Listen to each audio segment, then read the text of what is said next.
There are creatures science refuses to recognize. But new technology makes us question what is real. If our eyes see it. My name's Quirk Chungus. If our cameras capture it. On the fucking night radio. Does it exist? You jerk me off, I'll jerk you off. To a realm where fact meets fiction. Science meets legend. Oh my god, what the where fuck? nightmares come to life. Oh my god, it's worse! Oh my god, it's so much worse!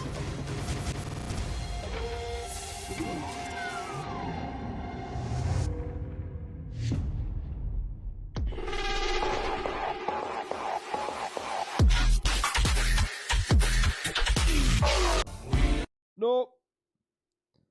Wow, Pink Floyd music. That's how they start this shit off, Pink Floyd music. So last we left off, Deed lied about being straight. She was having a friends with benefits relationship with a trans woman and just, you know, didn't want to mention that for most of the video. Either that or she kind of forgot that she shouldn't have mentioned that because it kind of just destroys her whole fucking argument with Avi.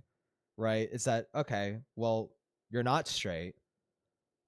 So your excuse of like, oh, I would have told Avi to stop had he just be a man is a lie. Okay? Like, it's just a dumb fucking lie. And I forgot what else she was doing. What else did she do? Oh yeah, she said fuck everybody who was mad at Rachel. She said fuck everybody who was mad at Rachel because they didn't warn her. Okay. So that means the victims, that even means Rachel's like actual victims, which by the way, Deed is not a victim of Rachel by any fucking means. Yet again, just trying to make this situation about herself because she used to be friends with Rachel. Okay, dude, like you're not even a fucking victim. What the fuck are you talking about? You fucking crackhead. What else? What other big revelations was there? I can't fucking remember. All right, fucking. What game do I even want to fight? I'll go back to Orange Door.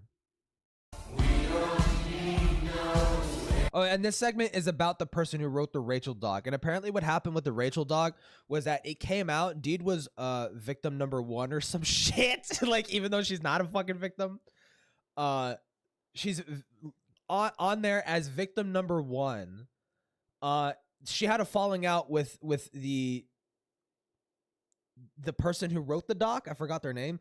And they decided to edit the doc and just make her section. She decided to out that it's Deed, who's victim number 1, and decided to call her out on being like a shitty friend or some weird fucking like freakoid fucking racist person or some shit. Which, bad, right? Like, this is supposed to be a serious document exposing like someone who you deem to be like a dangerous fucking individual in the fucking community.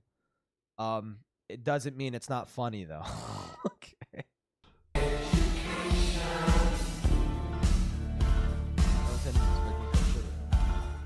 So here's the grand hero of the SCC himself. Artemis Musha, formerly Akraloth 2160, is an SCC old hat that's been around the community since at least 2015. Musha has Oh yeah, and this is part 2. I don't know if I'm gonna get far enough. I'm probably not gonna watch this all in one sitting because I do still want to go on VR chat when it comes like to be like 10 or 11 p.m. So hopefully we get to the part where they fuck. Because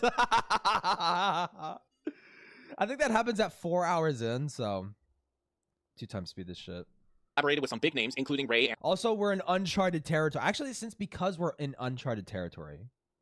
1.75, just so I don't miss anything. And myself, and was a former member of both BOP and the Cloud Palace. He was also the one to put together, and to my knowledge, is still the one that maintains the Rachel document that details her abusive behavior within the SCC. That's really something to do. Ray was so high up on the totem pole of the SCC that she could be considered to have topped it around 2016 to 2017. To dismantle and reveal the vile workings of someone who seemed so powerful like that, it's gotta give you a high that you can ride for a while. For a while.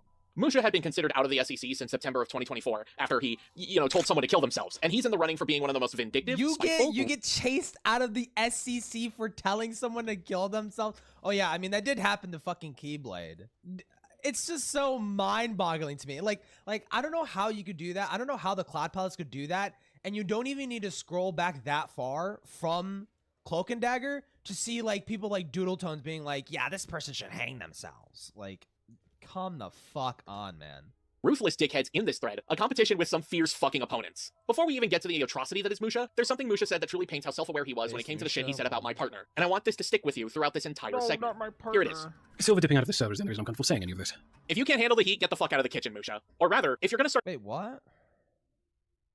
Oh my god, the Epstein files, yet again. What the fuck is this? Will be revealed. Reveal it now.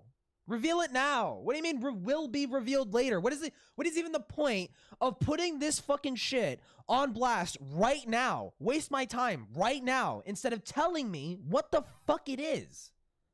Silver dipping out of the server is the only reason I'm comfortable saying any of it. Okay, dude.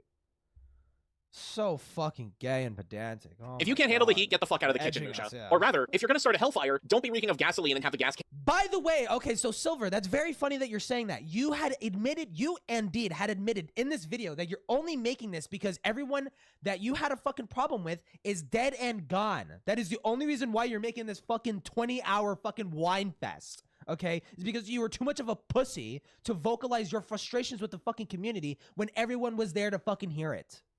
hands out in the wide fucking open. Fuck off. Remember, Musha and everyone else are the good guys fighting the good fight here, folks. That's their genuine mindset throughout all of this. Now, you've probably That's noticed that your there is a claim mindset here, you self-centered bitch. yet to cover, and that's the fascism claim. And the reasoning for that is because we had to The wait until we got to this fascism point, claim. as it was Musha who decided to make this claim against me. And his reasoning behind this is drug-induced levels of hallucination, let's I just say. suppose you wouldn't be Something I also want to point out. too unfamiliar with Musha that. isn't American, but I am. And although this claim was made in 2022, Musha has yet to retract this claim. And with the political scene nowadays, being accused of being a Oh my fucking god, yeah, you're gonna get fucking kirked. Dude, are you serious? We're not even like fucking 10 minutes into this shit. We're not even 10 minutes into this. Yeah, dude. You're gonna get fucking kirked, bitch. For being called a fascist. Yeah. fascist is a really heavy claim to make upon someone. So the fact that he was willing to hold this opinion is pretty fucking atrocious. And I'd say fucking even dangerous. serious, man? We So, just why does Musha started. become a fascist? Go ahead, Musha. Explain it yourself. Thinking back to all the I don't like communities wankery and the simply up-to-date video, Deed's instinctive desire for destructive levels of isolation based on an unstable past history and bitter grudges have made me think up the ultimate analogy for her situation. Ever listen to Pink Floyd's The Wall? Because by my estimation, Deed is roughly around the transition between One of My Turns and Don't Leave Me Now. Maybe I've just had Floyd on the brain a lot, especially since I watched the movie version for the first time. Correct me if I'm wrong. Brick in the Wall is about like fascism and shit, right? It's about like I forgot. It's definitely condemning it, but it's like it's about. I think is it about fascism? Last night, after so many times listening to... Or it might be about like fascist indoctrination, maybe. I don't know. I'm sorry, dude. Also, quick side note, this dude's a fucking piece of waste of space. Jesus Christ. Like, don't make analysis go, oh, I'm a big Pink Floyd fan, so I'm going to compare you to Pink Floyd. That's fucking ridiculous. that they're a bunch of pseudo-intellectuals. I know, right? But no pseudo-intellectual compares an individual's behavior to a Pink Floyd fucking album. Only a fucking moron does that. Maybe I've just had Floyd on the... Well, you could compare anything to anything if you're fucking witty enough. Okay, so actually, no, you're wrong. brain a lot, especially since I just watched the movie for the first time last night, after so many times listening to the album, but it's ominous how Deed seems to have gone down the route of Pink, but long after wartime, and not yet the point of blowing up at everyone by imagining herself as a fascist. From what I know, this is extremely fucking accurate. I really love The Wall, so I know exactly what you mean. I didn't say it was drug-induced hallucinations for nothing. Hey, so, Musha? Jace? For as much as you guys seem to enjoy The Wall, neither of you actually fucking understood Oh what The my Wall god, is she's gonna fucking tell us. Actually, this is what The Wall is about. Okay. actually about. And, if anything, this proves that you both are actual fucking morons who do not care about the well-beings of those who have PTSD.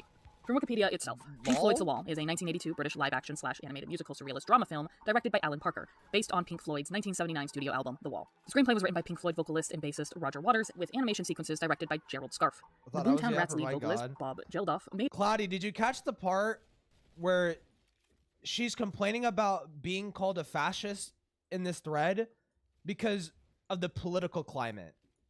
So she's like straight up implying that them calling her a fascist is going to get her kirked. Like unironically. Dude, oh my god. His film debut as rockstar Pink, who, driven to neurosis by the pressures of stardom and traumatic events in his life, constructs an emotional and mental wall to protect himself. However, this coping mechanism eventually backfires, and Pink demands to be set free. So, to get this out of the way, Musha is comparing me to the main character Pink, who has PTSD, mind you. Well, it's funny you say that, Musha, because Pink isn't a fascist. Rather, he is a man down on his luck, and this whole film is a cry for fucking help. You seriously looked at a man struggling with internal battles such as trauma, and you went, wow, what a fascist, just like Deed. You're not just bad at— I feel like she's probably misrepresenting this, and that, like, Pink is, like, maybe a Nazi. Like, I feel like, I don't know, I'm making shit up. But knowing Deed, it's just like, I don't know much about The Wall, but it's like, watch it be like Pink is actually, like, a Nazi, and he's just like battling with the guilt of like genociding the Jews or some shit. Like, and then there's something like that. Media literacy. Media literacy is just non-existent to you.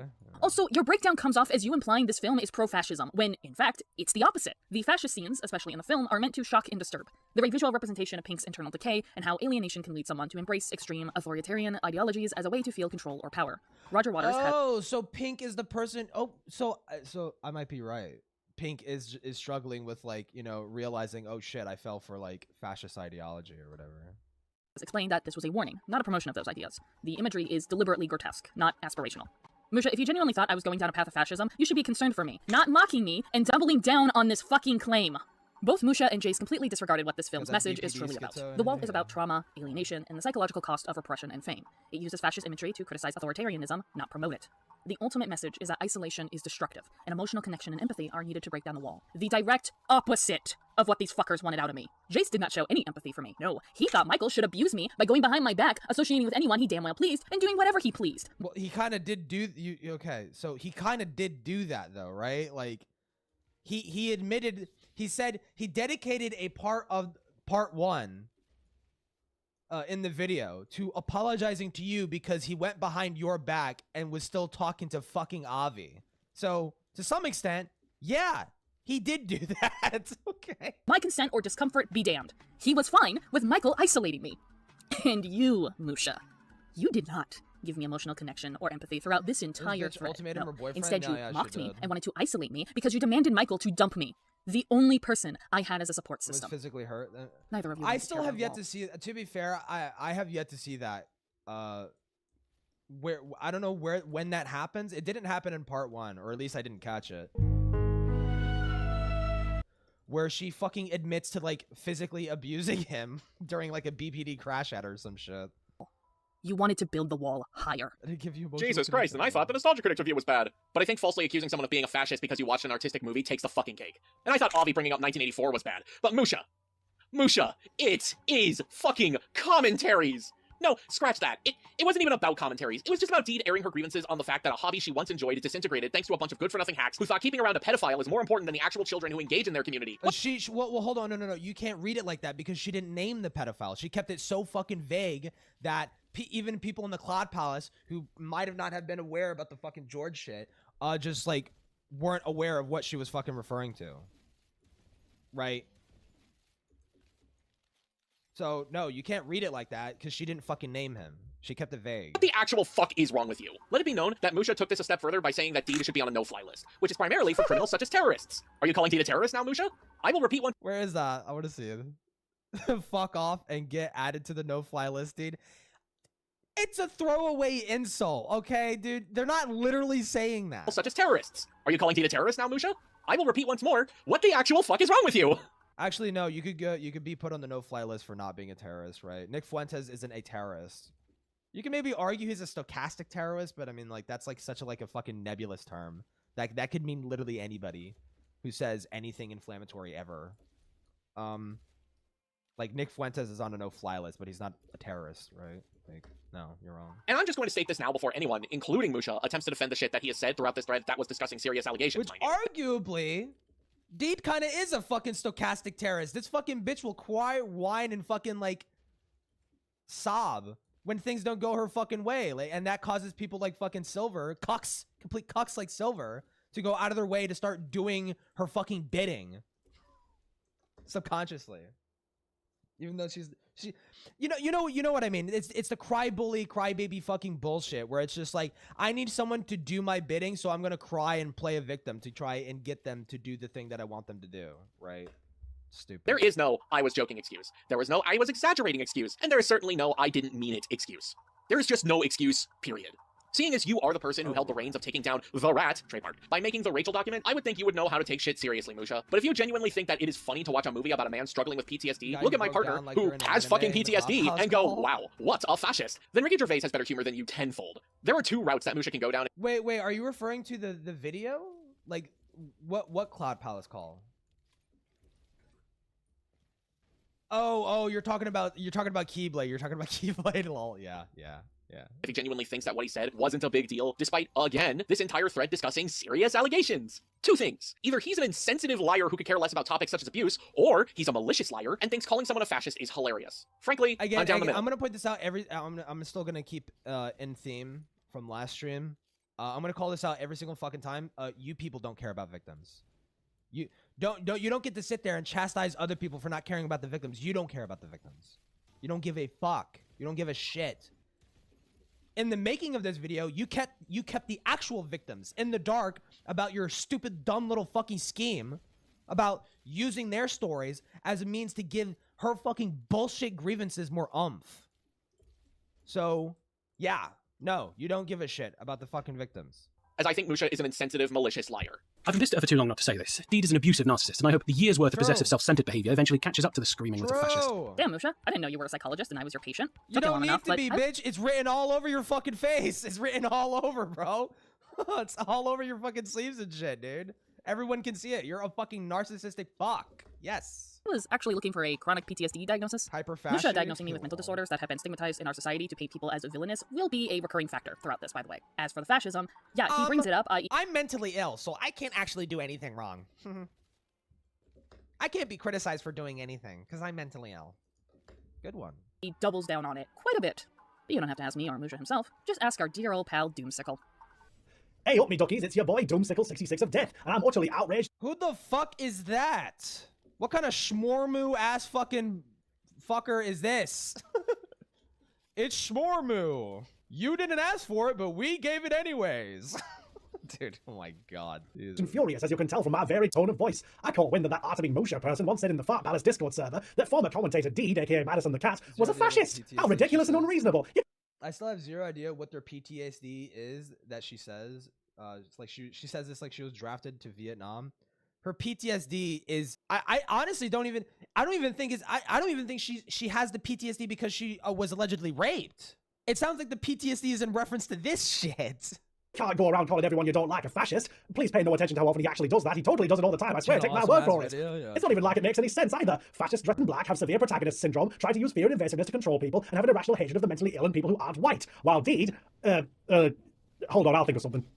This man is serious and unserious at the same time. It is surreal. People thought this was the man who should be in charge of abuse victims' testimonies that was Musha? that contain intricate and sensitive information about them. It is horrifying to imagine the things this man knows that he has openly mocked, or quite possibly used for his own gain. Or worse.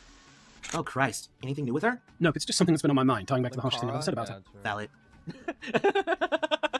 Oh, Musha, that is the least harsh thing you have said about my fucking wife. Also, let the audience be aware that Musha's delusional tirade of calling Deed a fascist is valid in Donnie's eyes. He is perfectly aware and is A-okay with this kind of harsh behavior. Oh, but Musha wasn't just harsh, he was completely and utterly unhinged. The only person who likes her is the abuse victim she kidnapped. Hey, Musha, I'll have you know that I actually enjoy this. This is my kink. Lay off my fucking kink, you king shamer. What the fuck? You guys allow pedophiles and perverts the minute that one guy decides— You're doing this as a bit. This is unironically how your relationship is. You are completely chained and cocked to the fucking floor as Deed fucking destroys both of your fucking lives. Okay? Yes, this is how it is. Get freak nasty in his own home consensually. God. Funny skit to call out the bullshit aside, there was actually something really messed up funny, about this. debatable. You see, when I was Very telling Musha what debatable. Rachel put me through, I told him that I was living in an unsafe area at the time. This is the stuff I had already relayed to you all, and something that I mentioned was that I was unable to escape until 2021. And Unable to escape? Then Michael and I began dating. What? Relate to you all, and something that I mentioned was that I was unable to escape until 2021, and that was thanks to Michael. When Michael and I began her fucking home? and dating in 2020, he quickly learned about my living situation, and he didn't feel comfortable with me living in the area that I resided in. So he decided to help me not only move out of that area, but move out of the state completely. This was a big decision due to everything that I had ever known was here, but even with my family, it wasn't the support I truly needed. It was not a safe area for me. Yeah, So for my months, parents Michael weren't found funding place my and helped fucking me move out of there, delusion, and that was so the first time I in a had long to time move. that I felt safe going outside without having to hide my identity or feel the need to bring self-defense items with me. Musha knows this because I told Musha this. Musha is aware that Michael helped me move out, and for him to turn around and claim that I kidnapped Michael, that I am holding Michael down, is not... You have this man mentally held hostage. You have completely culled his entire fucking friendship circle. Yes. Only absurd, but it's such a slap in the face to the very sensitive details I gave to him about my life. Words cannot describe how disgusted I feel that he was willing to say that, but it doesn't stop there. Not only did he double Commenting down on the this dude, claim, that's what I was but saying. Dude, that's what I was saying. I don't know if you were there, Archer. Dude, I was saying, like, how funny would it be if that the total fucking dumpster fire that this fucking video became ended up in them fucking divorcing? That would be like the funniest fucking conclusion to this fucking drama, bro. Avi also implied that I kept Michael as a hostage. Avi got this idea from Musha. Musha It's made not this claim, likely which to implored happen, others but to it'd be spread this very idea funny that I if it evidently did. kidnapped Michael. Which, by the way, people kidnapping their partners is a real fucking thing that has Carlos is happened. so confident. So it is extremely negligent and insensitive to just throw hype around this themselves idea up that I constantly, kidnapped Michael right? and keep him as a hostage when you fucking know that isn't true, Musha. What the actual fuck is wrong with you is going to become our catchphrase if you keep this abysmal shit up. Oh wait, that's right. This was the last message you posted in the thread. I'm not fucking kidding you. Musha dropped this line and just dipped. Was that a skit in an abuse allegation video? You're late. You must have missed the last stream. Yeah, that's kind of their thing. Thank you for the $2. Echo Decay. But that's not to say we don't have anything left to cover. Oh no, we are far from done talking about Musha. In fact, he still had quite a bit to say regarding my update video. Let's go over that now. So I decided to watch that update video, and boy, In case you don't know, Echo, we just, this is part 2 of, I've already watched like the part 1, which was 7 hours long.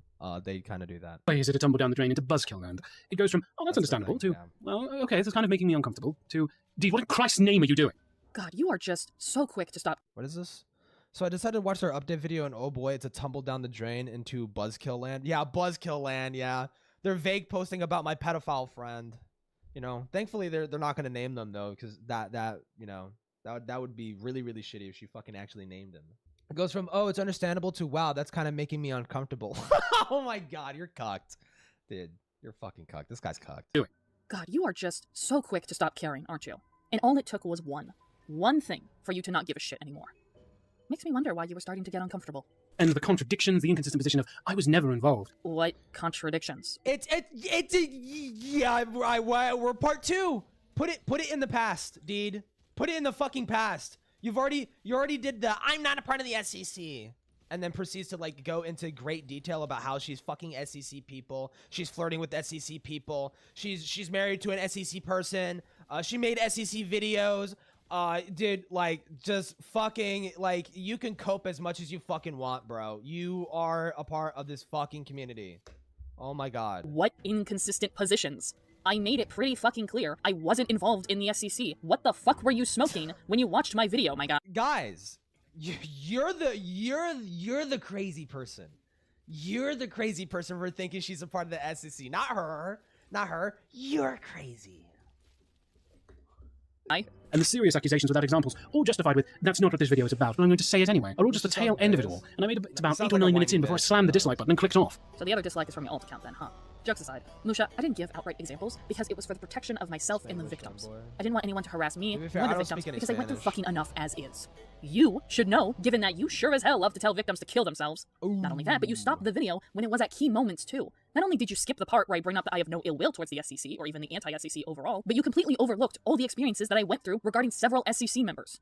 Typical, given you and everyone else in the SEC just love to ignore shit your community does. Not to mention, you didn't listen to the part where I had to cut some people out of my life due to having such toxic and manipulative opinions that were so bad, it literally triggered my CPTSD. But here's the thing, that doesn't matter. Because I'm sure you would have found some fucking way to downplay everything that— Your CPTSD? Dude, I heard that. And they're like, your CPPTSD, motherfucker? Nah. I think there's like, what is that in reference to? Childhood post-traumatic stress disorder, I think. I had gone through, because that's exactly what you did to George's victims, dickhead. Yeah, you're so pissed off about this segment of the video don't care because about the victims. You don't care about the victims. You weaponize them to make this fucking dumb fucking video. And then you were attempting to try and use them as a fucking shield, but it gloriously blew up in your face because go fucking figure. The victims of George Raccoon didn't take it too well that you straight up admitted that you knew George was a pedophile and did fucking nothing about it. Just kind of let him fucking get away with it, essentially. Yeah. Wow. No, I'm talking about you. You literally had a segment in the Rachel document dedicated to protecting George. So I will say once again, stay mad. I ain't retracting shit, because you know I'm right. It's admittedly more upfront about intentions than certain others in her position, but no less gross in how unnecessarily hostile it got. Musha, what the fuck are you even saying right here? What nefarious intentions do you think Deed had behind this? Because there weren't any. Deed is pretty upfront about her intentions because, well, this isn't about you. Yeah, throughout this entire time, everyone thought it was Deed talking about the SEC. But no, it was primarily about Deed's experience with members within the SEC and shit she witnessed from those members. The only time she ever directly addressed the SEC itself was when she was calling— That's true. So when Deed says that, oh, this video, yeah, I called out George Raccoon. You didn't. You made it about yourself. You couldn't talk about George Raccoon because George Raccoon had nothing to fucking do with you. That's why you didn't fucking name him. That's why you were vague posting. Yeah. Wow. Okay. Thank you for pointing that out, Silver. Out the abhorrent shit you guys were doing regarding the rabid raccoon in your driveway. We put it down for a reason. For fuck's sakes, Musha, you listened to that one tidbit and your entire viewpoint of the whole video muddied into that. What do you mean you put it down? You didn't put it down.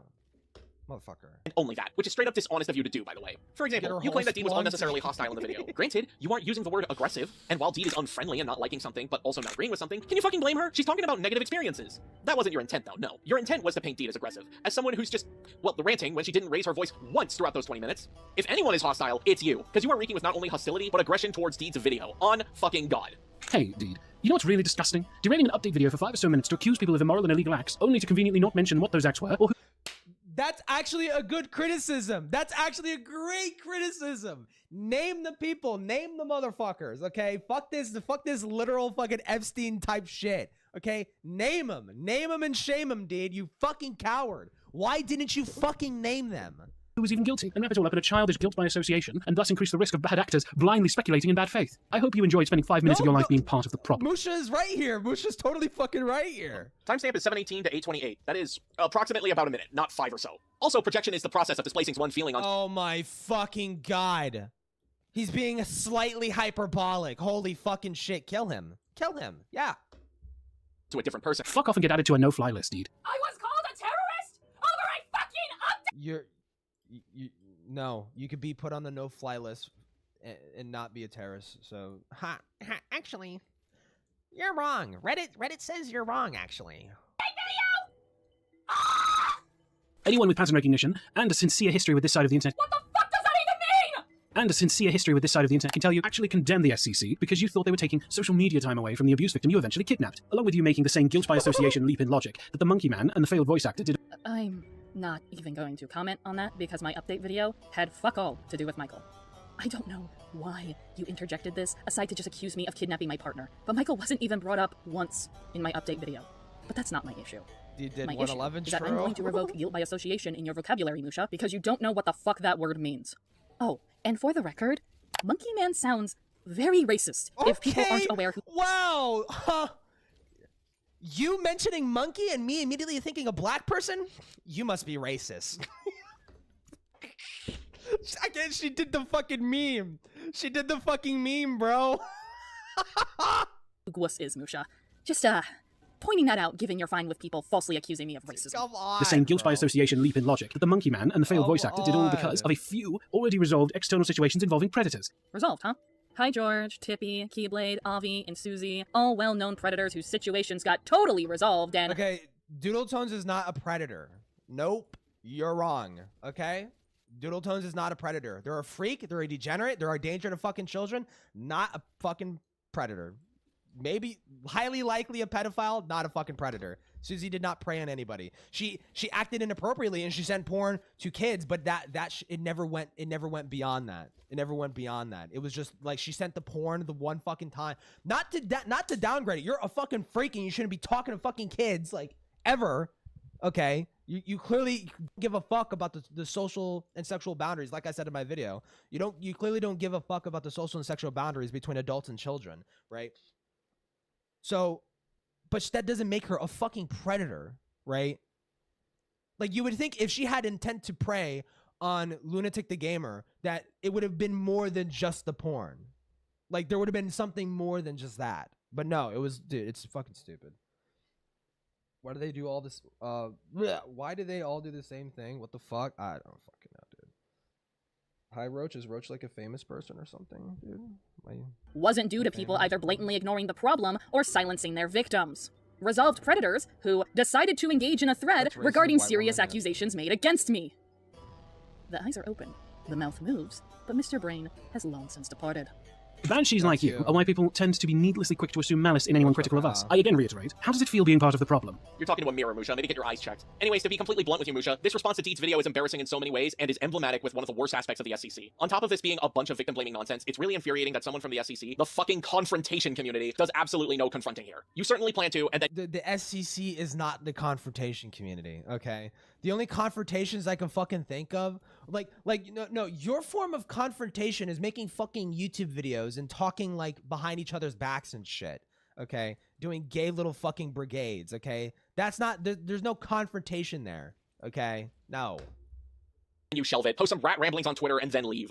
You know, if someone was talking about some bad things that your community did and they didn't elaborate, maybe I wouldn't just assume that they're talking about the SEC. Oh my god, where the fuck is this meme? I need to find this fucking meme, dude. Fuck, I can't find it. It's like this basketball guy, and he's like a fully grown man, and he's like fucking like dunking on kids and shit on like the fucking basketball court. He's like, people often ask me, why do I play against kids? Well, the last time I played against adults, I fucking lost and I got really embarrassed. So that's why I verse 5-year-olds. Like, see, wholesale, which she wasn't. Stupid. Maybe I would believe they had a reason to hide this information and then ask about it. And if they didn't elaborate, fine. Not my problem, not your problem. The SEC doesn't need to have everyone in it, nor have everyone like it. A lot of people have been saying that SlideShow commentators can't turn off the commentator. I only think this is partially true, because the only reason why that button stays on is because people like you and people within the Cloud Palace can't seem to switch off the asshole button either. Oh, the SEC isn't just an asshole, but they're a dumbass too. See, the SEC loves to talk about shit when they do not have the bare fucking minimum education on the topic at hand. Not your education is like fucking knee-jerkly looking up Wikipedia. Your own husband couldn't have been fucked to Google what the fuck a fetish was, and he used his lack of knowledge of what fetishes were as justification as to why he swept for George grooming children. Dude, fuck off. The Cult Debacle. Yes, you heard that right. The Cult Debacle. I have been quiet about this for years. Whoa. And since Musha's head is so far up his own ass, he decided to, for whatever fucking reason, bring this up in the thread. Fuck it. I am finally going to be talking about this and why I hate goddamn everyone in this situation. Quick disclaimer, however. I don't want to get into the nitty-gritty details. I don't think that's necessarily important for you to get the gist of it. So I'm going to give you a very brief TLDR on the breakdown. Alright? Cool. Let's start with Rachel. Remember how we said Rachel started to grow a hatred for the SEC? Well, it got so bad that Rachel made claims that the SEC is a cult, which is completely fucking ironic given that she was the unofficial quote-unquote leader of the SEC. She was literally one of the biggest content creators that everyone looked up to before Susie took over. So, irony? It's also why I found it quite ridiculous that she would go as far as to call the SEC a cult, given that, for those that don't know, the leaders of said cult don't tend to go against the cult itself and proclaim it as one. Usually, that's followers that realize the psychological abuse they've been subjected to and, of any escape. Of this? Here's the funny thing about escaping. Members of a cult cannot leave, but Rachel gradually did, and even if people weren't happy... Tell that to people who left cults. What? Oh, the cults, shun people leaving? Sure. No one was, I don't know, hunting her down for sport and planning on taking her out as a form of punishment for going against the rules. That certainly did not happen. Look, I don't want to go over everything, but the best method to determine if a group is a cult, in my opinion, is Stephen Hassan's, who is a cult expert and former cult member himself. Oh my god. Wait, didn't fucking Mama Max do this same shit, dude? Oh my god. Light model. And I am sure looking at this, you can see similarities. That name sounded so fucking familiar for a second. I'm like, no, yeah, I think Mama Max did the same seeing anyone outside of their community as bad people. However, that doesn't automatically make the SEC a cult. It just makes them a bunch of idiots. I do not have all the time in the world to break it down for you, but please believe me when I tell you that there is a difference between an outright cult and cult-like mentality. There is a difference between a company being an outright cult and a company using tactics that a cult would use. The best example that I can give is religion itself and MLMs. Not every MLM pyramid scheme is an outright cult. There are some that exist, but a good chunk of them aren't labeled as cults. The same goes for religion. Religion in of itself is not a cult. Oh, however, because she was raised in a Christian fucking family, dude.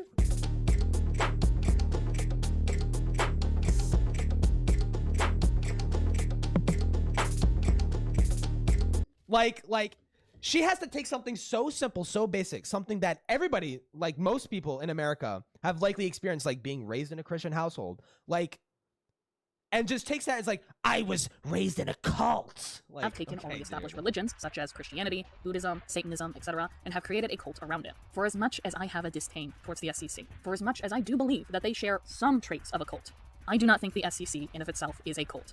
People were allowed to leave. Sure, there was favoritism. Sure, there were some people who had a hive mind-like mentality, but that was not every single member in the community. If it truly was a cult, every single person that ever existed in the SlideShow commentary community would have been in the Cloud Palace and would not be allowed to leave. They would not be allowed to make their own Discord servers. They would not be allowed to hang around anyone who was anti-SEC. They would not be allowed to leave, period. Their life and entire identity would be absorbed by nothing but the SEC. Do you understand? I want to make this clear. I am not acting like the sole expert on cults. What? However, unlike the SEC, Cultist I have spent actually, she years of my suddenly free knows time reading everything? books, Yeah. watching documentaries, and listening to victims' testimonies of being in a cult.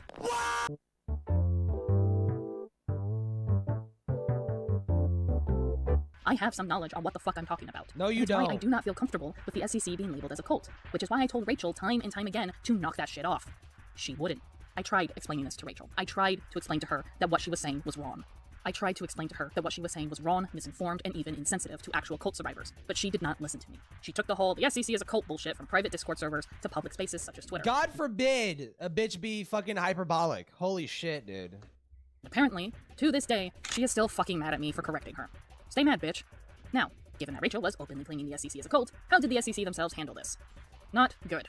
In retaliation, they decided to fight fire with fire and turn around and called Rachel a cult leader. It was bad. Literal warfare with a terminology that is very serious, mind you. Oh my So now, fucking god, bro. Jesus Christ. A couple shitters going back and forth over Twitter. It was a war. It was a war. I saw my friend get their arm blown off, dude. I get to break down why Rachel isn't a cult leader too. While I understand Rachel is manipulative, abusive, charismatic, and allegedly a narcissist, which are characteristics of a What cult do you leader, mean allegedly? but that doesn't automatically mean she Like, is it Rachel a fucking rapist? I mean, like, there has to be some degree of narcissism for someone to fucking do that, okay? Like, bro. herself is a cult leader too. It's more than just that. It is For one, fallacy of I my actually knew car. Rachel for a couple of years, and the fact that Rachel If my car is bombed, I suddenly don't know everything about bombs, yeah. Most morally superior. herself doesn't even understand how cults work either, kind of tells me that she herself is honestly too Yeah. petty to be a cult leader. It's a war, it's a war. It's like, dude, how is this a war? Just like close your damn eyes, you know, ha ha ha. Like shut your damn phone off, ha ha ha. Cult leaders tend to premeditate their actions and goals, while Rachel just kind of blows up at people and cannot maintain her emotions nor anger. You, Other cult leaders, that's however, are you. mentally You just well grabbed and genuinely yourself. believe the delusions they have, but Rachel never really had those. The most is that she thinks it's perfectly fine to have sex with minors simply due to her state law and excuses engaging in lolicon for non-existent trauma. Supporting pedophilia, Yeah, being she creepy sounds like a regarding state fucking laws, and freak. actively lying about people versus suffering from paranoia or outright delusions are two separate things. Not only that, the last thing a cult leader would want to do is have bad blood with certain individuals. And would want to be in a position of power. So tell me, why the fuck would Rachel leave a literal community that looked up to her?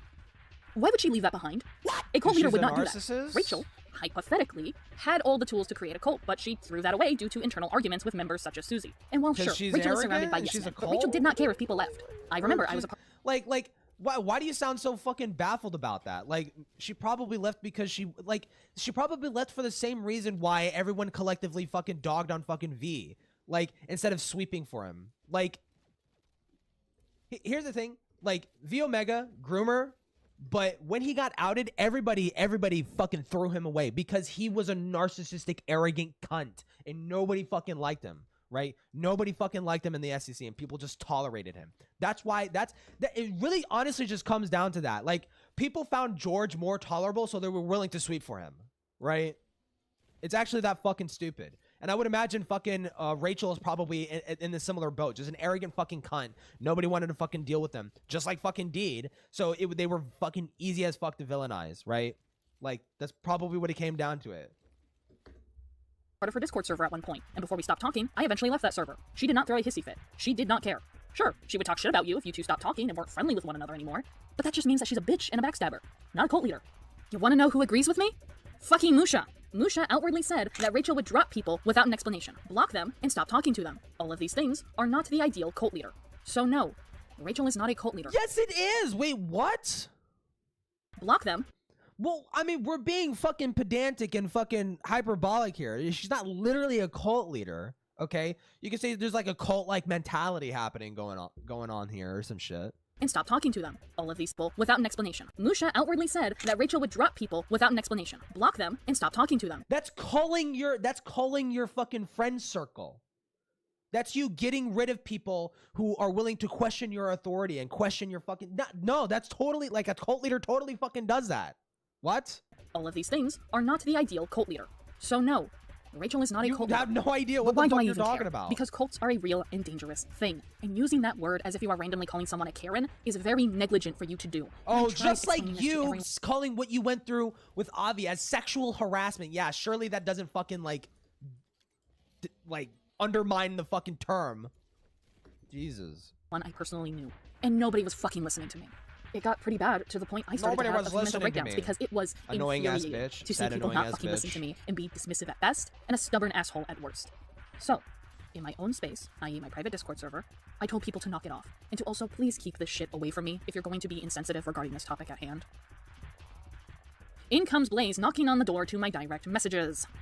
For whatever reason, she didn't like this opinion of mine. Feels like a she ramble? demanded Yeah. that I get in a Discord call with a certain individual who would, quote, explain it all. I told her no, there is nothing to discuss about. Leave me alone. She would, in fact, not leave me alone and drag me into a... You do this to people, though! You do this to people!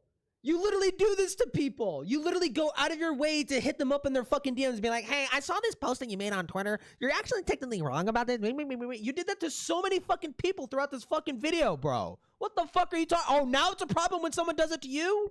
Discord call with none other than Chris. Just to give you an idea about me and Chris's relationship at the time, this is the first time in years I had heard from him after he had ghosted me. Just keep that in mind. Enjoy this re-traumatization of how that call went, with Michael doing an impression of Chris. I'm sorry, it's a what? Enjoy this re-traumatization of how that call went, with... You're LARPing the call? You're LARPing the fucking call? Michael doing an impression of Chris. Oh my god, it's so loud. Hello? I am now going to start this conversation by trauma dumping to you on what Rachel did to me. Okay, That's they're just doing, okay. totally not a manipulation tactic, but... You trauma dump all the time! Dude, this fucking bitch. The fucking ovarian fucking fortitude of this fucking bitch, dude. Oh my god. You see, Rachel was a meanie head to me. And? And I am the reason Rachel is being called a cult leader. I told everyone to do that. Cool. Okay. Hey, so Just that's not that okay. blood on That's the actually avatar? really Yeah. messed up of you to do. Well, at least let me explain to you why I did that. Go on. Explain. Oh, so you have no actual legitimate evidence that Rachel is indeed a cult leader. Dude, actual straw man. Actual fucking straw man going on here. Like, yeah, I'm cool and this person's gay. I win. She was just mean and I wanted to get back at her, seeing that she was calling the SCC a cult. Oh, okay then. Let me explain to you why you're a fucking idiot. I am now going to proceed to go into vast detail about the history of cults and why they are actually a dangerous thing, and you should not be calling or labeling people you merely dislike a cult leader all willy-nilly. I understand Rachel is an asshole, but calling her a cult leader is going too far.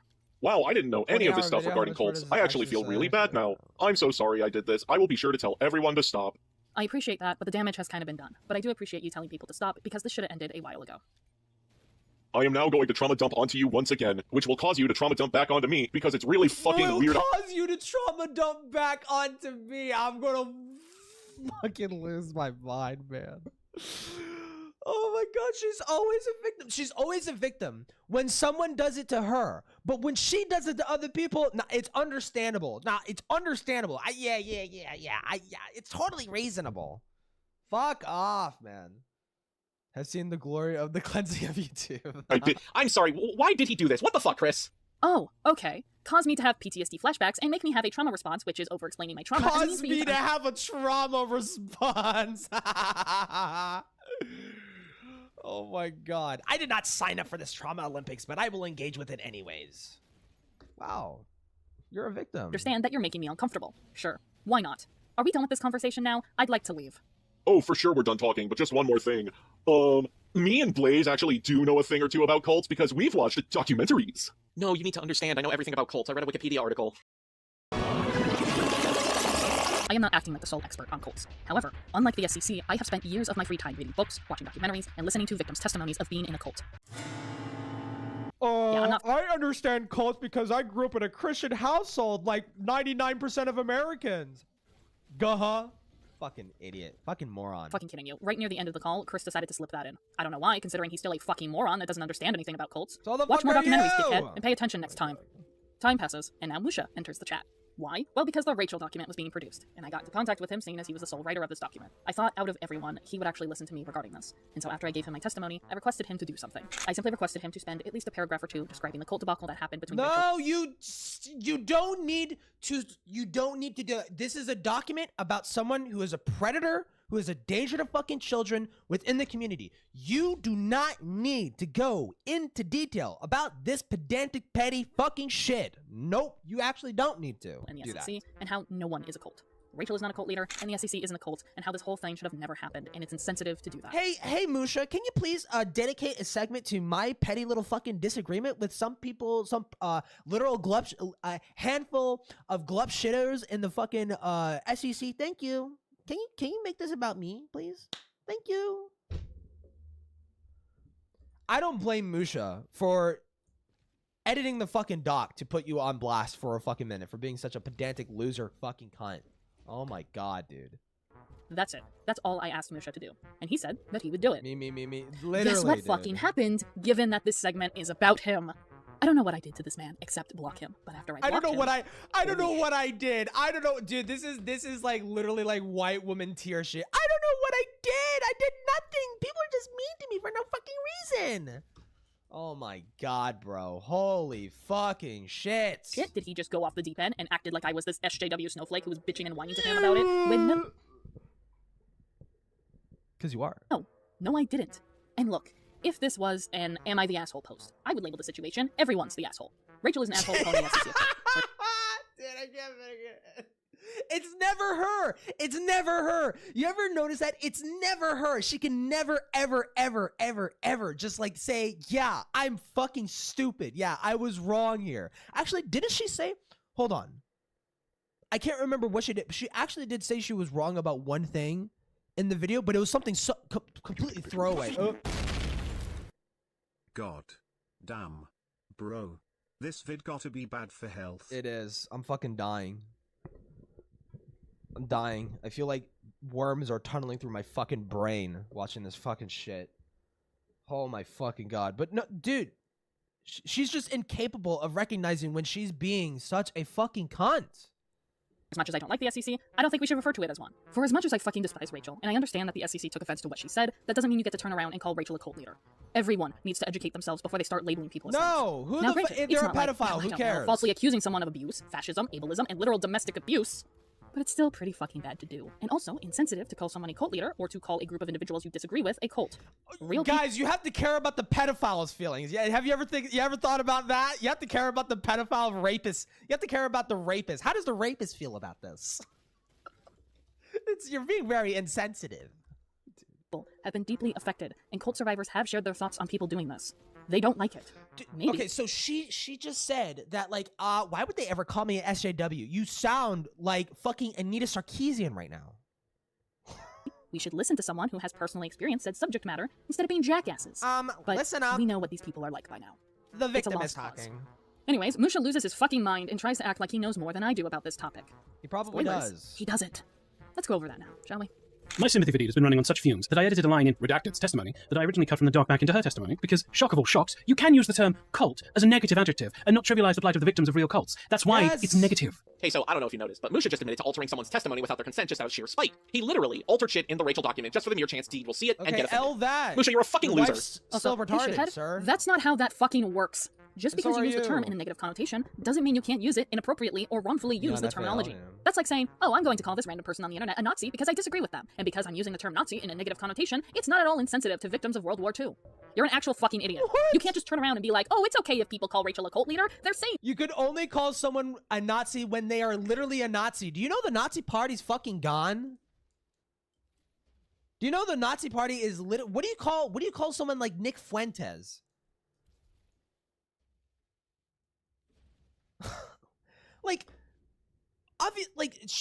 There's just like this lack of like self-awareness. Like, dude, people can use terms and they can be applied widely, okay? They can be applied widely, right? I could look at a white supremacist who thinks we need to secure existence for our people and a future for our children at the expense of all the fucking ethnicities in my fucking country, and think black people are subhuman. I could call that person a Nazi. I could call that person a fucking Nazi. Like, they don't have to literally be a fucking Nazi, dude. Oh my god. Not because it's a bad thing. Let me just slap you with a dose of reality, Musha. If you are wrongfully labeling someone something they are not, that is insensitive. Like, let's say I call you a pedophile. I'm not a social justice If I label you as a warrior, by the pedophile way. in a negative connotation, not only am I discreetly wrong because I'm calling you a pedophile with absolutely fuck all to back it up, but not only that, that is very insensitive to actual victims of CSA or grooming. Do you understand how fucking stupid you look now? Not only that, it'd be super hypocritical for you to be associating with people who have outwardly used cult in a positive connotation, such as, oh, I don't know, refer to their Discord server as a cult, or blatantly make a joke on how they themselves are a cult leader. Oh my fucking god, we're joke policing too. You're not allowed to joke about cults. Kill me. Kill me now.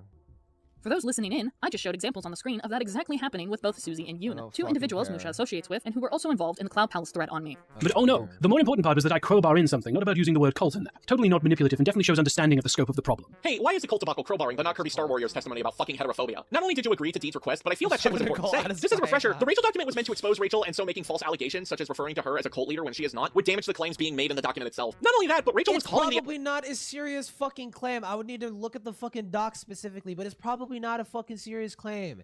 It's probably like, hey, she had a cult-like mentality where she, or cult-like personality where she would try and collect nodding heads for her to add to her fucking collection.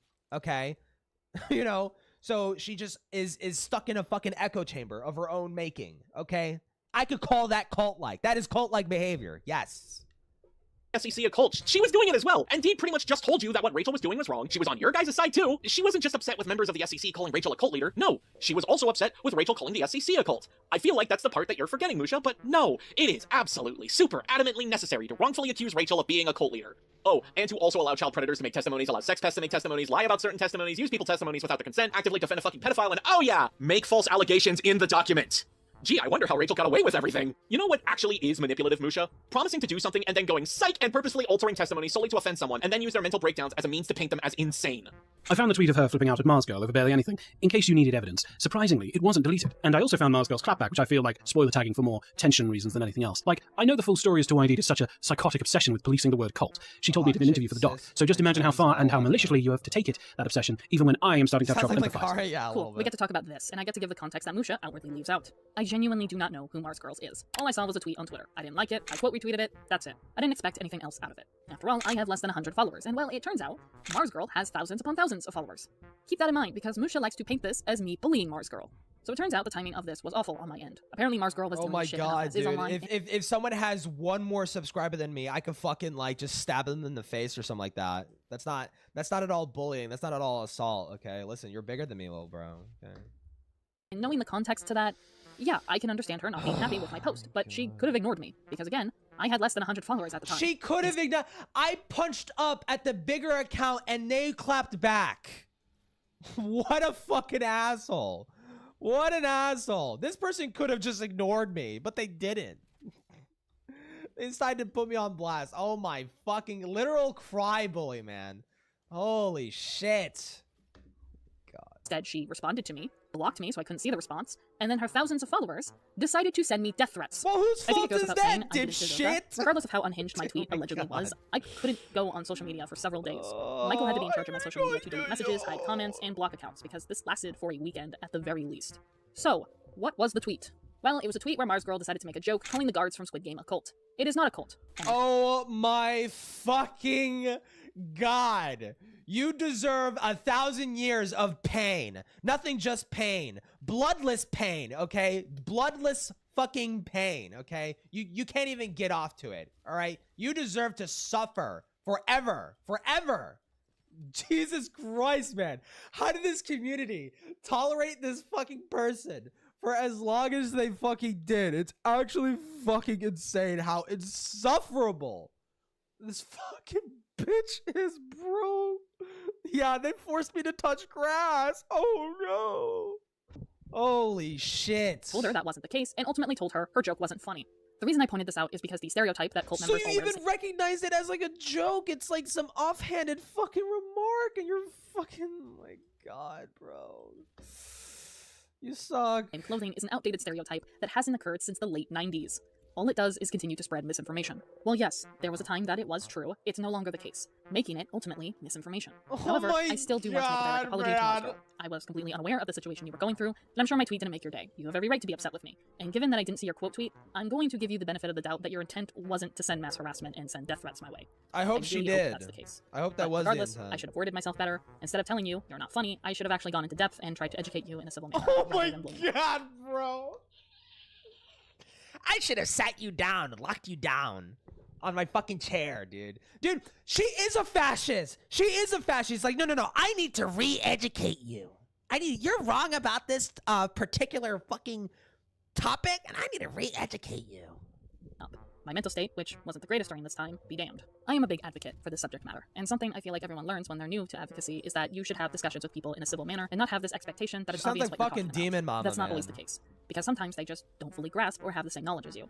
That's why it's called educating.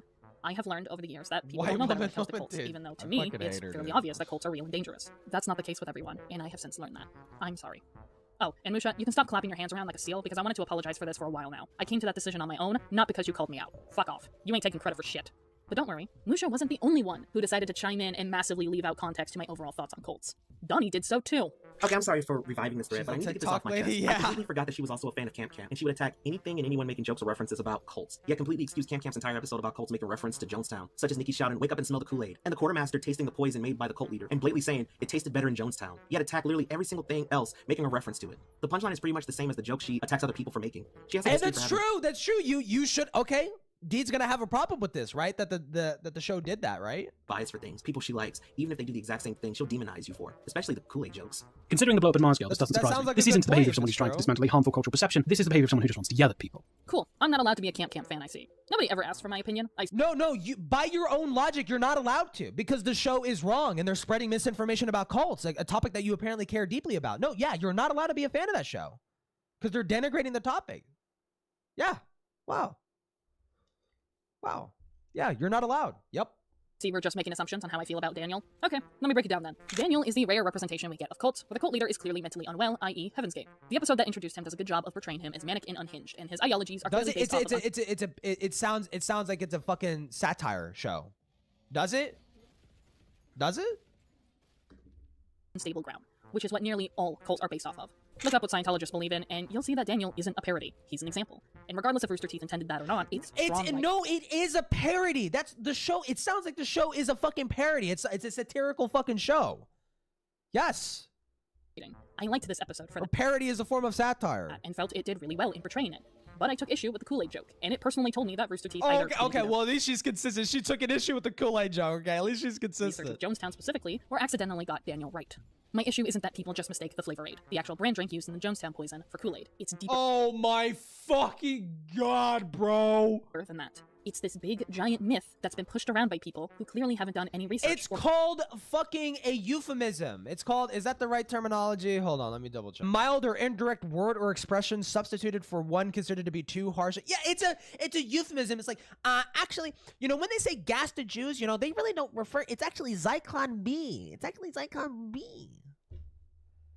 It's technically not a gas. It's a cleaning agent. It's a spray-on cleaning agent. Like, okay, fuck off. Who the fuck cares, bro? Cared about the Jonestown disaster, built upon mocking the deaths of the victims of Jonestown, while also making fun of anyone who may be entering into a cult, or like, any group at all that you fucks disagree with, honestly. It's to the point where the Kool-Aid joke is bigger than the actual disaster that the brand has nothing to do with. And that shows the level of care that people have had about it over the years, which is next to none. There are people who bring up, don't drink the Kool-Aid, without knowing where that actually comes from. And while I'm all for having a quote warning people to stay away from cults, tying it to an incorrect brand related to an event that killed an entire town of people is distasteful. A flavor I'm certain you fuckers it's are familiar distasteful, yeah, like the Kool-Aid the Jonestown's people drank, yeah. Haha. with, as I keep seeing. You know what else I see as distasteful? When a bunch of teenage girls are fawning over a literal cult leader and thinking that it's quirky and cute to call themselves a cult themselves, or praise Daniel like a legitimate cult leader and do some very fucked up shit. why I feel uncomfortable, but also concerned for anyone who genuinely does this for Daniel's character. I hate Daniel's character, but in a good way, because of his accurate portrayal. However, I also can't stand the people who fawn over him because all it does is lead young girls to being coerced into joining a legitimate cult, kind of like Midsommar. Because they got one fucking thing wrong. Because they were using the colloquial knowledge about cults and Jonestown, right? It doesn't need to be specifics. It doesn't need to be specific. Them brings attention to the topic. You should be happy about that, period, right? And it's not like they're fucking glazing it. Nerd emoji. Literally. Widowy. Thank you for the $2, Lord Rush. Many women out there who genuinely think Midsommar, a movie about cults, is really a girl boss film. Those types of women who perceive the movie— Actually, it's not a movie about cults. It's about how vulnerable women could easily be taken advantage of, given if they, don't have a firm support group in their life. as such, are very susceptible to falling for cults. But of course nobody knew this, because nobody fucking cares to listen to me. You guys love parading my fucking— I wonder why. name around. You guys love tarnishing my reputation online. Go but I'm not ahead. allowed to speak for myself. Wait, Go fuck your— how could they enjoy it when you do it for them? You do it for them. You give yourself a bad name. You don't need their help. You do that on your own. Self. Her blocking me on Twitter was a blessing in disguise, because frankly I don't want someone as misguided and deranged as her slinking through my tweets, looking through the next opportunity to banshee shriek at me whenever I describe a movie as a cult classic, or say that Breakfast Cult is my favourite Fate RPG, or say that I'm going to use shops to pick up bottles of your cult, or whatever. Now, if you'll excuse me, I'm going to put on She Sells Sanctuary and blast it at full volume. Oh, we're doing this now, huh? 2. Can play that game. You're making fun of victims? I know what you're trying to do, Musha. You're trying to make me look like a mafia aesthetic tweet, but that's not who I am. Why are I you decided to playing embrace the fucking fringe. Blue White? Why are you playing fucking Don't Fear the Reaper? What the fuck is going on? Okay. And look back at any of my tweets that involve the word cult, and funny Blue enough, Oyster there really Cult? aren't that many tweets that were egregious. Most of the tweets that I made were just reminding people that cults are a real and dangerous thing, and content creators referring to themselves as a cult leader and encouraging their audience to worship them is not funny. Making merchandise off of cult imagery is also very insensitive and not quirky. That is pretty much all I did. insensitive. Like, do you know what a Not a cult social classic justice is? warrior, though, It is by a the piece of way. media that has made such a cultural impact that it becomes a cult classic. Cultural. Shorten that to A cult. cult classic, is that not misusing the terminology? Is that making light of the cult terminology?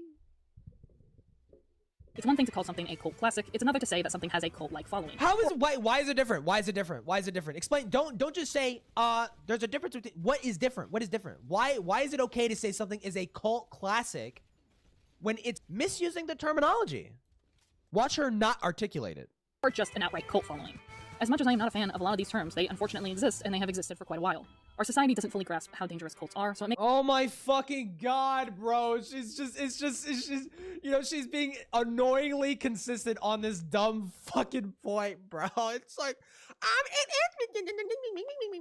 fucking drink bleach.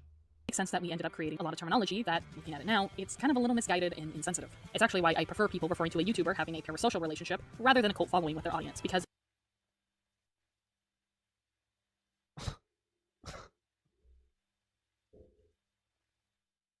Oh my god, dude.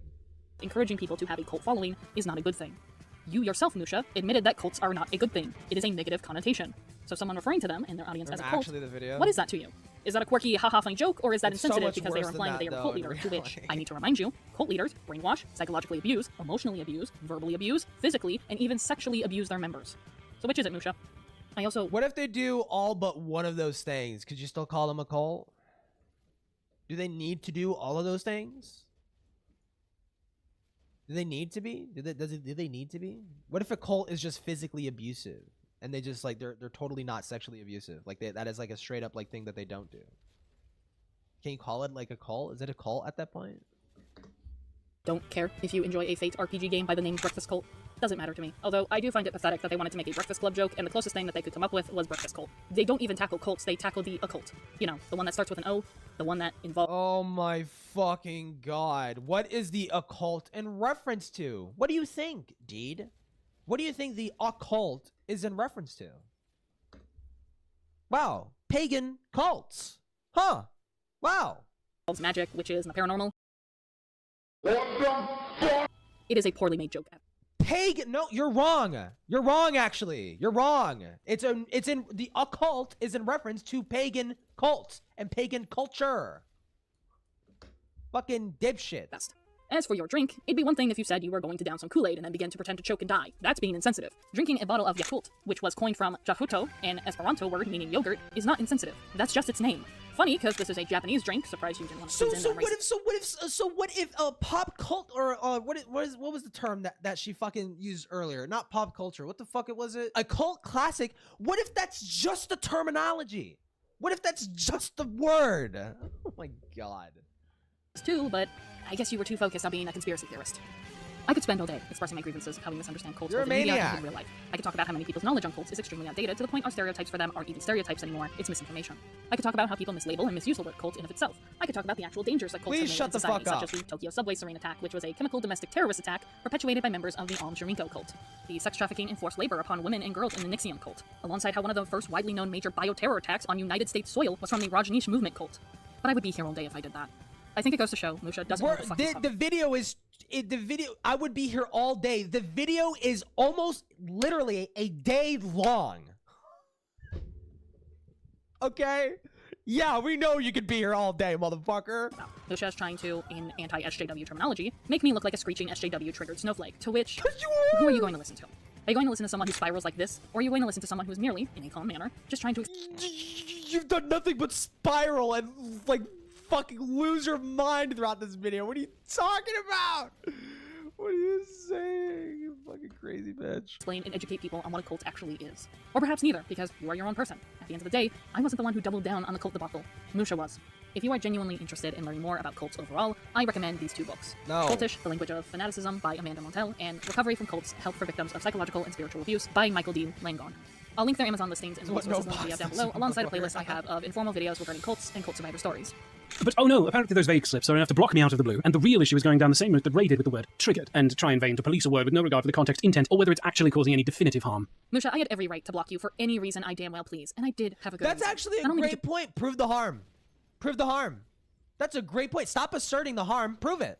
Prove that the colloquial usage of the term cult is doing harm. Prove it. Prove it. poorly mishandled the Rachel document, but you also disregarded my one request from you, which was to bring up the cult debacle and to briefly explain why both sides were wrong for calling each other. You didn't let me take the reins of your document. So fucking entitled, so arrogant, so narcissistic, so annoying, so bitchy, so whiny. Oh my god, bro. Holy shit. But no, defending a literal pedophile was more important in your eyes, apparently. You defended That was another reason I blocked you. And speaking of the Rachel trigger comparison you're making towards me, Rachel has Your PTSD, silence and the meant word trigger something, does have an bitch. actual meaning behind it. And the way the SEC used the word trigger, yeah, Rachel had every reason to be upset with you guys. Educating people on what a word actually means and telling people to stop Lol. misusing it is not policing. Case in point, the term trigger. In the context of mental illness, trigger is often used to mean something that brings on or worsens symptoms. This often happens to people with a history of trauma or whoever. Dude, Deed, when she sees Cult of the Lamb, fucking triggered immediately. How dare they make light of this topic? This is so fucked up. Recovering from mental illness, self-harm, addiction, and or eating disorders. When someone has a history of any of these issues, being unexpectedly exposed to imagery or content that deals with that history. Deed quite literally is the type of bitch to be like, violent video games cause violence in real life. Cause harm or like the way she approaches these topics is just so like so brain dead, dude. Just like no fucking nuance whatsoever. Folks who have been diagnosed with PTSD or CPTSD can have triggers ranging from the 5 senses: taste, sound, touch, smell, and sight. However, So over the years, the term predictable. trigger has been misused and, in fact, overused by many individuals who not only don't suffer from PTSD, but due to them misusing it, people started labeling it and giving it a new definition, basically meaning annoyance. I'm triggered by the sound of car alarms, but they don't actually mean that car alarms trigger a Oh PTSD my flashback. god, you're triggered by the sound of car alarms? How do you live? How do you live in real life? How do you fucking, like, no wonder you're so terminally online, actually. No fucking wonder. You can't live in real life. Oh my god. Holy fuck. What the hell isn't triggering to you? Jesus Christ. No, they just mean that they are annoyed by the sound of car alarms. I Oh think wait, we all no, know okay, what she's an example, dude. I would not put it past her, though, to be like, car alarms trigger me. the SJW versus anti-SJW debacle and the classic meme back in the day that kind of kickstarted the trigger to meme trend. I get dressed in the morning, I'm triggered. I take a shower, I'm That's triggered. I get in you. the car, This is you. This is you, Deed. This is literally you. You are this meme. I'm triggered. I go for a walk, I'm triggered. I leave my house, I'm triggered. I sit in my room all day, I'm triggered. I look at my thin, beautiful sisters and I'm triggered, and I just can't get away from it. Yeah, that whole debacle kind of tarnished the terminology for trigger, and the unfortunate reality is that it is still Good. You should be ashamed. You should be fucking shamed and brutally bullied for unironically using this fucking terminology. Yes. Thing. And unfortunately, people with PTSD don't have any alternatives. People online basically took and completely ruined an You could just use a different word. Yeah, you could just always do that, you know. Actual explanation for flashbacks, for a physical condition and symptoms for those struggling with post-traumatic stress disorder, eating disorders, and those recovering from self-harm. It's pretty fucked up. Actually, technically, triggered is a fairly recent term. I think they used to call it something else, like medically. So she's even using the improper terminology. Actually, you know, the word trigger is actually really insensitive to gun users. You know, people who like guns and shit. You know, trigger. You know, the terminology trigger actually comes from the thing on the fucking gun that shoots the bullet. So, you know, you're misusing the terminology. Can you please check yourself? Thank you. How the word was changed. It's why I myself even had to clarify that when I say trigger, I mean it. I'm not stating to have triggers because I'm sensitive. No, it's because I have CPTSD, and things can activate flashbacks that can lead to me having mental breakdowns or even worse. I've had episodes so bad, I dissociated or even was going to either harm myself or those around me. It's not a fun fucking thing to have. But what does this all have to do with Rachel? Well, for one, Rachel has PTSD herself, and I do have first-hand witness account to raise frustration. See, the SEC would misuse the word trigger, oh so very much. In fact, it got so bad there were discussions in Rachel's server of what truly is a trigger or not. I know this because I was briefly a moderator for her server at one point, but this happened in other SEC servers too. Hell, even the Cloud Palace had this issue. It got so bad, there were people straight up saying that spoilers to a video game were a trigger for them. Yeah, if you needed another reason why the SEC does not care for trauma survivors, there you go. Just to make something Neither clear, do you. as someone who has CPTSD, we cannot control the triggers we have. Triggers are a thing that just happens. It is a real severe trauma response that occurs to people. That is why it is important. This bitch will be 60 and still like have these problems. Like she just refuses to like address them and get them like actually fixed, you know, and like get over her fucking trauma, right?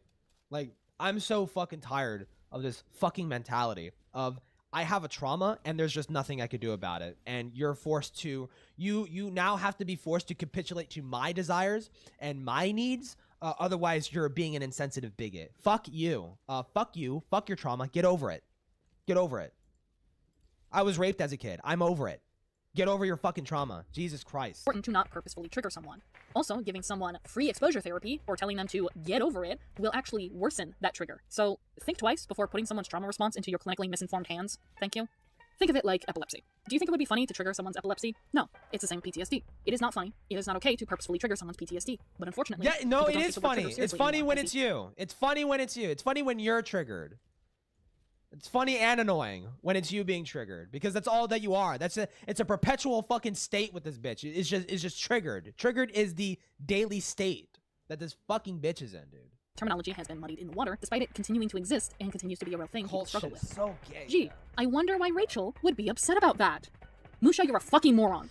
For as much as I don't like Rachel, and how she's a literal hypocrite, given that she was perfectly fine triggering my CPTSD, she still has a right to be upset.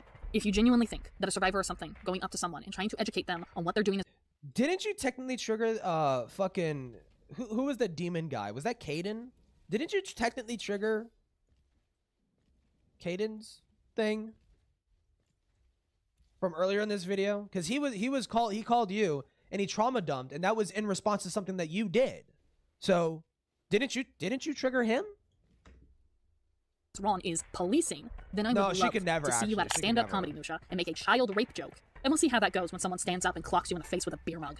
The only reassuring thing is that I DM'd Silver asking about it, and he said even he doesn't like how she deals with things, but then that sets off alarm bells in my head that paint this as a— Comedians make rape jokes and insensitive fucking crazy jokes all the time. Like, when has it ever happened that a popular comedian got beaten live on stage for making an insensitive joke? Bro, come on. No. Joni Ray situation of just wanting to fix deep-seated issues with a blatantly unstable individual rather than getting out of dodge. Oh, is that the game we're gonna play now, huh? Using my own words against my own partner? Okay, well, if that's the case, then let me make an announcement to everyone. You're not allowed to do that. You're not allowed to point out that my partner's being a fucking hypocrite. You're not allowed to do that. That's one of her triggers. That I hardly recall having this conversation with Musha. I tried looking through our DMs on both Discord and Twitter, and it's unfortunately lost to time, so I don't know exactly verbatim what I said. Regardless of what I said, however, I retract it. Whatever I said, I regret ever saying, and I do not stand by it anymore. It was wrong with me. 100% wrong. Before me and Deed had officially started dating, she told me that she had CPTSD, or complex post-traumatic stress disorder, and that she struggled with a lot of things, and I was well aware of that going into this relationship. However, I didn't truly understand how trauma works. Not only that, I didn't truly understand Deed's frustration with the cult debacle. But you know what I did? I talked to her. I sat down and made an effort to understand her, and when I listened to her— Why did you do that with Deed and you didn't do that to the victims of George? Because you just refused to educate yourself on what fetishes were. So you didn't sweep for George. Why did you do that for— why did you go out of your way to do that for Deed, but not the victims of George? Why? Had that conversation, I realized you guys are jackasses. Nobody can feign ignorance to the cult labeling that went down. You want to know why? Because I even took part in it. I said some pretty stupid shit about Rachel and drinking the Kool-Aid. Oh my god, you're so cucked, bro. She fucks black men right in front of you, and you do nothing about it. You're so fucking cucked, man. Holy shit. It was insensitive, completely wrong, and uneducated of me to say, and Deed helped me understand that. It didn't stop there, though, because she also helped me understand Dude, you are fucking raped. Dude, this woman abuses you, and you are helpless. You are helpless to it. Oh my god, man. Holy fuck. I was wrong about this, and she helped me. Dude, so when they called her, when they said, like, yeah, Deed is very culty. She's like, has a cult of personality. No, ironically, it's true. This guy sounds like a fucking beaten spouse.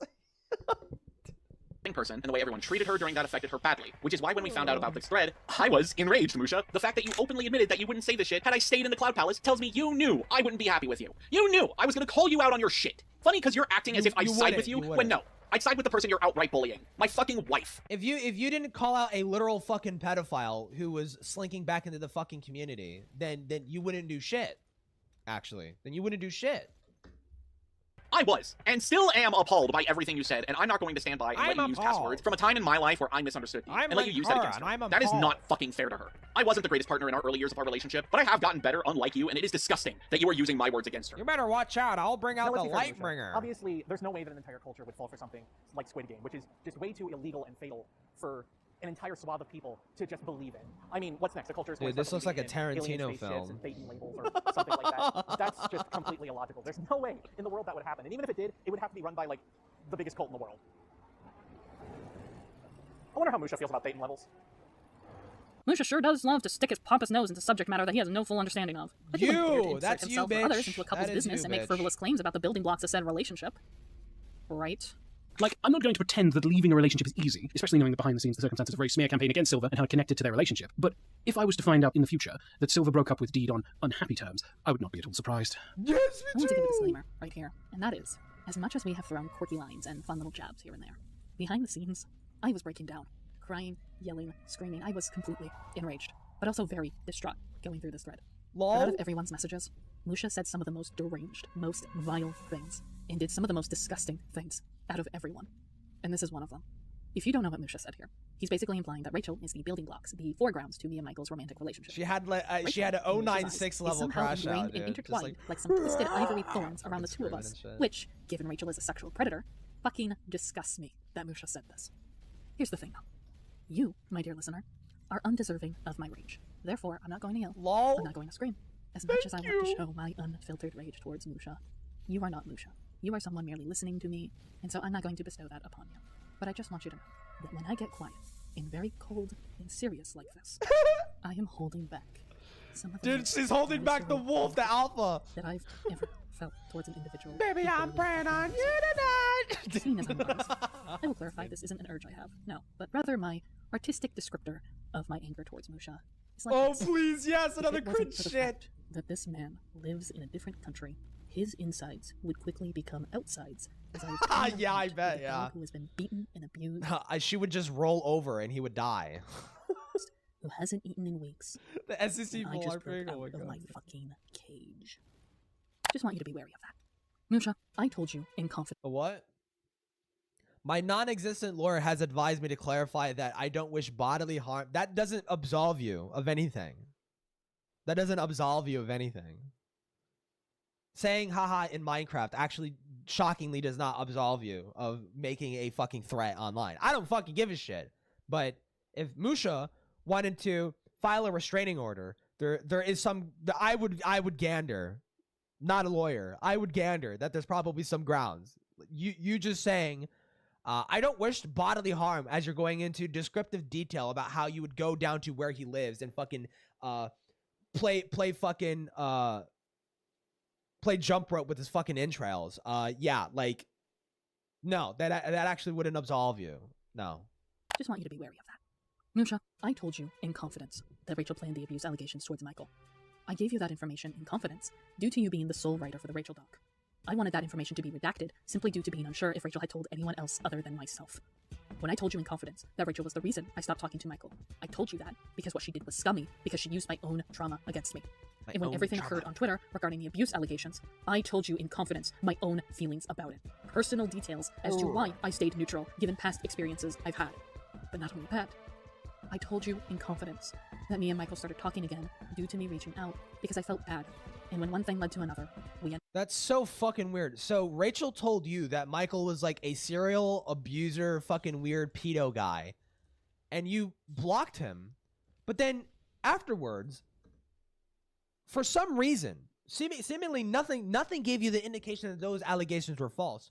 You reached out to him and reconnected with him. Does anybody just find that weird? Why would you believe Rachel at the time and then suddenly just go against that judgment? ended up dating. Rachel had fucking all to do with Michael and I starting a romantic relationship. Fuck. Yes, we stopped talking because of Rachel, but we did not start talking again because of Rachel. We started talking again because I made that choice. I came to the decision I wanted to talk to Michael, and I was absolutely ready for him to tell me to fuck off because he didn't owe me anything. It is absurd and sickening that I told you things in confidence, knowing that it would be confidential, knowing that it would stay private, knowing that you would not use my life, use my trauma, use my fucking story as a means to paint a narrative of something that just isn't fucking true. You wanna know something, Musha? Rachel isn't even the person who introduced me to Michael. I started talking to Michael. Did you not say that in the last video? She literally said that in the last video, that Rachel is the reason why she met Michael. Now that's not true? The amount of times that's happened, the amount of times that these fuckers just contradict themselves is just insane. On my fucking own. I want to make clear that Deed's anger here is completely justified. However, I have a different approach No, because it's the not. thing that It's I have to ask you, delusional. Musha, is, why do you care? So what? So what if Rachel had any correlation to me and Deed getting into a relationship? Neither of us even talk to Rachel anymore, so why even say this? But speaking of Musha bringing up Rachel, because you said it! Because you said it! You're the one who said it! What? You said it in this video! Something that's been bugging me, Musha. Last During your video. SEC courthouse call, you were asked this. Have you accused people of being like Rachel Mills? Because this seems to be a part of the narrative of this community to accuse all of their assorted undesirables to be just as bad as an abuser and a pedophile. What do you have to say about that? And your answer was that you weren't aware about the amount of comparisons that people made with Rachel. In fact... Wait, play the response. What the fuck? Play the response. What? You state this. I had no idea it was a regular pattern. I can't recall on my part saying that someone was specifically just as bad, though I do remember making an incredibly ludicrous comparison in my initial frustration when Shuli called me out, and that is one of the things I did bring up in my apology document towards her. Perhaps that could be true, but I highly doubt you're unaware that you're a contributor to that problem. In fact, how's about we play Musha's favorite game of all time? Roll it! Welcome, ladies, gentlemen, furries, and non-binary alike, to today's disputable charades. Our contentious... You despite all the problems with the fandom, you saying that makes me significantly more ashamed of being a furry. Do not fucking point that out. Ever. Labyrinth are problematic yet oh so fun fanatics. It's the SCC's favorite pastime, the comparison game. Let's give a catastrophic welcome to our host for this evening, Deed. Hello, everyone. It's quite the odd appearance to be here. You couldn't even, like, I don't know, dress in like a fancy outfit or anything. You just don't even care about this bit. You could tell that this is fucking Silver's bit because she just doesn't fucking care. But, hey, money's money, am I right? Money is money indeed, whether bloodstained or not. Now to explain the rules of the game, our problematical host will ask the questions, and it's up to the audience to figure out the correct answer. After 3 rounds, that will be game. Alright, sounds simple enough. Let's do it. Question 1. How many individuals was he compared to in Cloud Palace? A, 2, B, 7, or C, 10? Die. The answer is C. Jesus, that many individuals? That's bigger than my pool of buddies. The best part is, you wouldn't even know 90% of the folks you were compared to. Okay, anyways, next question. Question 2. How many of these individuals he was compared to have done egregious things such as defended grooming, is an abuser, or have committed sexual... Wait, hold on. Whoa now, at least give the audience the possible answers before giving commentary. Are we not gonna talk about... It's a game show, Deed, not a variety show. Though we are all about entertainment here. Yeah. Sick entertainment. Is it A, 1, B, 3, or C, 5? The answer is C. This is... Actually, it's 7 because you forgot to count both of you motherfuckers, okay? Actually, forgot to count that. Joke, right? No, this is a game show, not a comedy sketch. No, the questions, like, this isn't real, right? Nothing is more real than the prize near the end of the show after our final question. Wait, so I was compared to a fucking rapist? So with the audience's eyes locked onto the prize, what is that dreaded final question, our vexed host? Okay. I guess it's my life now, so... Final question. Out of these 10 individuals, how many of them has he personally been affected by, implying that she, the victim, is just as bad as these individuals? Ah. Okay. Sure. Why not? Is it A, only 1, B, 2? I would go as far to say she is just as bad as fucking Doodletones. Like, it's unfucking real, the amount of fucking retarded shit that she just, like, straight up admits in this fucking... Dude. It's unfucking real. Unfucking real. Now, Doodletones had a larger impact because, obviously, she fucking ran the fucking Cloud Palace and stuff like that. She had more control over narratives and stuff like that. She had more, like, assertion of authority within the fucking community. Was able to, get away with more shit. Ooh. That's a little interesting. But, Deed still has, like, the same, it's the same fucking, like, it's the same problems. It's the same fucking issues. Or C, none, because I'd be absolutely fucked to do that to an abuse victim, and nobody would be sane enough to do that, right? Should at the end. How are we feeling about the audience's answer, wretched host? I'd like to think that the audience has a higher moral compass than whoever the fuck is running this game show. Clinging on to your last string of humanity. Love that. Only out for the best at sea, that's correct. Well then, drum roll please. The answer is B. Wow, folks, our host is so speechless from how smart the audience is. Yeah. Well, hey now, it's only right to at least tell our audience what they just won for you. Wait, for me? Yes, sir. We here at the Comparison Game want our hosts to feel truly included within the experience. So after the audience guesses all answers right, the host will receive a complimentary gift. Huh. I suppose that makes up for what I just had to endure. I guess. Well, don't be shy. Open up that envelope and read out what you just won. Congratulations! You just won an all-expensive paid trip to Cancelville. Your pals, family, and even... Oh my god. Yeah, dude got canceled. Partner left, and anything that was left of your name, image, or reputation is gone for... What the fuck? This isn't a reward. This is a punishment. And that is game, folks. Good work on ruining yet another individual's life for absolutely no reason. Why, our host is seething with joy right now. No reason at all. There's literally no reason to not like Deed. Not one. Nope. Not a single fucking reason. There is no reason to not like Deed. There's just no reason. There's no reason, dude. Oh, what joy it is that I had absolutely no control over this.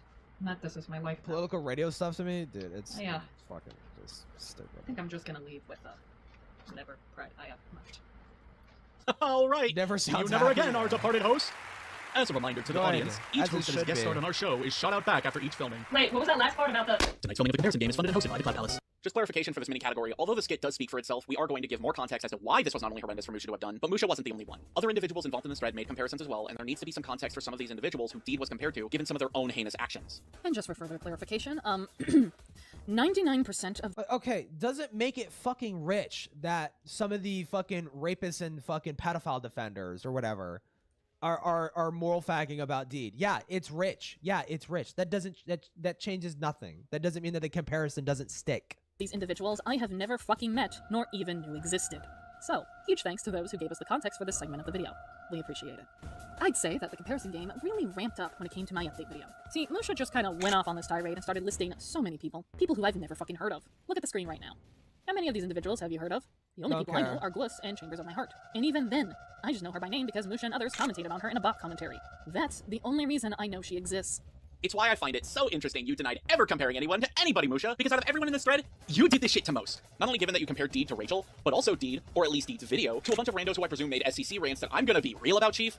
I don't think anyone but you and the Cloud Palace understood. I know who two of these people are, Chambers of My Heart and Gwiss. And I think both of these— You know, by Deed's own fucking standards, Truly can just accuse Deed of grooming? Truly? By Deed's own fucking standards. Like, it's actually dumb. It's actually fucking ridiculous. Like, Deed's own fucking standards of what grooming is. Apparently Tippy, because Tippy was simply witness to Keyblade doing fucked shit with the kid. That was enough to call Tippy a fucking pedophile. Fucking Deed was trauma dumping sexual shit on fucking Truly when she was a minor. And Deed was an adult. It's so dumb. It's so stupid. These are ridiculous. Deed had been rejected by the SEC. That's exactly what's happening here. And the only person not doing that is me. Why is she not happy about that? I thought you hate this community. I thought you don't want their approval. Why are you so fucking pissy about it? You're not trying to equate me to the SEC. That's what everyone wrongly did for both Rachel and Susie, and I will deny that responsibility faster than you've seen anyone else never do. And it's really nice to hear you say that the best thing about Gwiss's rant is the clapback. I've never seen Gwiss's SEC rant, but if you guys have harassed him in the same manner you harassed anyone who had a problem with the SEC, and I have a very strong feeling that you did, then you certainly owe him an apology too. Speaking of Gwiss, let's also not forget the numerous times that Musha compared me to him, to which he outwardly said that, compared to Gwiss, I am a fucking nobody. There's something that you need to know about You the SEC. are, yes. When it comes to the SEC, you are not a person. You are an anomaly. You are an individual who becomes this statement, this label, such as with Rachel. Rachel wasn't a person anymore. She was the epitome of a bad person. So when people didn't like you, what would they say? They're just like Rachel. And eventually, you two would become nothing more than a label, and that is exactly what fucking happened to me, because I was compared to an anonymous person. This was a conversation that happened elsewhere within the Cloud Palace server between Jace and Donnie, but Jace essentially was talking about an anonymous individual who was allegedly toxic, i.e. abusive, to which Jace brings me up, making me nothing more than a label for others to compare to. It is astonishing that individuals cannot be known for their own actions. Rather, you have to be labeled as someone who has already been ousted from the community in order to be seen as a bad person. That's not how that works, and it's pretty dangerous and can lead to the territory of defamation if you go as far as to compare people to, oh, I don't know, people who should be put behind bars. You cannot compare someone to an individual who's a pedophile when that individual isn't, because when you say, You did that with Tippy. You did that with Tippy, though. You did that with Tippy.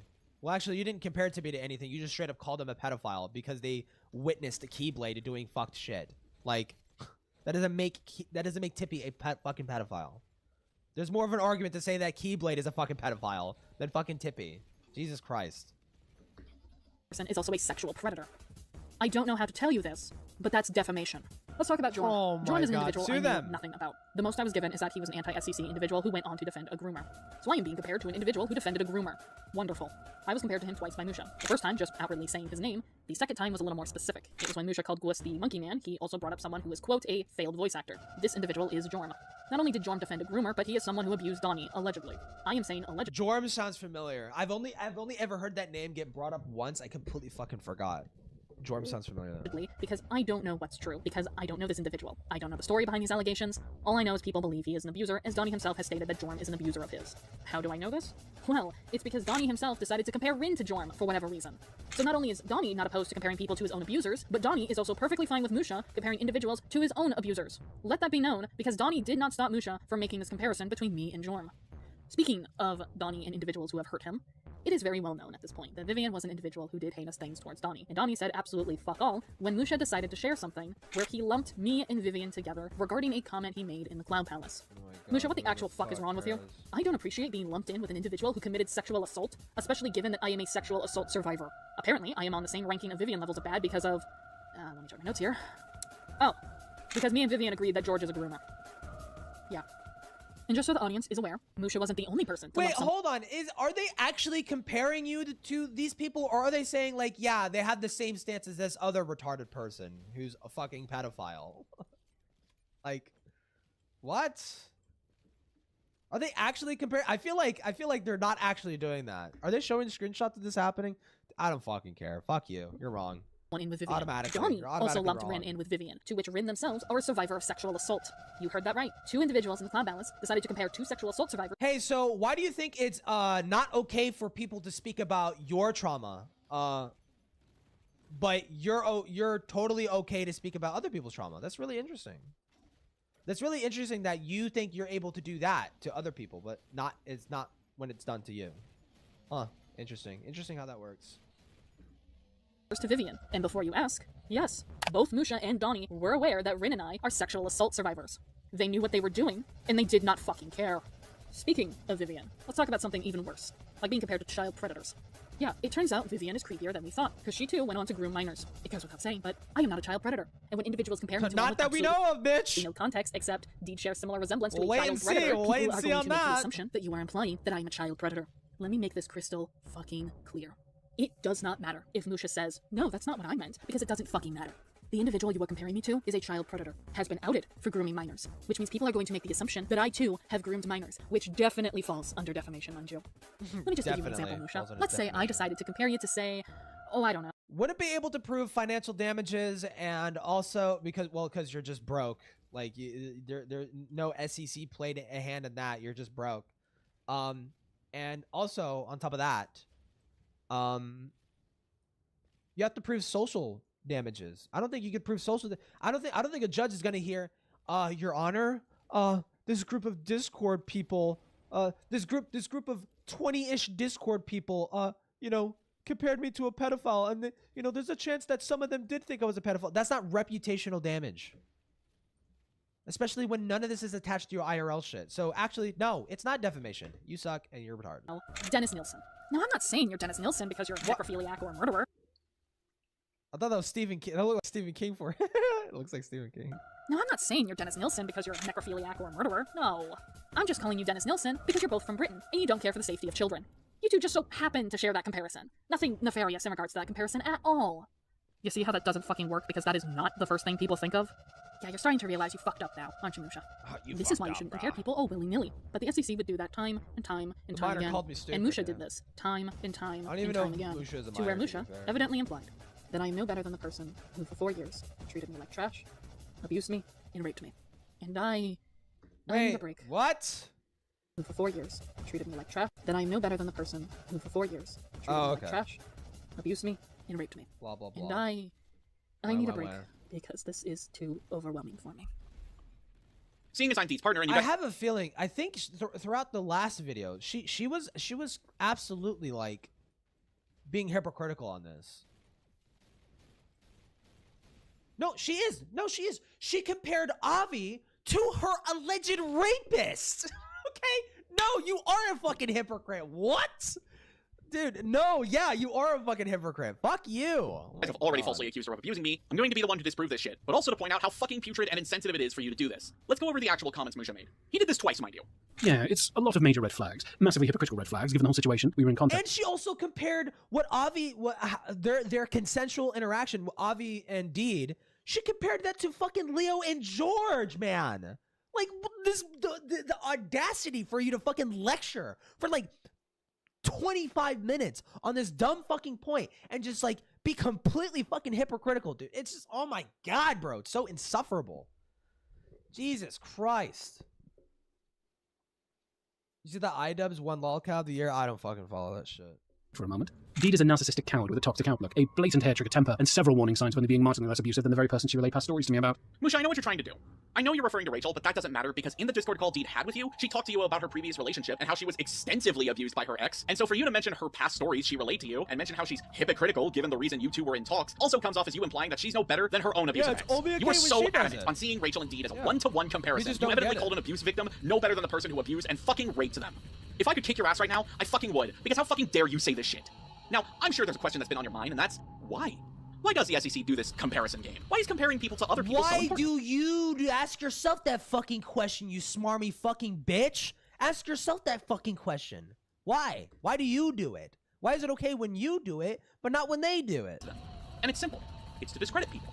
It's why they label any critiques towards them ranting. It's to discredit any actual genuine criticism, and in this case, it's not discrediting criticism, it's discrediting the person overall. They're basically, in an attempt to dehumanize you and treat you like you're nothing, they will compare you to someone who is infamous. And so when people hear your name, they will think of that infamous person, and they'll go, you're not worth my time, you're a fucking nobody, you are not worth listening to. There are two phrases that apply to the SEC and why they do this. Character assassination and false equivalence. Character assassination is an intentional and sustained effort to damage someone's reputation, often by linking them with negative figures or ideas. For example, she's just like Rachel, always trying to manipulate people, whilst false equivalence is comparing two unlike things as if they're equal in a negative way, especially to make someone appear worse than they are. For example, you're just as bad as Vivian because you disagreed with me on the George Raccoon allegations. And there is no one better that Musha loves to compare people to than Rachel herself. Yeah, you're such a fuck-ass liar in your courthouse call, Musha. You knew. You knew what people were doing. You knew people compared others to Rachel. You knew this because you did this to my girlfriend time and time and time again. All of this from the libel thread itself. We haven't even gotten into any of the tweets or any of the Google Docs that you have made on my partner. You would think that Rachel indeed came out of the same corroded womb with how much Musha brings these two up simultaneously. Letting the elephant out of the room now is quite insensitive and actually a mockery to Rachel's victims. For you to parade her name around like that when you utterly butchered your handling of the Rachel document. Rachel is an abusive sex pest. Deed is not. Deed hasn't committed sexual assault. Deed hasn't indulged in... Not that we know of. Not that we know of.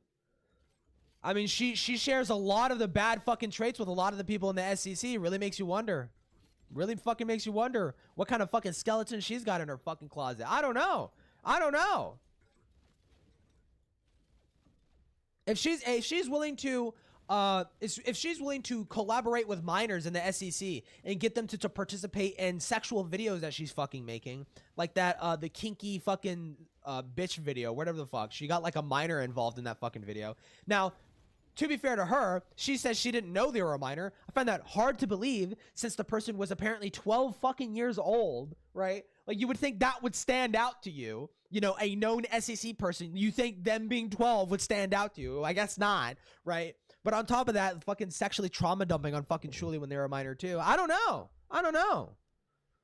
Lolicon and excused it with non-existent trauma. Deed didn't parade around the 17 is legal in my state nonsense that Rachel fucking pulled. It is negligent and downright criminal for you to act as if Deed and Rachel are one of the fucking same. It's insulting to Rachel's victims. It's insulting to Deed, and I find it insulting given Deed is unfucking deserving. That was in the last video. Oh, fuck. She said, you might be able to like search the phrase specifically. She's like, God, I'm trying to remember what she said specifically. It was that I wouldn't have done that if I'd known that they were a minor. Like that. That's the. I think that's the specific wording. If you could like control F that in the transcript. This, you actual goddamn cunt waffle.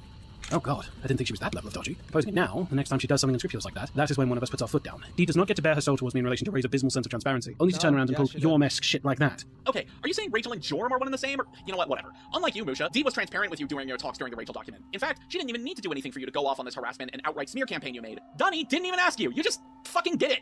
Deed is a narcissistic coward with a toxic outlook, a blatant hair-trigger temper, and several warning signs of being only marginally less abusive than the very person she relayed past stories to me about. Her behaviour since that Discord call borders on genuine instability that goes beyond just being bad at dealing with past trauma in public. And I, honest to God.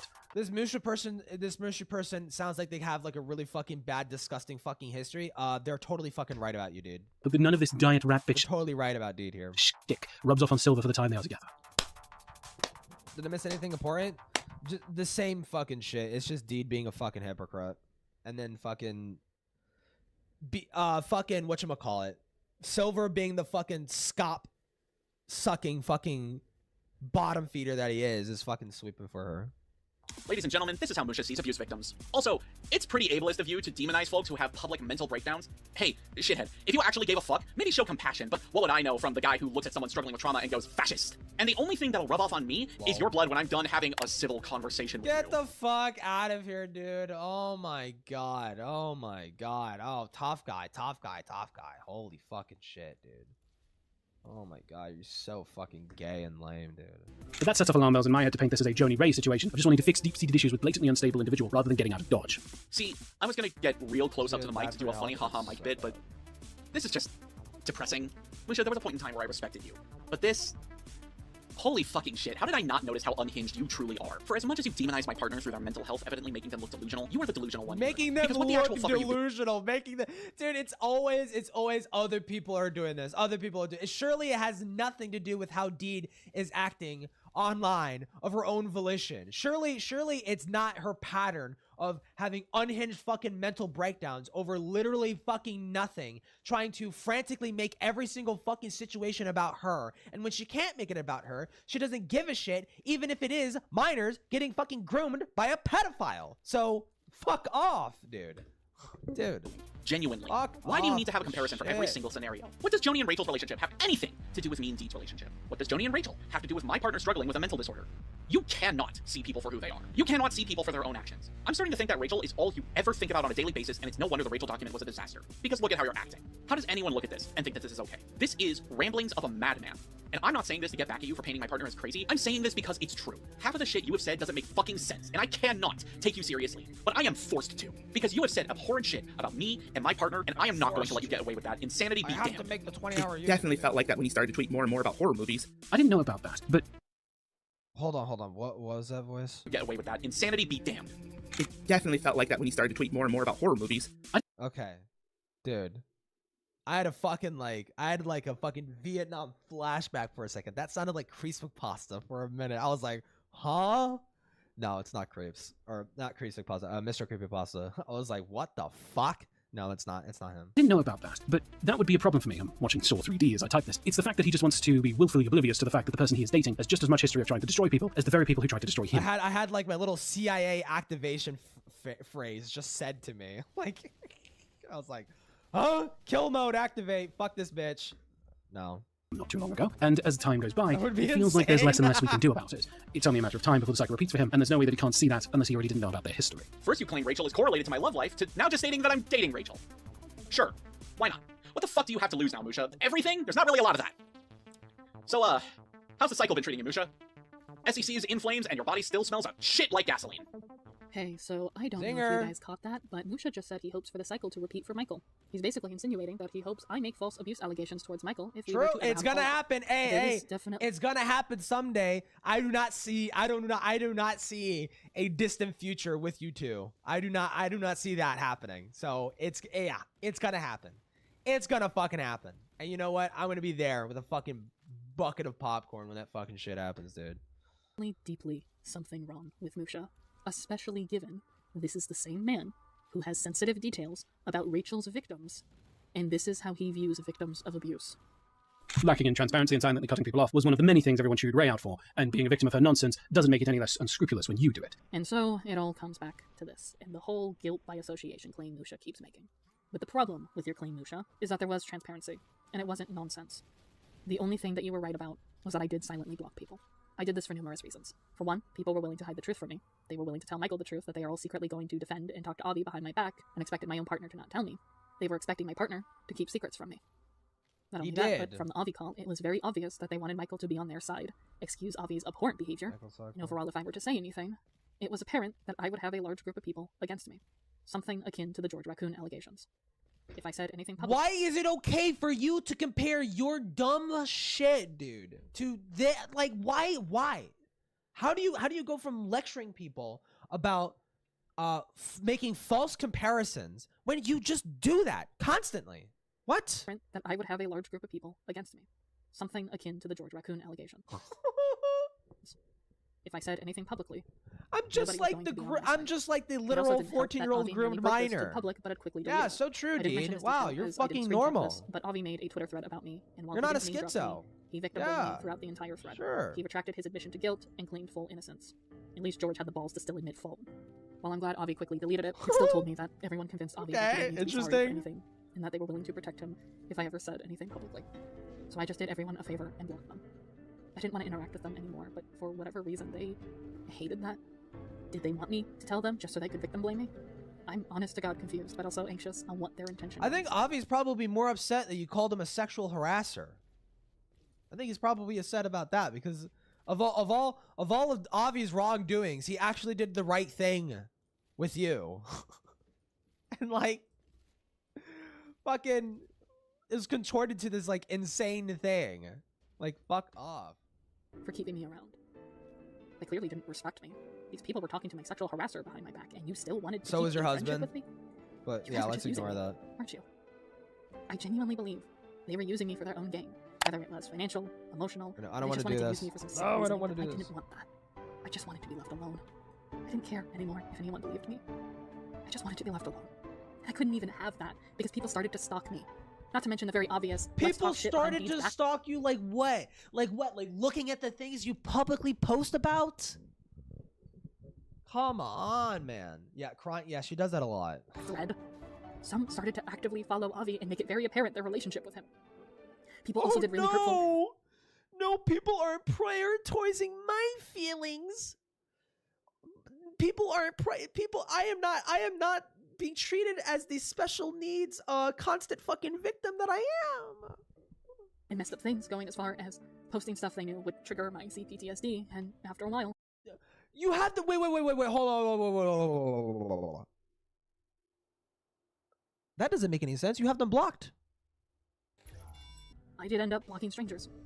Anyone who associated with Avi. But that doesn't make any sense. How do you know what they're posting about when you supposedly have them blocked? Does that not make any sense? I just realized that. Showed clear friendship with him, I blocked for my sake. I didn't want to interact with those people because I didn't see a point in telling these people my story. So then how did you know that they were posting things that were triggering you? I was scared that if I spoke to the wrong person about my story, they would tell Avi, or they would tell others who knew about me, and everything would just crumble after that. I actually did have a few close calls. I attempted to speak to people and tell them my story, but I was either rejected or outwardly told to shut up. We had hired someone as an artist, and when I found out they were hanging around Avi, they refused to hear me out and blocked me.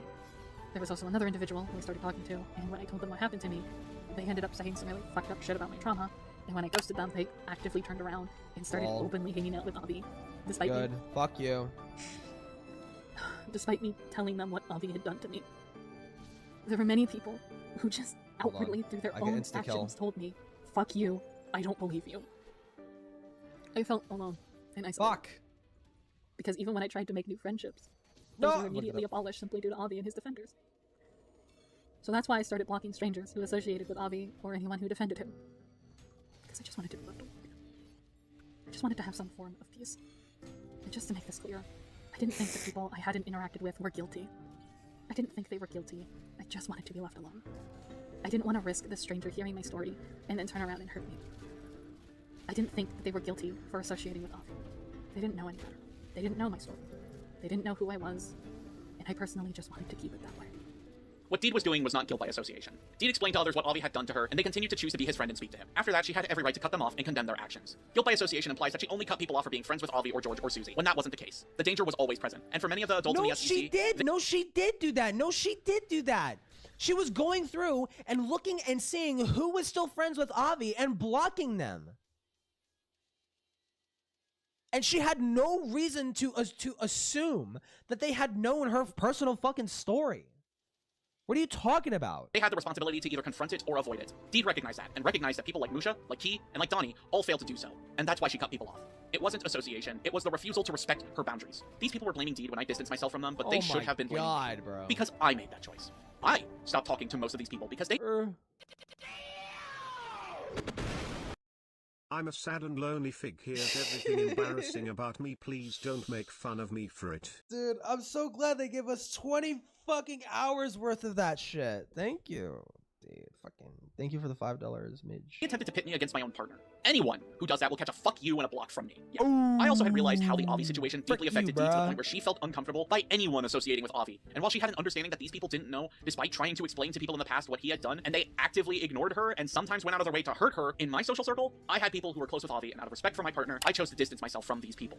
I did it for my partner's sake. I am sorry to anyone that I distanced from who wasn't aware of what was going on, but I hope you can understand why I chose to do that. So she was doing, so that confirms it. So she was blocking people who didn't fucking know. She was lumping everyone up in one fucking box. Dude, what? My partner's safety. She was selectively calling your friendships when she didn't even know who knew. Fuck this bitch, man. And comfort always comes first and foremost to me. I wish we could say we were done discussing Ray, but when we said Musha has an obsession with her... You deserve her, you fucking cock loser. Given I brought it up earlier, I think it's time to finally discuss my involvement in how Musha treated me regarding the Rachel document. My involvement with the making of the document starts... Now we're talking about it? I thought we were doing that for the past 2 hours. me giving Musha my testimony. I did not know the ins and outs of what was going on regarding the document itself, nor the thread that was made in the Cloud Palace. On March 16th, 2021, a group chat was made between me, Musha, and Michael. This would be the group chat where in call I shared my experience with Rachel. And just so you're aware, this was Musha's response to me wanting to tell my story. He didn't know! He didn't know! That was his response because he got invited to a random fucking group chat. What? From this kind of attitude, you'd think I'm about to give Musha the inside scoop for the Daily Planet or some shit. The call lasted for That's about an hour, probably and what he easily thought beyond it me. was, you fucking shithead. Suffice to say, due to wanting to remain anonymous, any evidence I gave Musha was only shared between us, and any specific details were scrubbed to ensure I remained anonymous. I was very adamant about not being revealed. I never heard anything from Musha afterwards, and when the document released January of 2022, my heart sank, as it was awful. So let me get this fucking shit straight. Fucking, you reached out to Musha to tell him about your experience with Rachel. You had invited him to a random fucking group chat, and he posted the eyeballs emoji because he didn't know what it was about. God, bro. Not only was my testimony treated like the foregrounds of testimonies, and my one request regarding the Cult Debacle was— You were just friends with Rachel. Sorry, Deed. You weren't fucking raped by Rachel. You're not going to be put at that same fucking level. Sorry, bitch. nowhere to be found, but seeing people like George have their own testimony, alongside Space Guru, who openly mocked and victim-blamed rape victims during the Me Too movement as a whole, but seeing Musha openly defend heinous shit like George's grooming allegations, Keyblade being a pervert to a 17-year-old, and outright defend workplace sex chat, which turned out to be literal sexual assault that was treated as a joke, just fucking grossed me out. On top of all this, my sexual harasser was there too, and apparently, Musha was buddy-buddy with Avi, which made my anxiety spike tenfold due to something— You invited yourself to be a part of this fucking doc! You are not entitled to anything! You don't get to, like, moderate who is included in the fucking document. If you want to do that, write your own fucking document. Lazy fuck. Oh my god, man. I will explain later on. Overall, I was you included my sexual harasser in this document? He did not listen to my advice, nor my one request I had, and so I left it as nothing more than a regretful time in my life. Behind the scenes, however, it was much, much worse. When the thread on me was created, did Musha even know who I was in the document? Basically, he was waiting for me to mess up. Unsettling, given I had him blocked, so this, to me, is an admission that he was stalking me. The fact he and others stalked folks within Ray's social circle, it wasn't the first time he had done this. Here's the thing, however. Musha did remove my anonymity. He did so once he started talking in this thread. In fact, he could not stop talking about my involvement in the Ray doc. Not only was the Cloud Palace involved with the Rachel document itself, so people would automatically know what Musha is talking about, but when someone asks to remain anonymous, you keep them anonymous, period. I should have remained anonymous even when Musha was talking about me, but...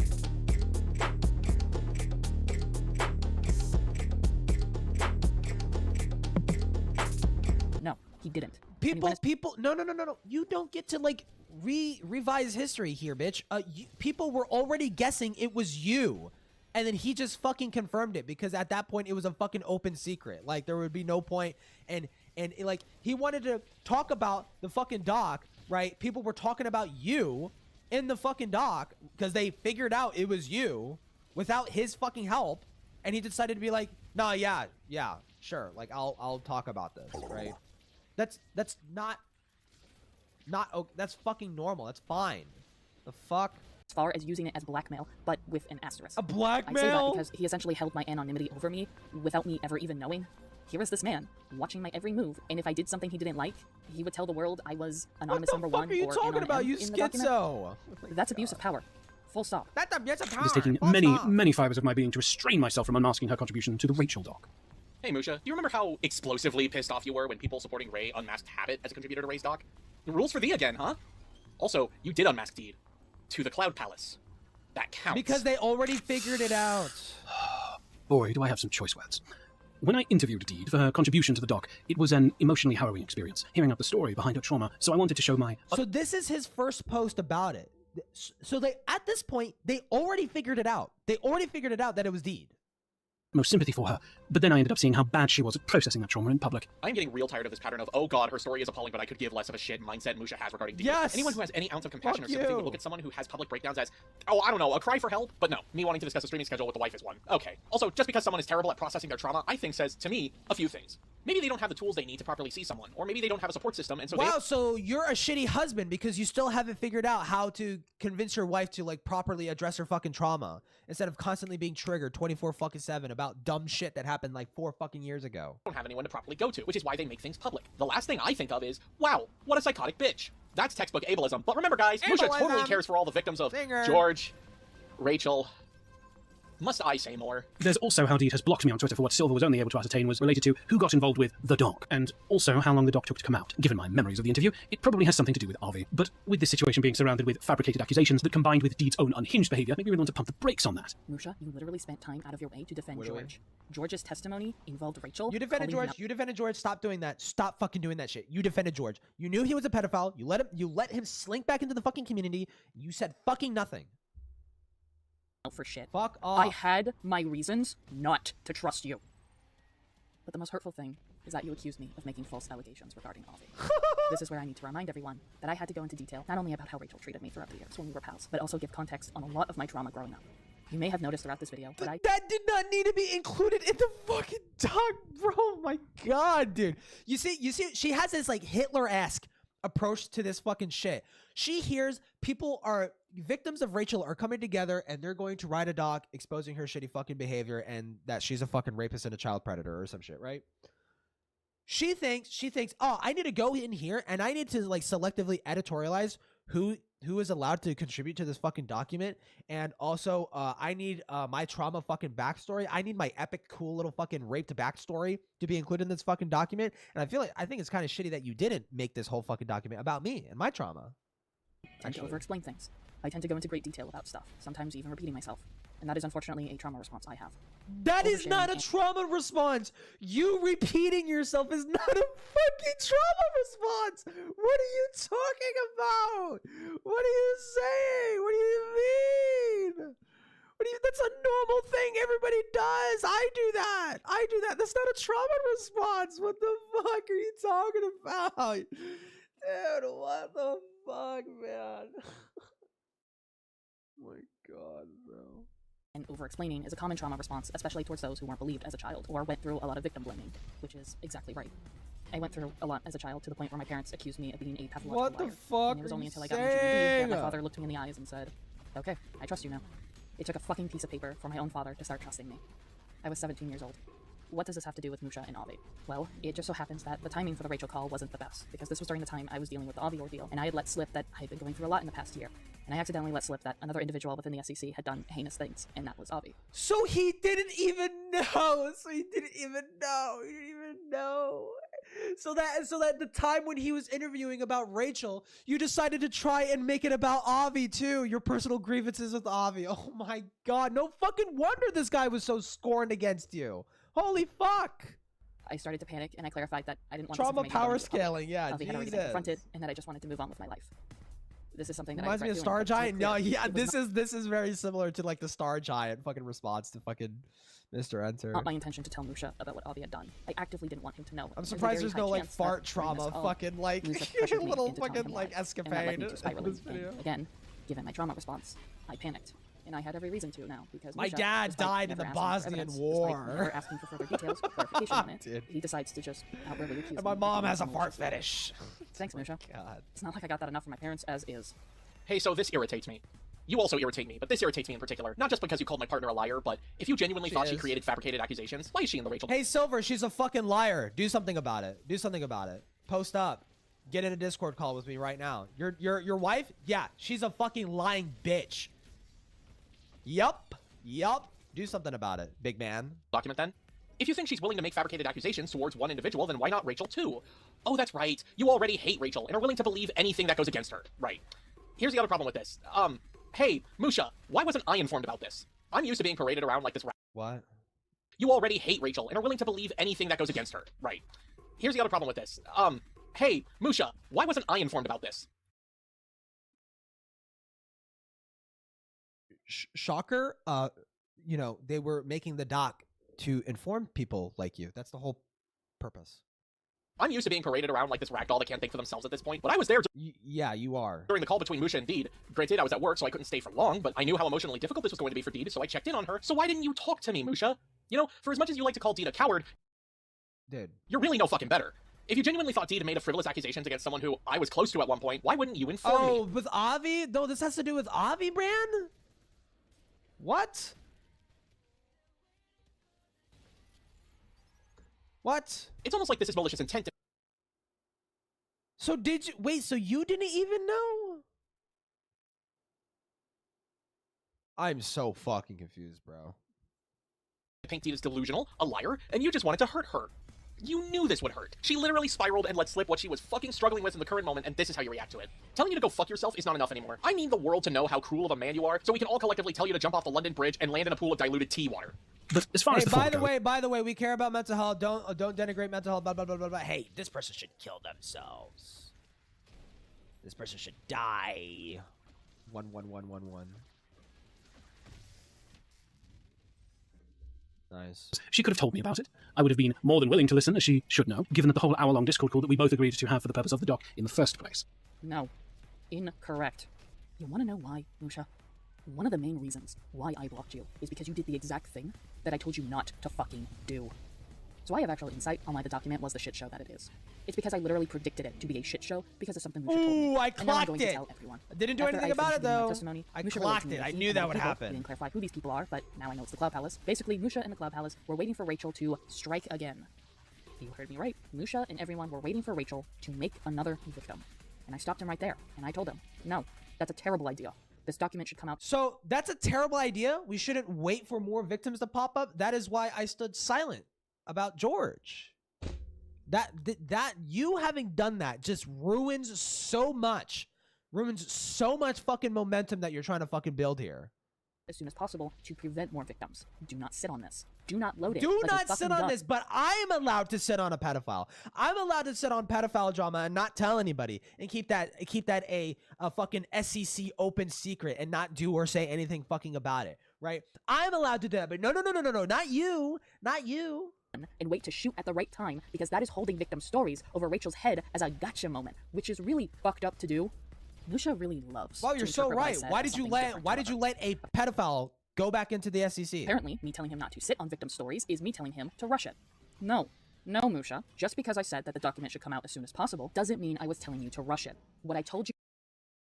Oh my fucking god! So it wasn't even about the victims.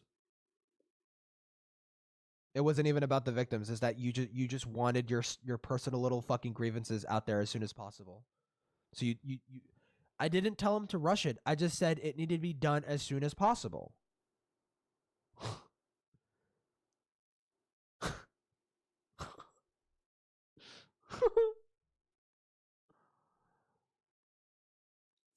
Okay. You exactly was to not sit on it, to not wait for Rachel to mess up again, because you didn't say you were waiting for other victims to get back to you. No, what you said was that you were waiting. Wait, various other. Wait, Chris. There's other instances. What other instances did she hold information on? For the.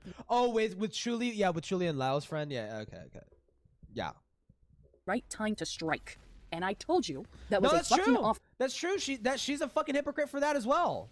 Yeah, she apparently knew that Truly, the grooming that Avi did to Truly was enabled by one of fucking Lio's friends, and she just didn't do anything with that information. She apparently was running around gossiping about it in a fucking Discord server, and didn't publicly call it out or anything. Didn't provide any evidence. Nothing. She did nothing with that. She apparently believed this person to have been a contributing factor to truly getting groomed by Avi and didn't fucking do anything with that. Made it be a little fucking private little gossip in their fucking Discord server. Dude, fuck off. Fuck off with this moral fagging shit, dude. Of course, this is what allow friends. Well, it's unproven allegation. It's coming from Deed. Deed is a schizophrenic, lying, retarded fuck. So I am highly doubtful of the allegations to begin with, and she's yet to present any fucking evidence. And it sounds like it might get mentioned in the fucking call, but it sounds like it was just a hunch. Who was a friend? It's apparently private. It technically someone already slipped up and said it, but it's technically fucking private, right? Full thing to do. I completely understand people need to be in the right mental state to share their story, but our conversation had fuck all to do with other testimonies. But you love misinterpreting that so you can have a clear hero-villain narrative. And so when you guys sat on the document for nearly a whole fucking year, I knew you didn't listen to me. I knew this was going to be a shit show. And guess what? I was fucking right. And as for the latter, yeah, let's not ignore how my own issues in my personal life to deal with, to say nothing of how many people who themselves were afraid to come forward, and I know that Deed proofread the foreword, so she has no excuse to not consider that. Ah, there it is. And right on cue, too. Hey, so, Musha, what the fuck are you talking about? I legitimately have no idea what he's referring to in regards to the foreword. You said nothing about what was going on in your personal life, and you said absolutely fuck all about hearing back from anyone else regarding their testimonies. No, the only thing you said was that you were pretty much done with the document. You were just waiting for Rachel to fuck up again. Take responsibility. Where did... Notice how there's no evidence for this, too? Notice how there's no evidence? Why is there no evidence?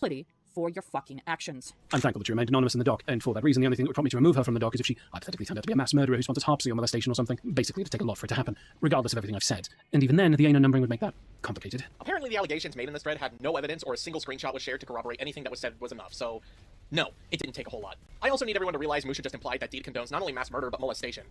Deed is a survivor of sexual assault. I don't need to elaborate any further. Hey, Musha! The throwaway joke, the throwaway fucking joke, man. Oh my god, dude. Chili and Yen are covering the shit fest. No, yeah. Are they call? Is the call out? I want to watch the fucking call. They're just watching it. Fuck. I want the call. I want the call out, dude. I want to watch it. I wanted to hear Deed's story out. I wanted to be at least somebody to give hope and a voice to people in her position, and seeing her treat that as disposable over reasons that Deed is too much of a craven coward to confront me on, combined with her embarrassing at best means of processing the harrowing thing she told me she suffered through, that just makes it even sadder. You know what else I'm tired of? I am tired of Musha's fake ass. No, seriously, he does not give a shit about victims. I know we've been repeating that time and time again, but I need you to just listen to what this man is saying. Deed didn't treat her testimony as disposable. She treated it as regret because it is shameful. It is disgusting how you not only treated Deed's testimony, but everyone else's testimonies. You did not corroborate the evidence. You did not corroborate the stories, because you were more focused on letting the entire world know I am Artemy Musha and I took down the rat. That you failed to realize that none of you fuckers actually talked about the heinous shit that Rachel did. I understand victims being scared of coming forward. I understand it is terrifying, but it is baffling to see what was written, and everyone thought, yeah, this will work. Even with Deed rightfully telling you that you shouldn't sit on this, honestly, this could have been baked in the oven for a few more weeks. But here's the thing. It does. As soon as possible or not as soon as possible? Get on the same page of your wife, you fucking slave. Jesus fucking Christ. This guy selectively decides to be a mindless fucking drone for his fucking wife. And then other times he's saying something completely fucking different from her.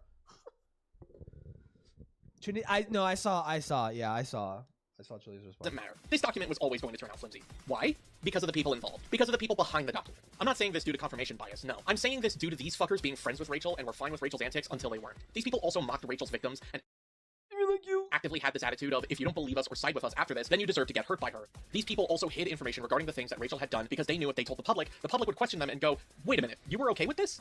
Because they were. They were okay with predatory behavior. I don't think I need to regurgitate the point of... So were you.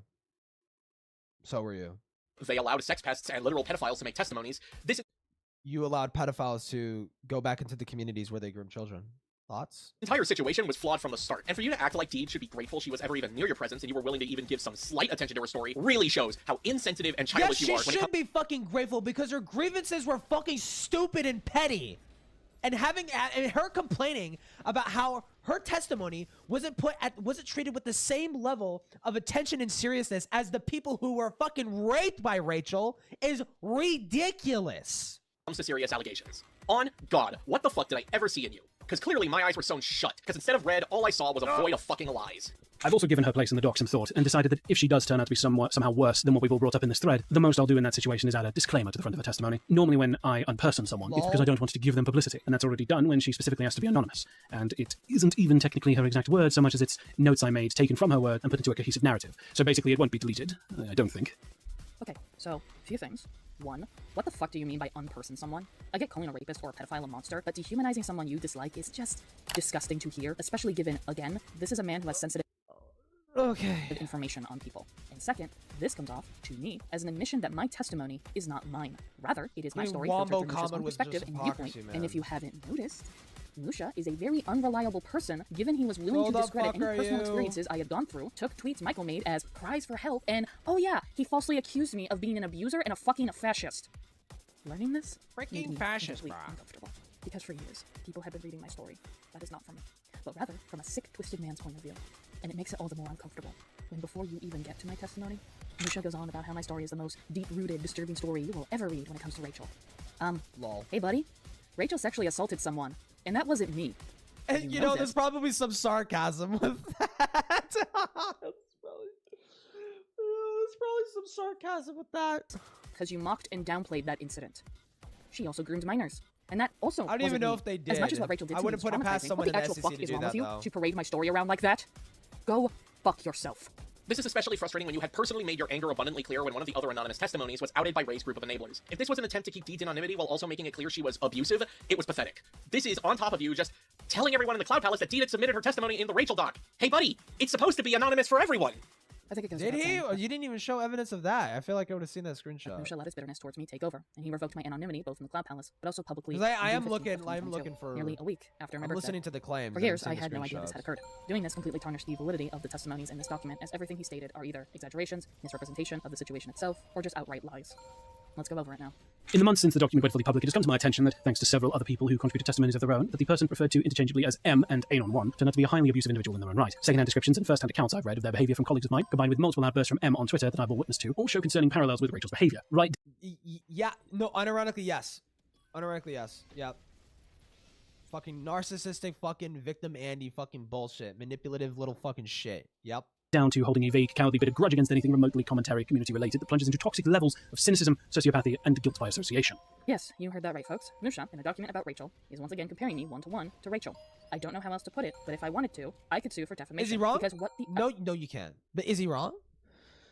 Is he wrong? Is he wrong? actual fuck is wrong with you, Musha? No, notice how there's just this blind assertion of this claim, and you're not even gonna bother like articulating. Comparing me to Rachel in a document literally dedicated to Rachel. You could be comparable to a rapist. Yep, people the you could wrong be. Idea and assume that Your video is everything mentally raping written me right in now. This doc can be applied to me as well. Mind you, Rachel was accused of many things, including sexual harassment, making false abuse allegations, and grooming. Not only that, but I didn't hold a bitter grudge against anything remotely commentary community related. You seriously are so hung up about my update video, for fuck's sakes. Also, I'm a sociopath now. Musha, I'd like to see your credentials in psychology. No, unironically, yeah, you fit the fucking definition. As abusive. All that in addition to displaying a narcissistic disrespect for trauma triggers other than M's own. Incorrect. And sharing others in private. Yes, you do that. Yes, you do. Yes, you do. You do that. You have done that multiple times already. For their coping methods, even ones that were recommended by mental health professionals. If you couldn't tell, this is referring to the kin allegations Donnie made. Donnie never mentioned his therapist recommended kinning as a coping mechanism to me, and I am still skeptical that is even true. Combine all of this with a lengthy Didn't she mention that? crusade of crash exploitation of pushbacks against child predators within Western anime fandoms as an excuse to be a shallow, confrontational xenophobe towards anybody with an even passing interest in anything vaguely Asian. Oh, I see. We have taken notes from Yoon's book, I see. Hey, Musha, I don't know if you know this, but Japan is only one Asian country, and lumping all Asian countries and overall Asian cultures to nothing more than Japan in anime is, say it with me now, racist in of itself.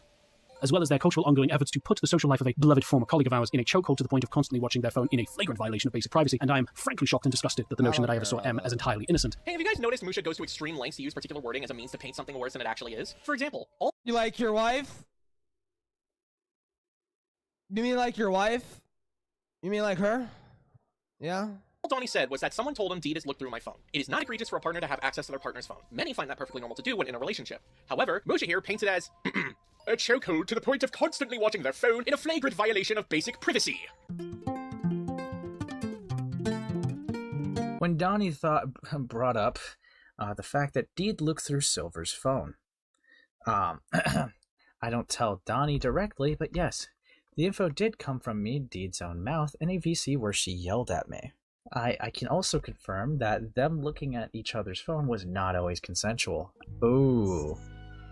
Now that's interesting. Because Deed begged me not to tell Silver that she did it because she did it when he wasn't there.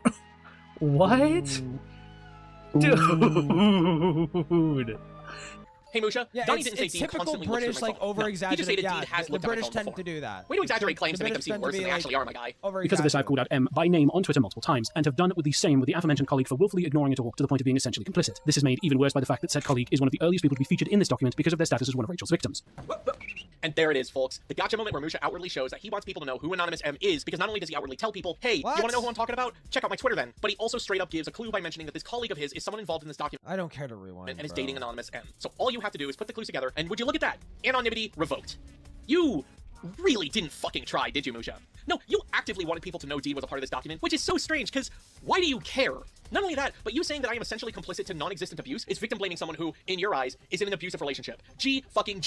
All that being said, this won't be an issue for this segment of the document. Not only was this testimony filtered through my own words, with identifying information, almost entirely scrubbed at M's request. Hey, so this is Musha, once again, solidifying that my story is no longer mine. It is my story filtered through Musha, who has been shown time and time again to not be a trustworthy source. This is why I cannot stress this enough. Do not seek after this document. If it were my choice, this document would be deleted, because it has done nothing but caused more victims by Rachel. I really want to read that fucking document, bro. Did someone post it? Did someone post it in topics? I'm curious. You're a sick man, Musha, and it feels violating that I thought it was safe to tell you intricate details. Okay, they did. I'll look at it. I cannot imagine how many people you have done this to, or the heinous things you have outed, mocked, and downplayed that have yet to be revealed to the public. Burn in hell and beyond. On top of this, normally when I unperson someone in the wake of a problematic behavior, it's just because I don't want to give them publicity, which is a foregone conclusion when I've kept this person anonymous this whole time and still intend to do so as of this rising. Telling people you have actively name-dropped her and discussed in detail about her actions on Twitter is giving her publicity, Musha. You fucking extension cord. Also, no, you did not keep her anonymous. Stop gaslighting yourself. Why would Silver just accuse Musha of being an extension cord? He's not an extension cord. He's a human being. You fucking retard. That's just starting to smell like gasoline and filet mignon.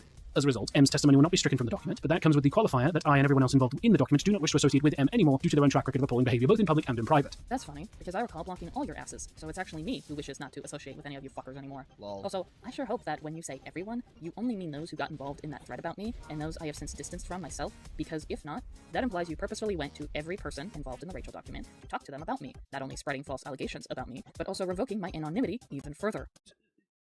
Kind of like how you were, selectively trying to call Silver's friend group blindly, might I add, because some people seemingly didn't even know of your personal fucking like super rape story about with Avi. And to fucking strangers, of all things. Speaking only for myself, I hereby declare that my connections, communications, and acquaintances with them officially begin and end with the Discord call that served as the basis for this segment of the document, plus proofreading shortly after. Musha, we were not acquaintances. I barely fucking knew you. And honestly, that should have been the warning sign that I should have never spoken to you and given you personal and sensitive details. Why did you? Why did you do that? It's almost like you're fucking trying to get attention. Life, because, well, look where we are now. The only reason I thought I could trust you was because Michael trusted you.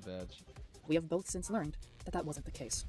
Consequently, I refuse to engage in any further one-on-one contact with them until I can be assured with the utmost certainty that they are putting the same effort into bettering themselves as a human being that everyone here is demanding of Rachel. Hey Musha, you know what you just proved? You just proved that between you and Deed, you're the actual fucking coward. For as much as you bitched and whined for Deed to essentially debate you, ironic, for Deed to essentially talk to you, you yourself refuse to engage in any further one-on-one contact with either her or even myself. Imagine being pals with a guy for years on end and you only find out through By the way, after getting ripped to shreds, instead of like further addressing their fuck-ups in this video, they ran. They ran. Just to be clear. They ran. So third-party individuals that someone you thought who was once a good pal of yours was talking shit about your partner to the point of libel. A worm has more guts and a spine than you've ever fucking had throughout your entire career online. You know, I'm curious. Let me look at their Twitter. Themselves told me that they shouldn't have to wait until more people get hurt, so as far as I'm concerned, it only makes sense that we call out, if not distance ourselves from someone who's clearly showing the same warning signs. Hey, so fuck you for using my own words against me, because this shouldn't even apply, because you didn't even listen to me in the first place. You guys sat on this document for nearly a year after I gave my testimony, and you are just making excuses. I understand people need time to mentally prepare themselves for talking about a possibly traumatic event, but that wasn't the case, no. What you said was you were going to sit on this document until Rachel made another victim, which goes to show how you and everyone else involved who was aware of this did not care about people's well-being. You did not care that people got hurt. Like, I am genuinely convinced that you did not care about the any tweets of the are protected. God damn it, dude. that was said about me either. For all I know, you actively knew that what was said was bullshit, but you didn't care because you had already made the choice to dehumanize me because I so dared to criticize your handling of the doc.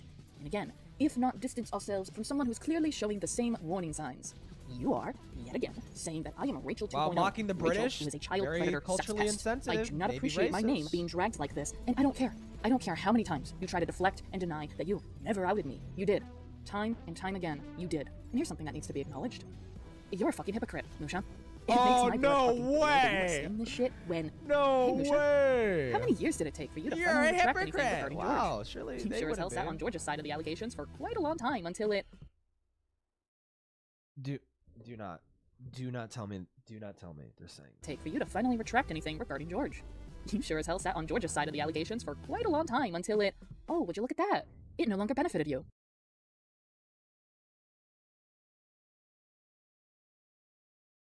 She needs to come back. She needs to come back, and she needs to get bullied for the rest of her life. Just. And why did you side with George for all these years? Whoa. How man more fucking hours, bro? How many more fucking hours? Well, it's a 9-hour video, and I plan on getting on VR chat, so I'm definitely not going to watch all of this in one sitting again. Fucking 2 hours. We're 2 hours in. Oh my god, we're not even close to when they fucking do the fucking the fucking skit. Dude. Fucking Vivian. You despised Vivian so much, you refused to believe anything she said, which is quite interesting, given that when it comes to me, someone you despise, you still believe me regarding my experience with Rachel. I guess your hatred...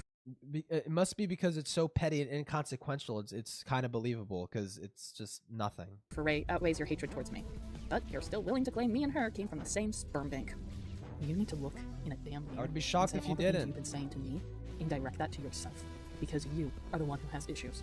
You are the person who shows some blaring warning signs of being Rachel.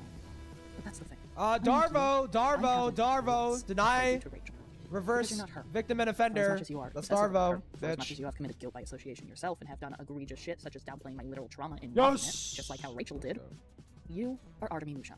You are a piece of garbage British man who You are thinks my so highly of Hida. himself. I am convinced you are painted red because that is how blind you are to your own red flags. Now go see a psychologist, and we'll see if narcissism or sociopath fits your description better. I only wish the best for M's romantic partner, and Why don't you pull up the definition of sociopath? Because she won't, I will. Let's look at the definition of a sociopath. What is it?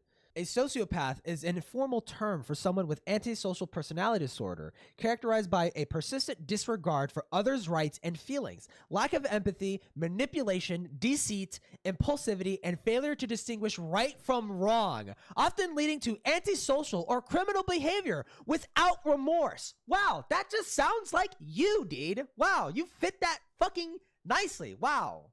Turns out the little glass slipper fits. hope that said partner ends up with someone who will treat them like an actual human being. You know who you are. I am not going to pretend that you have treated me as a human being in this regard, and you can stop acting like my well-being is something you care about. You don't. You said that I'm willfully ignoring it all to the point of being essentially complicit. Just like how you were willfully ignorant of how spiteful and an insensitive cuck you've been throughout the entirety of the Rachel doc, but also the thread that was made on my partner. Ain't even done with Unlike the first you, part. D doesn't unperson someone.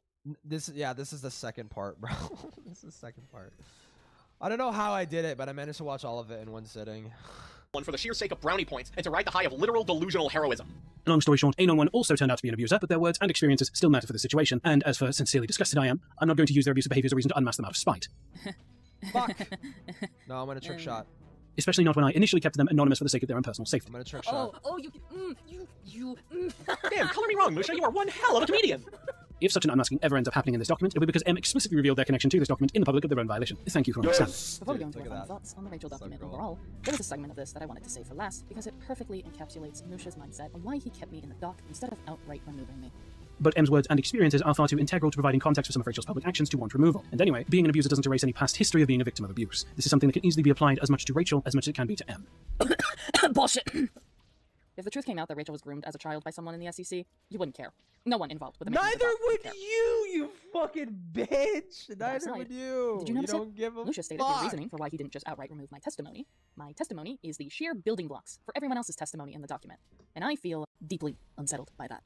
My testimony should not be used as a means to amplify the other testimonies. Removing a single testimony tear the document apart as if it's Jenga pieces. But this is Musha we're talking about.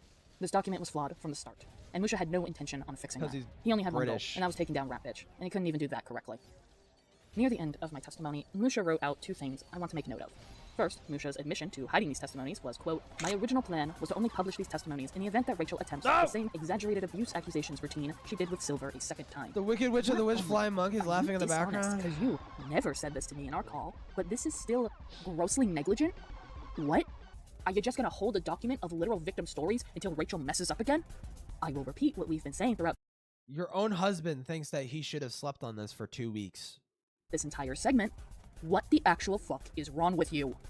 The second thing Musha wrote is, quote, "It was near the end of my notes from the Discord call that M said something that made me determined to go public with these stories as soon as possible. They said that the fact that Rachel had gotten away with so many bad things over the course of such a long period of time really pissed them off, and they personally don't want to wait for more people getting hurt for the accusations to be signal boosted." This outwardly pisses me the fuck off. Because you didn't even listen to me. You sat on this for a year, Musha. Not only that, you were fucking aware there was information about Ray being hidden, and yet you're acting as if this is the first time you're hearing about it. Fuck off! Let's not forget you used these words of mine against me, and you're not even given the full context. Because what the full context is that I am telling you not to wait for more victims to occur, because that was your fucking original plan.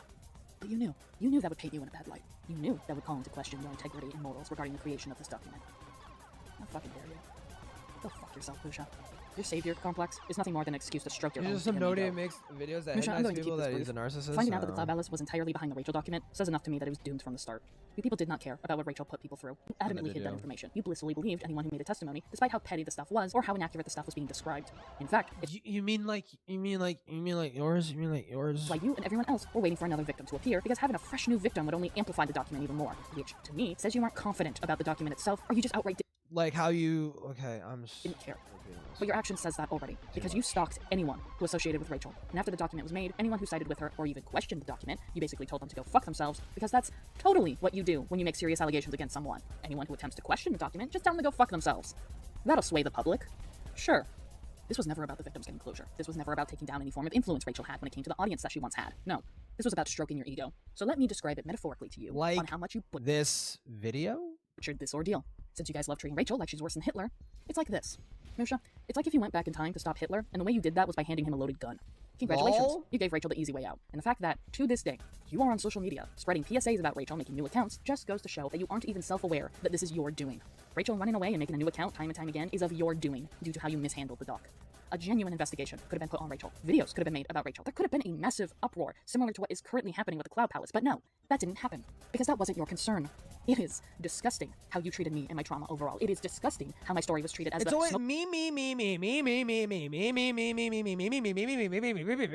It's always about her. It's always about her. It's always about her. It's always about her. It's always about her. It's always about her. It's always about her. I'm fucking losing my mind, dude. Gun when it comes to Rachel's actions, when it should have been the grooming victim stories, when it should have been Rachel's exes or roommates, when it should. Then why would you ever insert yourself into this document ever? Why would you ever do that? You were not groomed by Rachel. You had a shitty friendship with her. Could have been someone who was deeply and physically affected by Rachel. I don't like this. I don't like this at all. Because you want to know why? Because I feel taken advantage of. I was in a vulnerable state. You should be beaten. You should be beaten an inch of your fucking life, bro. When Musha spoke to me, God, I was led to believe this document would help victims such as myself get closure. I thought telling my story would encourage others to come forward, but all my story did was amplify frivolous and petty accusations and led to further victims of Rachel's being made. And I feel responsible, in a sense. I feel taken advantage of by Musha, and it's vile how he treats my story both as the forefather of Rachel's abuse, but also like I am deserving of what Rachel put me through, because he has no sympathy whatsoever for the abuse I endured both by her and my other abusers from my childhood. I was severely distraught. Finding out strangers knew anonymous number one was me. I didn't want the public to know about my ex and what they had put me through. Musha also outed things that I do not wish to go into detail, as for my safety and wishes, I don't wish to come out about just yet. Not only that, my words were not my own. It was Musha's words now. And he knew this was a fear of mine. Because he's the one who wrote the fucking document. No fucking shit. It's gonna be his words. You're not the one who's writing the documents.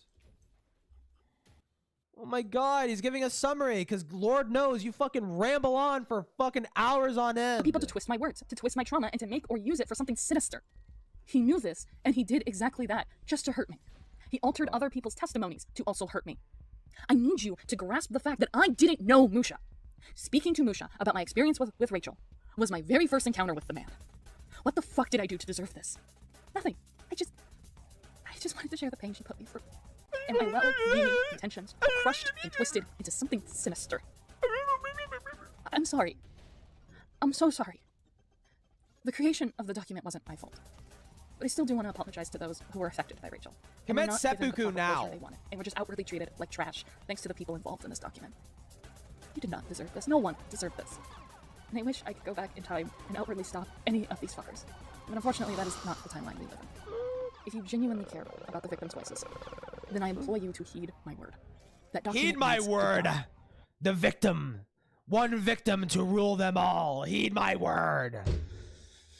Fuck the raped. Fuck the actual raped people. Fuck them. Listen to me. It should no longer exist. Do not seek after it. For my sake and others. Please.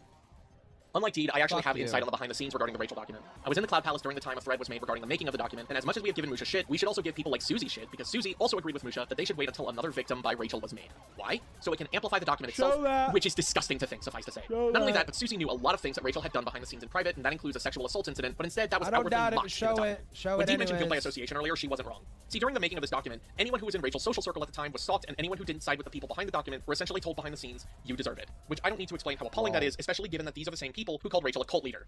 Here's a little tidbit. If you genuinely think someone is in a cult, pushing them further into the cult's hands is not going to help them. Calling them morons is not going to help them. A place of compassion, patience, and empathy is what will help them, but that is not what the Cloud Palace did whatsoever. Just like with Deed, I also regret ever allowing Musha to insert my testimony into the Rachel document. My testimony was a little different, however, as my testimony was my response to when Rachel made false allegations about me, and something that a lot of people aren't aware of is that those false allegations Rachel made was the reasoning the Rachel document was made in the first place. And so to see how they handled everything disturbs me. And even though I am not at fault, I would still like to apologize to everyone affected by the mishandling of the document itself. That includes my wife, who I deeply regret ever helping her get into contact with Musha. Looking back, I don't think anyone had good intentions for this. I think they let their hatred towards Rachel fuel them, and so they did not care about accuracy. They did not care about being careful. They just wanted it to hurt. They just wanted Rachel's social circle and overall whatever audience she had left to explode. And while Rachel hasn't been seen online for quite a while, the fact that she has been able to run away and create account after account alongside how many people stayed or even reached out to her when the document released, evidently creating more victims, I think says enough to how much they truly butchered this.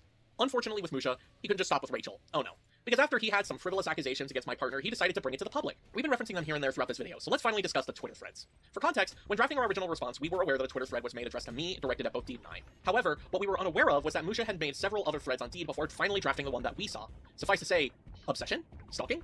Yandere simulator? More like Musha, for the love of God, please leave my wife alone simulator.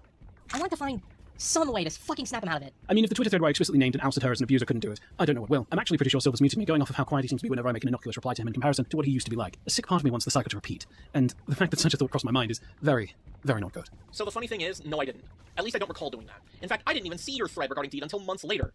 Because Twitter is a website run on shoestring and prayer. You'd know this, and you'd know for sure that I'd have seen your problems with me Indeed if you just fucking DM'd me. And a sick part of you wants this cycle to repeat? Buddy, that's just your subconscious.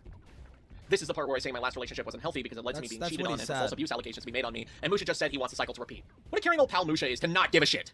Hey, speaking of not giving a shit, remember when he pretended to be me and mocked molestation? Caught up on this thread, and holy shit, I'm so tempted to mask off and admit that my subtweets from earlier were about her. A few people clarified in DMs about it, but also if you instantly figure it out. Oh goody, strangers clocked in that Musha was imitating me mocking molestation, and when that wasn't the case, he would outwardly go into detail about me to literal fucking strangers. I am numb. You're fat. You're fat and dumb. You're fat and stupid. On the threads themselves, Musha genuinely thought these threads would help me see the error of my way by being in a relationship with someone he barely knew. And everyone else within the thread was on board with this, or at least didn't do anything to stop Musha from taking this publicly. We've actually had people corroborate that they have seen the same thread as us, and when they saw it, well, they thought it was really fucking weird that Musha did that. Shout out to those who didn't believe the lies about my partner, you're a real one for that. But as we stated, there were multiple threads. We're gonna tackle these out of order as the first rendition is special, let's just say. After the first thread was made, a follow-up was made after, that we were unable to retrieve, so we're unaware of what was said, but either the original thread or the follow-up led to people coming forward to which Musha stated, Deed's abuse is exactly as widespread as I was worried it was. Dog, it is 2 fucking people. However, this wasn't enough for Musha. Maybe he was antsy, maybe he was just fucking bored, I don't know, but he decided to, in my personal opinion, go full villain, I'm sorry, full savior complex mode and announce this in the thread. Meantime, I ripped the band-aid off and tagged Silver directly. If this doesn't get a peep out of him, he's dead to all of us. Gladly. Given how these people have treated other victims of abuse on Rachel's end when they didn't immediately take their side, I'm really not surprised that they just acted like this. Regardless of what Musha wrote, all it did was make me realize he is a piss-ass coward who couldn't have a private civil conversation with me. So I blocked him after I found out about this thread. So what totally reliable and foolproof evidence does Musha have to dictate who I date? Let's find out.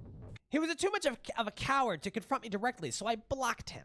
Yeah, that makes sense. Direct address to @PracticalSilver. This is how multiple people are describing the person you are considering a fiancé. This is who you are allowing to tear you away from those who sincerely care about. She treated me poorly. Okay, is there anything that she actually did? Show me what she's saying. you. I and every one of us implore you, break up before she does lasting damage. Musha, I was only friends with one of the people in the screenshots you listed. The other I only barely knew, and I don't believe I've ever actually talked to them. Something that needs to be stated as well, the word abuse was never used in these two testimonies. I know some may disagree with us, but just because someone is a shitty pal doesn't mean they are a shitty partner. We are now going to go over the two testimonies. Although these tweets are public, we are still choosing to redact these individuals and refer to them only as Anonymous E and Anonymous F. She treated me poorly in the time I knew her. I did my best to care for her and make sure she was safe and happy. Then I put one foot out of line and I was cut off forever. I wanted to help her, I always wanted to, and yet it was never good enough, no matter what.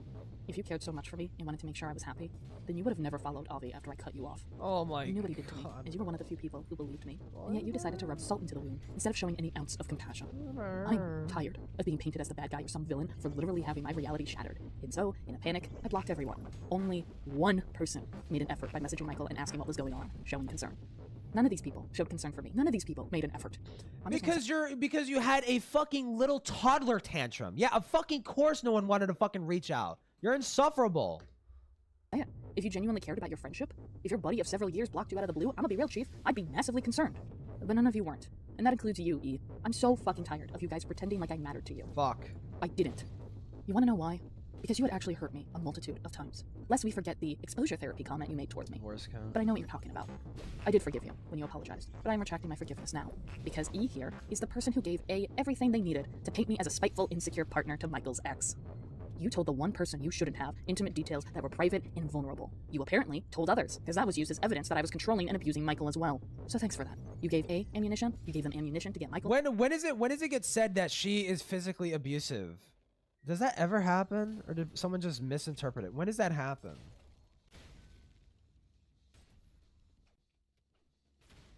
Fucking insane, dude. Downplay my feelings on them, crossing boundaries. You caused harm in Michael's and I's relationship. So you're right, it wasn't good enough. Because you did not help me. You made shit worse for me. Stay the fuck out of my life. I took so much undeserved crap from her. Whenever I was in the presence of someone she particularly didn't like, I would be terrified of her finding out and verbally berating me for it. She cut me off cause of association. Association in a situation I wasn't even part of. Whenever I was in the presence of someone she didn't like, which largely Is that included not sexual true? harassers and groomers. People who were actively harming our relationship or Deed's mental health in general. I get... It was Avi, who wasn't known to be a fucking pedophile at the time, so you can't even use that fucking label, dipshit. God forbid, the guilt from actively breaking someone's boundaries eat at you, because it certainly sounds like that's a first. If it is true you were not involved in the Avi situation, fine. Dude, imagine this. You know what this is? You know what this is? This is sunk cost fallacy. She's put so much time and investment in Avi being a sexual harasser that she has caused all of this fucking drama over this one fucking thing. And if it ever turned out that Avi was not a sexual harasser and is completely innocent on those fucking charges, that would look really bad. Bro, dude. Tell me I'm wrong, bro. It's sunk cost fallacy. It's like Avi has to be a sexual harasser, otherwise all of this was self-inflicted, and they cannot admit that to themselves. I panicked. That would break their fucking minds. In the panic, I blocked everyone I ever spoke to. However, you never made an effort to reach out. Only one person ever did, and that wasn't you. Secondly, I never verbally berated anyone for associating with people I disliked. Someone I dislike and someone who traumatized you did myself and others are two completely different things, to which I would have every right to No, they're berate. not. They're technically the same thing. Why the fuck would you want to hang around abusers, sexual harassers, and groomers? You were aware Maybe they didn't consider Avi a sexual harasser. of what Avi did to me at the very least. I can't imagine Maybe Avi wasn't known as a groomer at the time because those allegations weren't made at the time. who else you're referring to, but I can only imagine. I know you're smart enough to not be oblivious to this. I know you've had experience of being under the thumb of an abuser before, unless you're either willfully ignorant or being manipulated. I don't see how you aren't seeing the same red flags as before. No, you don't. You very clearly don't know me, and you very clearly don't know abuse in a relationship. You also clearly don't know how to be a good friend, because to be perfectly honest, I don't know how you think calling me too stupid to understand abuse, especially after being in an abusive relationship, which you've pointed out, is going to get me on your side. Maybe if anything, I would hope me staying with Deed would maybe make you think twice a bit on your own precognitions of her, because I clearly know what abuse in a romantic relationship is like. At least probably more than you do. But hey, I suppose that wouldn't fit the ever-growing narrative that's been manifesting in the Cloud Palace. Yeah, something that needs to be stated is that if this was an actual abuse case here, Musha handled this so What fucking abusive... This is fucking new. What abusive relationship... well, the one with Deed, obviously, but like, what other one is he referring to? fucking horribly. This is not how you reach out and talk to those you fear are in an abusive relationship. End of. Not only that, this also comes off as ableist, as Michael is autistic. Oh I feel like my Musha is God, berating Michael's intelligence here, bro. and is essentially saying he is too stupid to not realize he's being abused, which is fucked up, Yep. suffice to say. I don't normally get this personal with people I know only online, but then most of the people I know online don't willfully allow themselves to fall into conniving, isolating arms of an obvious manipulator, much less immediately after being the victim of another one. The fuck do you mean you don't usually get personal? If I had a nickel for every time you compared any person to M-Skull alone, let alone comparisons to Ray, Not to Quiz, M-Skull, the SEC is nothing but personal to you. Anyways, I'd have enough nickels to purchase another copy of Deltarune. You all can do the math on that one. This is mocking an abuse victim. You are mocking Michael's intelligence here. On God, this is not helping you. Again, if this was a genuine abuse case, this would have led Michael to not listen to you. Period. I wish to make this as explicit as possible on behalf of your old friends and those who did previously hurt. Silver, for your own good, please break up. No, I want it to be abundantly clear that this is an ultimatum Musha is doing. And let's just say when Musha posted the link to this Twitter thread, a discussion transpired over in the Cloud Palace thread. Whoopsie! Anyone reading this thread, I very much would appreciate if you could spread it as far as possible. Wait, what was the other thing? Anyone reading this thread, I Musha is doing. And let's just say when Musha posted the link to this Twitter thread, a discussion transpired over in the Cloud Palace thread. Whoopsie! Anyone reading this thread, Oh, okay. This is draining. I very much would appreciate if you could spread it as far as possible. This is a message that I'm fairly sure is going to land on selectively deaf ears on its own. But don't worry, Musha. It has. This. Wait, this I want right to fight here the is why I cancers. believe this threat was made with malicious intent. Musha wanted my reputation to be ruined, as he wanted these false allegations to be spread as far as possible. And it did. These allegations did spread outside of the Cloud Palace thread. Many people have confirmed to me they saw this thread, but thankfully didn't take the allegations at face value. I also find it ironic that I'll be liked to this post. Oh my and the Cloud God, Palace it's were aware that I had Deed. made this thread. Not only that, someone replied to this thread, insinuating that Michael and I should be financially ruined over this shit. So thanks, Musha, and fuck you. Although this thread didn't get far, Oh, wait, no, it certainly that's caused an Deed uproar because within the it's Cloud Palace fat. thread, so let's see how everyone handled it. Fatter. So after Musha, in his own words, ripped off the Band-Aid, this is where Scarlett's TLDR, I'm sorry but this ain't it comment appeared within the thread. But there's more. I was concerned about the tagging part, honestly. I really don't want to hurt Silver, and I hate suffering in silence as well. Me too, Donnie. That's why after years of silence, I'm finally letting the world know the hellfire video you that you're and watching, everyone else fucking put me through. This is then when Scarlett's comment regarding Michael leaving the Cloud Palace is a concerning thing apparently appears. Someone needs to knock some fucking sense into him. This isn't how you do it, though. I think coming out about her by itself is fine. Being honest with you, I have no idea what would be the best way to go about it. It's just that taking people she personally knows doesn't help. Hey, Donnie. Let me let you in on a little secret, okay? That's exactly what you guys fucking wanted to do from the very beginning by accusing me of abusing Michael and evidently praying he dumps me. Michael, who is literally the only person I had in my life at the time. Shut the fuck up. Silver already got the notification for the tweet, and there are accounts from people of what Deed did, so I guess only time will tell. No, I didn't! You're giving Twitter way too much faith! And I know it's hard to get in touch with him because she's so controlling, but you forgot that there's still a support group that Silver is a part of. We're just not it right now. I think there was more we or they could have done, but at the same time, we can only do so much. Ultimately, it is his decision. That's understandable, as much as I'm honestly in the frustrated position of not really knowing what else can be done if the previous thread wasn't enough. Fucking savior complex piece of shit manipulator. Musha, no amount of Twitter threads would have led me to speaking to you. It would have done the exact opposite because, dear God, you people are children. For as much as you were willing to take the reins of the Rachel document, you couldn't have one mere fucking conversation with me. I'm just concerned how this is going to be by the end, because this can give a domino effect more towards Silver, of fucking course, and a lot of people, I don't know, I'm just concerned. Hey, how you doing? You know what I find so interesting looking at this now? Rachel falsely accusing me of abuse is what led to the Rachel document being made. A domino effect was made. And yet, here is the Uno reverse. Now there are false allegations being made on my partner, to which I am the supposed victim in all of this. And seeing as you guys wanted everyone to believe you were concerned patrons for a poor abused baby puppy, aka me, I'm Rachel's social circle, aren't I? What I mean is that nobody was concerned for anyone who was associated with Rachel. No. All they cared about was smearing Rachel's name, regardless if the allegations are true or not. And what did this lead to? People siding with Ray or So actively just reaching out. FYI, Deed in the last video said, fuck everybody who had a problem with Rachel because they didn't warn her about Rachel. Just to be clear. So, yeah. The exact opposite. But Musha and the rest of the Cloud Palace didn't care. They said good riddance, and what happened here? Musha smeared my partner's name, and I chose to stand by her, to which Tippy implies that the domino effect on me would be everyone saying good riddance and cutting me out of their life. Kinda what happened when Ray falsely accused me of abuse.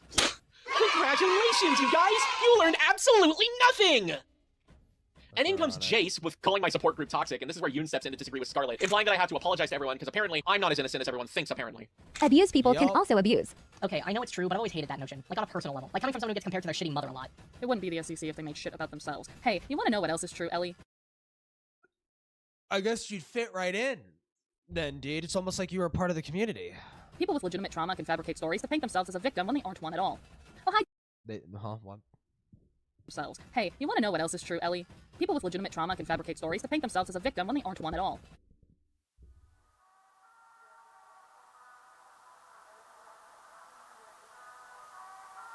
How do you not think that this would ever like apply to yourself?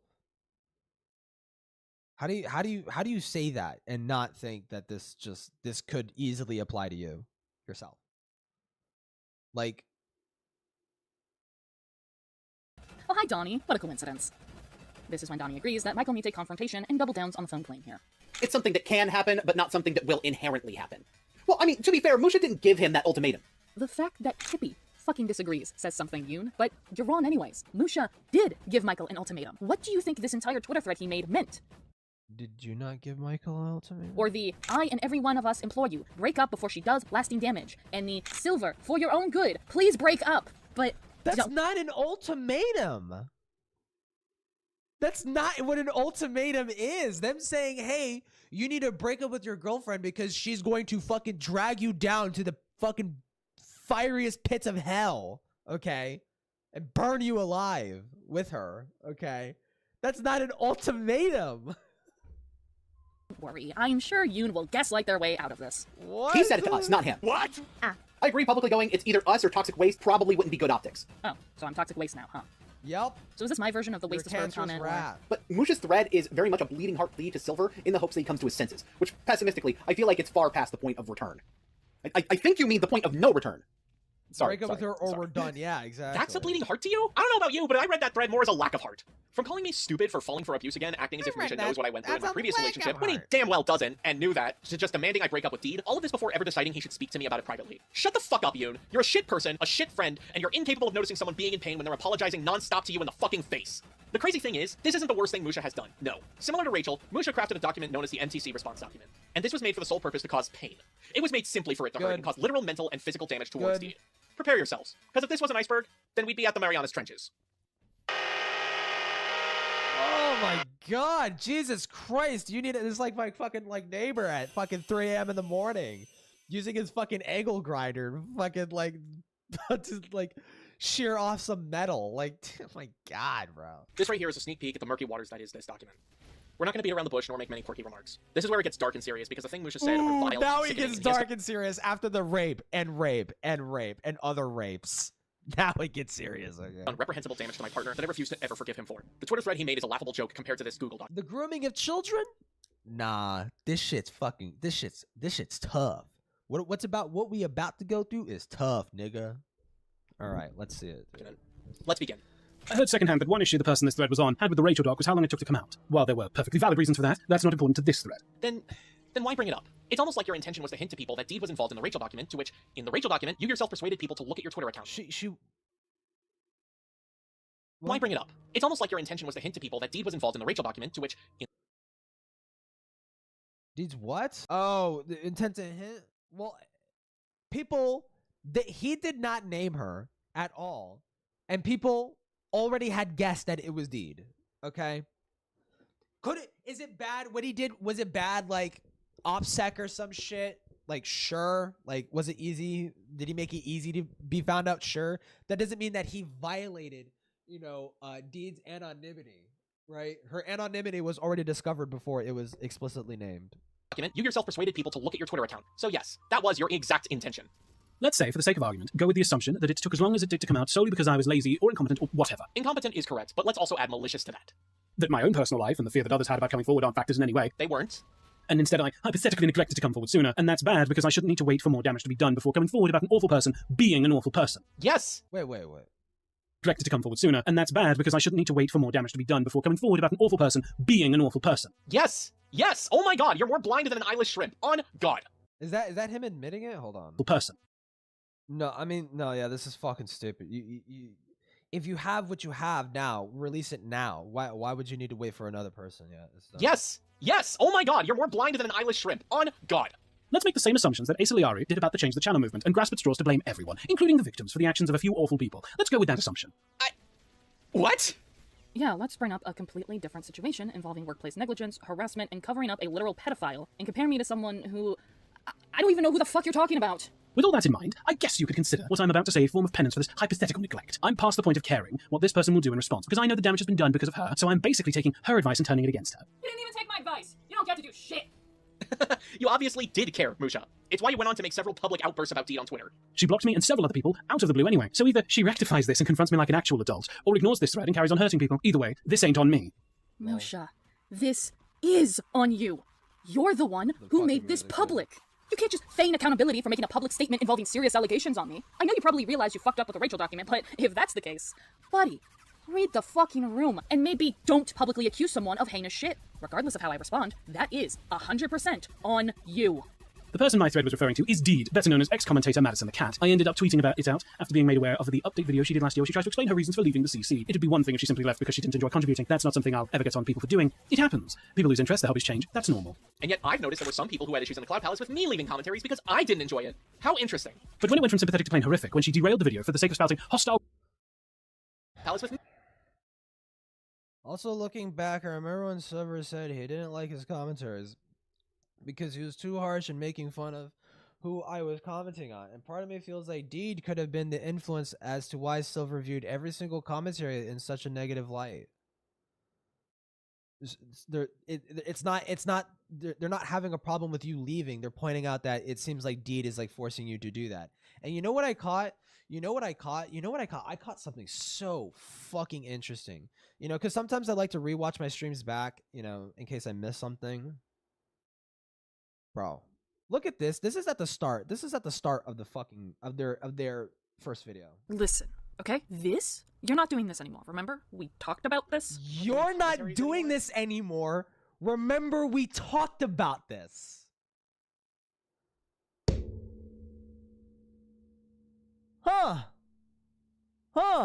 So, sounds like George was right about you.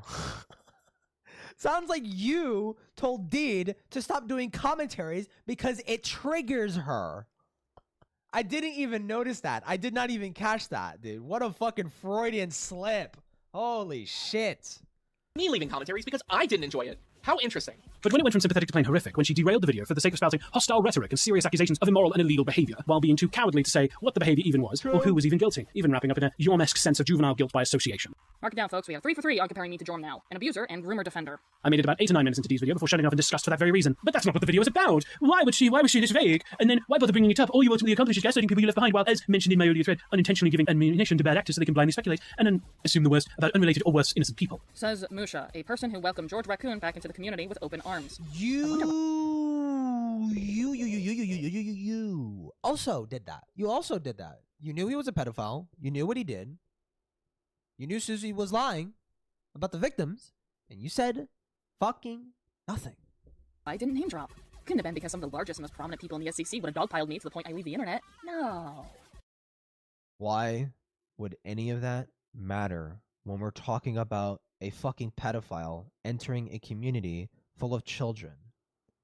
The community that he got chased out of which he already groomed 3 children from. Why would your dumb fucking gay little internet shit matter? Why do you think that is a valid fucking excuse to let a pedophile back into a community full of children? Why? Stay fucking mad, Musha. For that reason, hey Deed, if you truly dislike commentary toxicity, I reiterate, how does it feel to be a part of the problem? Huh? Oh, sorry, I wasn't paying attention. You see, I was holding this mirror up. So, could you say that again to my face like the projecting coward you are? Or are you going to say it to your reflection? It makes me so mad these people are actually just going to run, dude. Like, the only thing we have is that confrontation call, and when they confronted Deed and Silver, Lio and Chuli didn't even watch the full thing, which, to be fair, it's a 20-hour-long video. Okay? Yeah, it's kind of hard to get through. Okay? But they had the opportunity to get in a call with Deed and Silver, and they took it. They confronted Deed and Silver about Lio's friend covering up for Chuli's abuse or some shit. Fucking,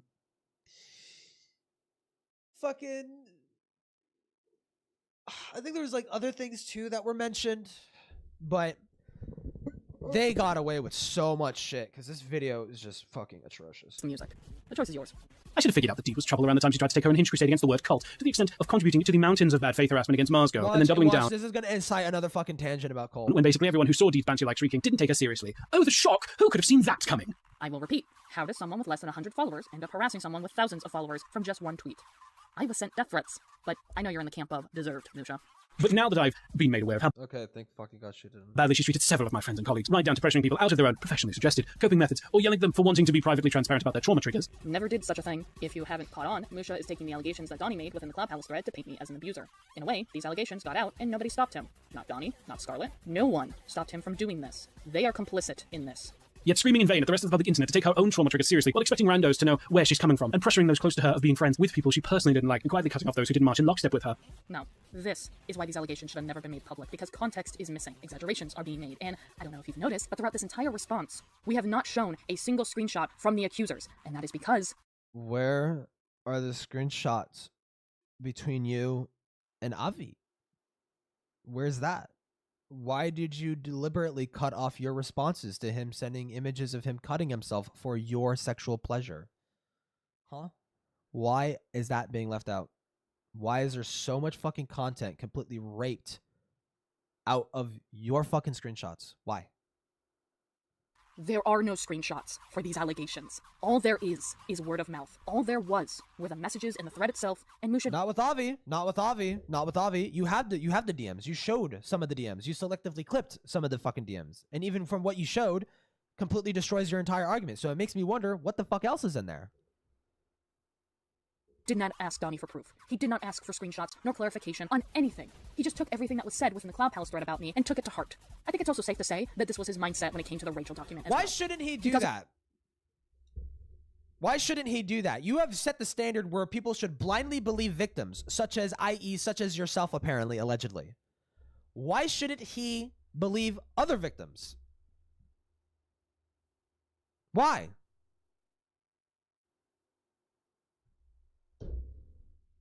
Doesn't care. He is willing to ruin people's lives, whether they reasonably deserve it or not. This is the same shit that Rachel got in trouble for, just with the word cult instead of the word triggered. Again, as my... Did you seriously just point out he's willing to ruin people's lives whether they deserve it or not? If they deserve it, then who the fuck cares? Much as I hate Rachel, she had every reason to be upset if people were genuinely misusing the term. But she did get mad at me for merely having a trauma response, so two things can be right at the same time. Even back then, you crowbarred in an irrelevant aside towards gross boundary-pushing behavior that Avi supposedly did, which I then went on to discover straight from him that he wholeheartedly regrets. If you hadn't clocked in what Musha just said, I'll explain it verbatim. My worst fear came true. For years, I was terrified of ever letting the public know that Avi had done anything to me, and Musha, behind my back, did exactly that. All because I broke down crying in the Rachel call. All because of a trauma response I had. This is what I get as punishment. For a fucking mistake. Fuck a mistake you. I couldn't even control or apologize for when I tried. Get fucked. Thanks, Musha. Thanks for solidifying that I had every right to not trust you, and had Get every right fucked. to block you. Thanks for possibly having people spread this further and either have mine, Michael's, or even yours, or Avi's DMs blow up from strangers demanding for details. Which I'm sure you are demanding, dude. Here's my theory. Not even Silver has seen the DMs. Not even Silver has seen the DMs. Nobody has seen the full DMs except for Deed and Avi. We would have gladly done so, but paint the narrative to make me like a woman who cried rape to an innocent man, merely to ruin his career. At least I know the truth now. Well, Avi's not innocent, but when it comes to you, he's totally and entirely fucking innocent. When it comes to you, he's completely fucking innocent. Completely fucking innocent. To myself and pretended like everything was fine. Because I don't know which pain is worse now. But I'll manage. The most you could say is it's fucking disturbing as fuck that he would cut himself for a girl he's simply flirting with online. That's fucking disturbing as fuck, right? But they're two consenting adults, so what the fuck are you gonna do, right? Like...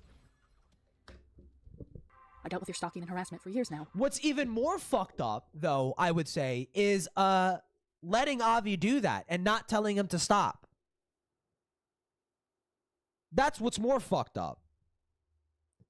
Is him playing into your fetish to appease you and you not telling him to fucking stop. Because you didn't want to be rude. He was fucking cutting himself and you didn't tell him to stop because you didn't want to be rude, huh? Yeah, it makes it real fucking interesting why we never see your responses to those fucking screenshots, to those images. Makes it real fucking weird, huh? What's another 5 years gonna do to me anyways? So knowing that, bringing it up a purpose of barely anything is no better than when Rachel's enablers tried to add to her smear campaign against Silver by bringing up the whole Kick His Son flag incident, long after the video he made where he broke down on video showing how much he regretted it. The what? The what? To add to her smear campaign against Silver by bringing up the whole Kick His Son flag incident. So it's true. This motherfucker has a Kyrgyzstan flag, dude. Oh my god. Long after the video he made where he broke down on video showing how much he regretted. Chatelet, my fellow friend. If you don't know what Musha is referring to, he's referring to the fallout between Michael and Chris Taylor, VA, also known as Spooky Woobler. He was a former commentator. No, not Spooky Woobler. Spooky On September 24th, 2018, Chris Taylor passed away after a long battle with bone cancer. Musha is comparing my story with Avi to Michael losing a friendship with someone who shortly after passed. Why? Well, you know, I would ask, why do you have a problem with that? Because you compared Avi consensually sexting with you to a pedophile grooming a minor. Why did you do this, Musha? Because I wasn't even there when this event occurred. You brought up a dead man. Someone Michael deeply cared about. For what? To say I'm no better than Rachel? To say that Avi shares the same regret for sexually harassing me to Michael losing someone to cancer? You don't even know if I know who Chris Taylor is, Musha. Imagine this is how I found out. Imagine this is how I learned who Chris Taylor is. You... Dude, what the fuck? Oh my god, dude, she's like Tumblr embodiment. She is the embodiment of Tumblr, bro. It's like in the worst fucking way possible. Where the fuck is the enemy? Oh. You are so fucking sick in the head to mention a dead man like this. Gulp. You didn't want this to just hurt me. You wanted this to hurt Michael too. My guy, you know what me making that video of me breaking down didn't accomplish? It didn't get my friends talking to me again. It didn't get me out of trouble with them. And you know what? Fucking deserved on my end. It matters so little how much I regret my actions because I still fucking did badly. Very badly. The difference in this, and you and Avi, is that I've learned to accept that I couldn't talk to the people I hurt anymore. Unlike Avi in this instance. Like who? I've moved on. I'm doing more to be better. I'm fucking trying. Avi, given the recent callouts towards him, very clearly has not. You can certainly explain that you didn't know how many people Avi was affecting, but this is why you become understanding of victims and why you respect their wishes. Because she was right to cut people out of her life. Avi was, probably still is, fucking dangerous. And that's now in part because of you. I might be rambling for a bit, but if I can take a minute to collect my thoughts on this. Because of your personal little petty little beef?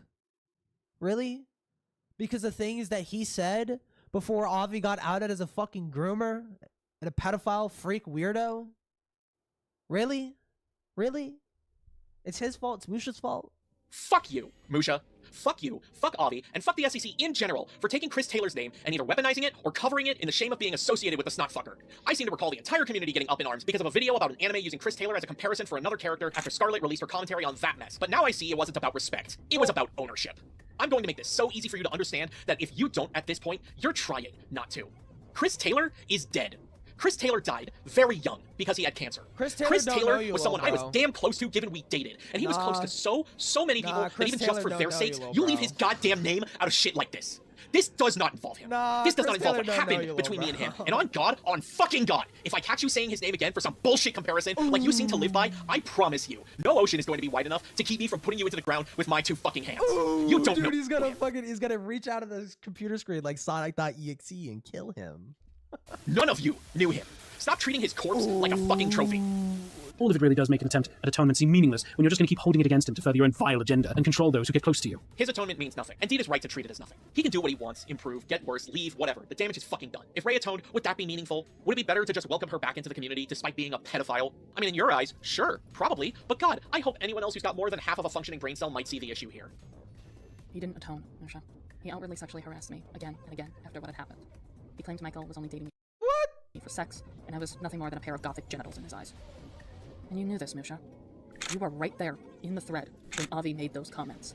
Hell, you responded to him when he mocked Michael's appearance. Shit, so, he ain't wrong though. You Shit, man. Shit, man. He ain't wrong though. Tell me, Musha.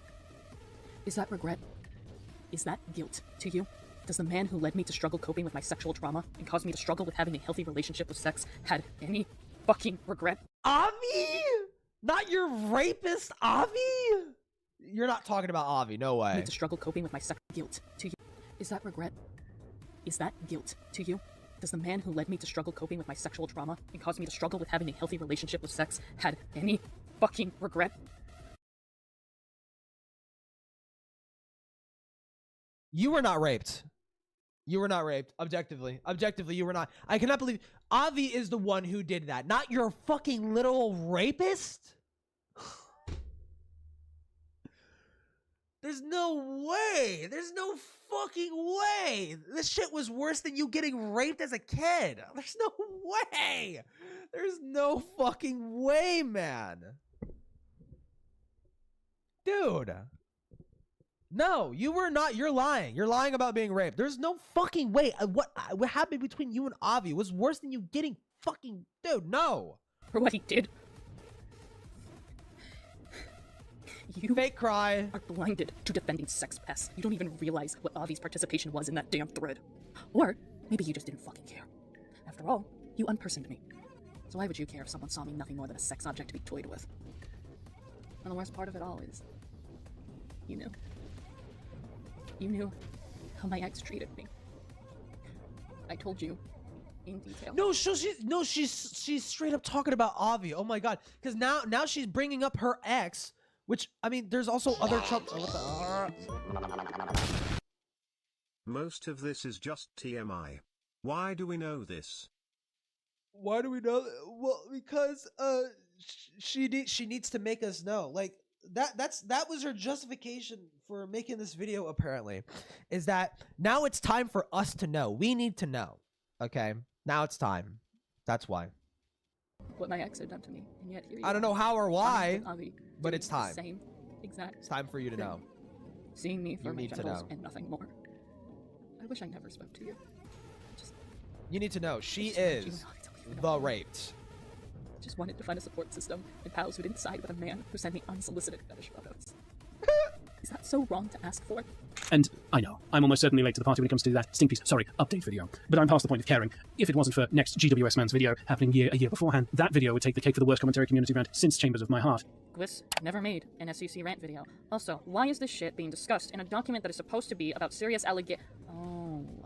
No, this is an unrelated response thread. What are you talking about? This is the same author who wrote the Rachel document. Right. Anyways. Yeah, GWS isn't the Rachel document. This is an unrelated thing. Yeah, Madison the cat. Yeah, this is what do you know? Video was at least morbidly funny. Chambers was at least wildly disliked and ousted from the community before she became a genuine scumbag. Your video was just pretentious, narcissistic, miserable, joyless, mean-spirited, contradictory in places, and bordered on gaslighting with how vague the accusations you vomited forth were. I'm so sorry my video was like that, Musha. Next time I'll have a smile on my face and give a joyous and boastful voice when recounting the time people dragged my name through the dirt and openly said and did shit that triggered a PTSD episode for me. Ooh. My mistake. The parallels between you and Rachel and your departure are staggering, to say nothing of the abusive, controlling behavior I've been told you've exerted on several people in the Cloud Palace. Hey, Musha, I didn't call the SEC a cult. Rachel did. All I did was call your asses out for the shit you guys are blatantly doing out in the public. Stop parading the raccoon's corpse. You didn't though. You vague posted. You vague posted. You did not call it out. You vague posted. You vague posted. You're too much of a pussy coward fucking little bitch to fucking actually put a name to the fucking You didn't even say pedophilia. You did not even say pedophilia. You said people were covering up for other peoples who were abusive and also did illegal shit. That could mean literally anything. That could mean literally anything. You made it a complete fucking mystery as to who the fuck you were referring to. Around. Oh, cool. So you just gave people the sources for your bullshit claims. Fan-fucking-tastic. Hey, quick question. Why the fuck did no one investigate this shit? Why did it take till 2025 for us to be even aware of the Cloud Palace's involvement when it's been known since 2022? The only thing that makes you any better than Rachel is that you at least had the courtesy to tell people you were leaving, and even then, I shouldn't be giving kudos just because someone accomplished the bare minimum when it comes to transparency. I also didn't call the SEC a cult, but I lose those brownie points because I refuse to believe your delirious reasoning as to why Rachel is a cult leader. Silver, if you come across this thread, I'm not going to act like I understand everything about your relationship with Deed, and I obviously won't ever understand. And I obviously won't ever understand, correct? But please, for the love of God, stop letting her walk all over you for the sake of ripping you away from innocent people. She arbitrarily decided to hate over vague personal grudges, and even I can tell it cannot end well. Except it did end well. For me. I'm with the person I love most, and I'm now only talking to... Oh, TikTok, bro. Okay. Listen, we got a Deadpool. We got a Deadpool a brewing. All right. How long do you think this marriage is gonna last? You think? They've dated for 4 years. It sounds like they got married recently. I'm assuming on paper. They probably don't even have the money to do like a actual fucking straight up wedding. How long? They've only been together for 4 fucking years, man. And she has ruined this guy's friendships with many of the fucking people within the community. Now, granted, a lot of them were shitty fucking people, but She had sabotaged those relationships that he had with those people prior to them getting outed as shitty fucking individuals. Even prior to her fucking knowing, apparently. Except with George, apparently they were just fine with George being a pedophile and not doing anything about it. And even they weren't even friends. Silver wasn't even friends with George, so I'm not even gonna fucking count that. She's destroyed his reputation thoroughly with this video. Many people probably would have gone home, from the SEC thinking Silver was a cringe fucking weirdo, whatever. He participated in dumb fucking brigading that the Cloud Palace did, but hey, he's not an evil bad person, okay? She dragged him into making this fucking video that exposed him for being way fucking worse than anybody fucking knew, putting him as well as herself on blast, constantly dragging him into drama, like over the span of just 4 years. Dude, there is no way this marriage is lasting. Like, let me think. How long do I actually want to put it? I want to say in 2 years, this marriage won't last another 2 years. No way. Well, no way. Certainly more innocent than you. You've been through shit like this before. Hell, you've been in at least one relationship on a foundation as rocky as this before. I know from our DMs that you don't entirely agree with everything she... I'll put $100 on it. I'll put $100 on it. All right, someone clip it and remind me. I'll put $100 on it. Okay.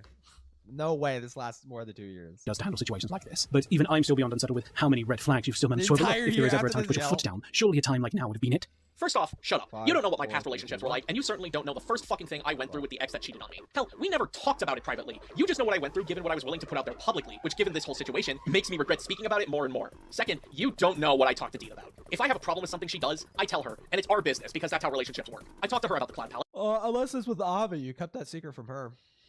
Yeah. Her update video before it released, and everything you fuckers have been doing, agreed, and left of my own accord. How you assume I'm being stepped over and having made decisions for me is a leap in logic I personally won't understand, nor give the time to entertain trying. Deed is, at best, just another unhinged conspiracy monger who aired out her personal baggage through an abysmal CC rant. Hey, I'm not the one who owns the CC Conspiracies account. That's all you, my guy. It's also not a conspiracy if it's true. You are literally walking, talking proof that the SEC harbored and protected groomers, like George. Like, you facilitated that. You did not give a shit about the victims being smeared as liars until you learned that you could weaponize that for this fucking video. Just to be clear, make that clear every time that she brings it up. Shush.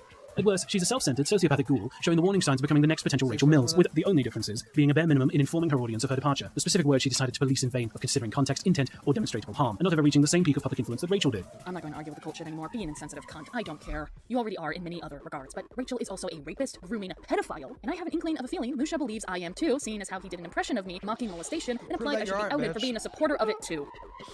I fucking hate it here. Someone blow my brains out, please. And after all the horrific stories from everyone close to me that I've heard in private as far back as April when I made a subtweet thread, I'm done pretending otherwise. I really hope someone has called out the amount of subtweets that were made in the SEC and how absolutely pathetic they were. True cowardice right there. I'm outing all of your asses, and if I had the full legal fucking names to use, I'd put those out there too in a heartbeat. And if you want me to be transparent, the only thing stopping...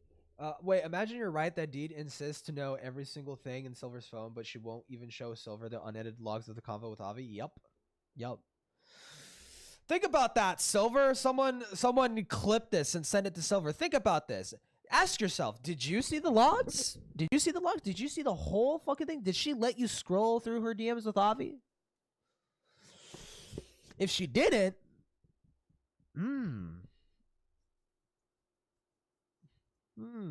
think about it. From calling you out by name back then was partially a concern for the well-being of others close to you, but also because I was going... Why would she hide that? Why would she hide that from you?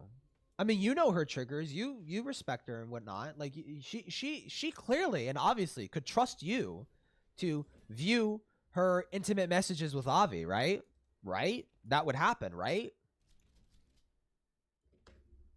Through considerably worse things in my own life. We're talking daily central line and constant suicidal thoughts levels of awful. I get that empathy is an inconvenience for you, but if I felt it was more important to put my life back together than directly calling out the awful behavior of someone who hurt my friends and colleagues, that's not a sign of being uncaring. That's a sign of basic priorities. Nope.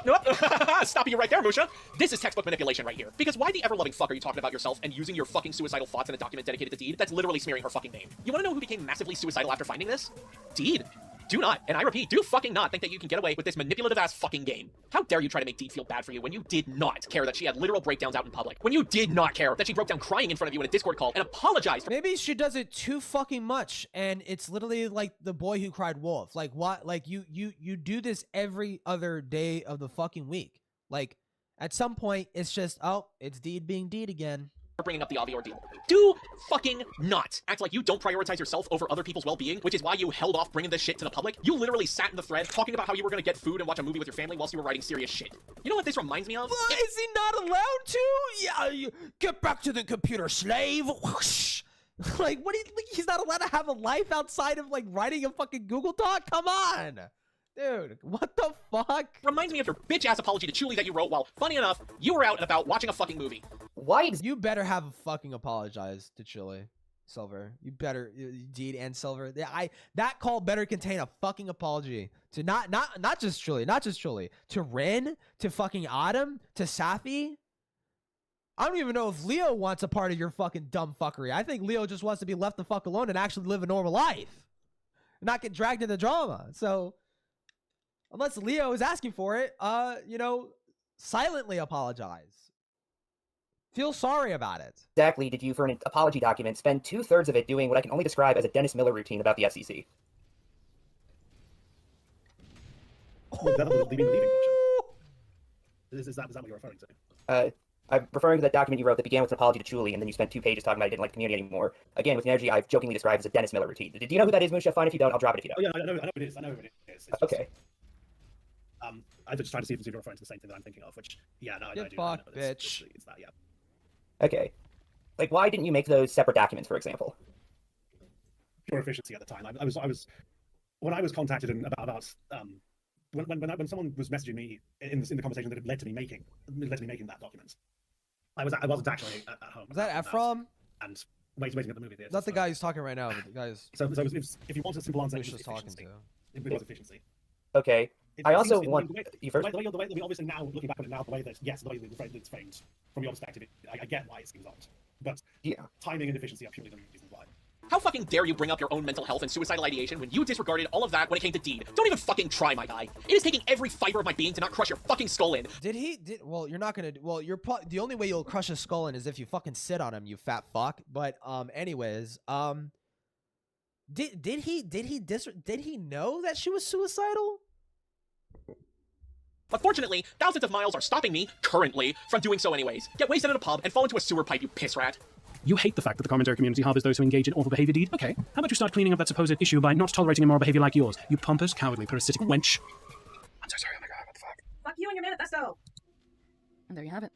Not only does Musha quadruple down on calling me Rachel 2.0, not only does he backseat diagnose me with narcissism and sociopathy, not only does he claim you unironically fit the definition of a fucking sociopath, like to a T. I am unempathetic. You should get that looked into. Not only does he state that I have done immoral things, which could imply a lot of things. Yeah. Not only does he slut-shame me by calling me a wench, but it's not like he have the gall to release this to the public. He sexually harassed me? Right. Right?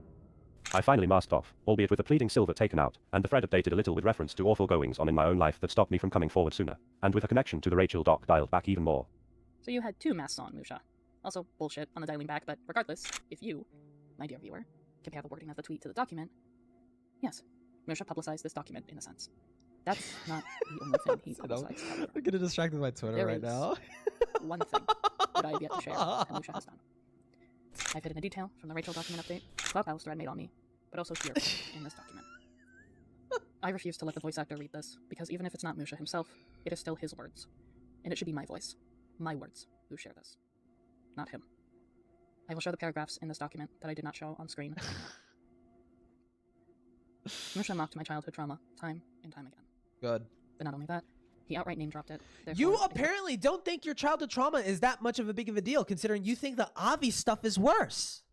Exposing the public, the trauma that I've kept private for all my life, essentially. It was only until 2020 that I learned about the horrors that was this event. What I learned, what I found out, what I went through as a child was more horrific than I could ever think could happen to me. I am a cult survivor. I was trapped in a cult for 4 years, but dealt with the cult overall for about a decade. Watch it be Christian. Watch it be. It's literally just a Christian household. Watch it be that. Musha outed to the world that I am a cult survivor. You can start to understand why the cult debacle affected me so heavily now. Because I know what it's genuinely like to be in a cult. And it's not like I was trying to gatekeep the word. No, What's the cult? It's not like that. I was simply trying. She's not gonna say. She's not gonna say. She grew up in a Christian household. She grew up in a Christian household. Trying to stop people and get them to truly understand what a cult actually is, so they can stop and maybe do more research before calling something an outright cult. But nobody listened to the cult survivor. Instead, I had people rub in my face that I had apparently hung around a cult leader and hung around a bunch of cult members. It's like telling a rape victim, how's it feel to once care for a rapist? It was hurtful, suffice to say. I just tried to explain to people that they got it all wrong, but they did not care to listen to me, and therefore continued to parade it around, therefore mocking my trauma. This is why I said earlier that I had multiple breakdowns, because I was constantly being triggered by these people nonstop. And when I begged, now pleaded... She's not gonna say the cult, bro. They wouldn't. This is why I had public outbursts online. I was pushed into having manic episodes, because I was being ignored, I was pushed into having manic episodes. Felt fucking laughed at. I'm a grown-ass woman, and I can't control my Rachel calling emotions. the SEC a cult wasn't the only time she disregarded this trauma of mine. In fact, the reason why I stayed inside all the time back in the day was because I was hiding from the cult. I changed my number due to them sending me extensive threats. No? No? Because you're fat? Because you're a bed blob? That's why you didn't go outside? In graphic detail. So when I heard small noises coming from outside my apartment, show proof. When they found my social media and sent Show threats proof. through there or Show sent proof. anonymous emails, Show proof. I had very bad episodes. Show proof. And this is when Rachel said what she said. I censored it earlier, but here it is. This is what she said to me. Who knows what they want to do? Maybe they're waiting for the right opportunity to control my decisions. Maybe. Listen, girl, not everyone is your abusive cult fucker. I don't mean that in a critical way. There's some people have to, this is something people have had to tell me all the time. You don't know. You can never know. My childhood friend became abusive. My ex turned out to be abusive. Even my flippin' family doesn't care. Who's next? Whose mask is gonna fall next? I already abandoned and left friendships, dude. Oh my god. So mind you, I had escaped the cult less than 5 years at that point. As for Blaze and Chris, there is a detail I redacted in the retelling of the call. I didn't just explain to Caden why he was wrongfully calling Rachel a cult leader. Because I was forced into a call and I was already mentally drained, I said fuck it, and I went into the nitty-gritty details of the trauma I went through regarding the cult I was in. And you know what? I'm glad I did. we love a good, you know what? You give me no choice, trauma dumps. Fucking epic strategy. Because it got Blaze and Chris to shut up for a goddamn minute. It was pure silence. And then he apologized to me. Probably because it's such a ridiculous I know he wasn't story. apologetic, given the cult labeling did not stop. But the second round of trauma dumping Chris did on me? Well, because I had brought up my child. Why is it okay for you to unpromptly trauma dump on other people, except when they do it to you, or except when you do it to them, or the other way around? I fucked it up. Why is it okay when you do it, but not when other people do it? To trauma, he thought he would do the same and decided to play a little game called Who Had It Worse as a Child. He lost. Yeah. Ha, I am more raped than you, buddy. Game with me, and he should have remembered the last time we played it. Because he lost back then, too. As for Musha. No, she's literally doing trauma. I'd say that as a joke. Dude, she's literally doing trauma Olympics. She's unironically being like, yeah, I have more trauma than you. I have more trauma tokens than you, bitch. Fuck off. The censored text in the DMs regarding my own request for the Rachel document? Well, that was me sharing my feelings on the Cult Debacle event and how I... Who the fuck are you to mitigate someone else's fucking trauma, and yet there is so much demand for people to respect every single fucking micro detail about your shit? Why? Survivor found it insensitive and offensive that everyone did this. I thought you'd understand my perspective, Musha. And when I told you this information would stay between us, what did you tell me? You told me that you had no intent on exposing my trauma to the public. Which was a lie, wasn't it? Did he say that? Let's see. Oh, no worries. Was never part of anything I've written with the intentions of making it public.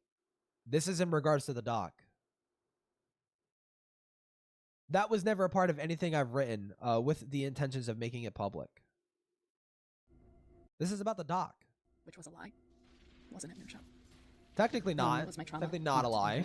Numerous times, and my trauma was outed to the public without my consent by Musha. Here is Musha outwardly telling the Cloud Palace that I'm a cult survivor, a server that had members in the double and possibly triple digit. Hold on. Leaky leak? Indeed, it was an emotionally harrowing experience hearing the story behind the trauma towards cults. Whenever it's moaning at what? Oh, moaning at blood, I'm assuming? Moaning at blood over advertising his merch, using his really not all that used fan community nicknames, or the one that really made me want to put my foot down and say, "This isn't it, chief."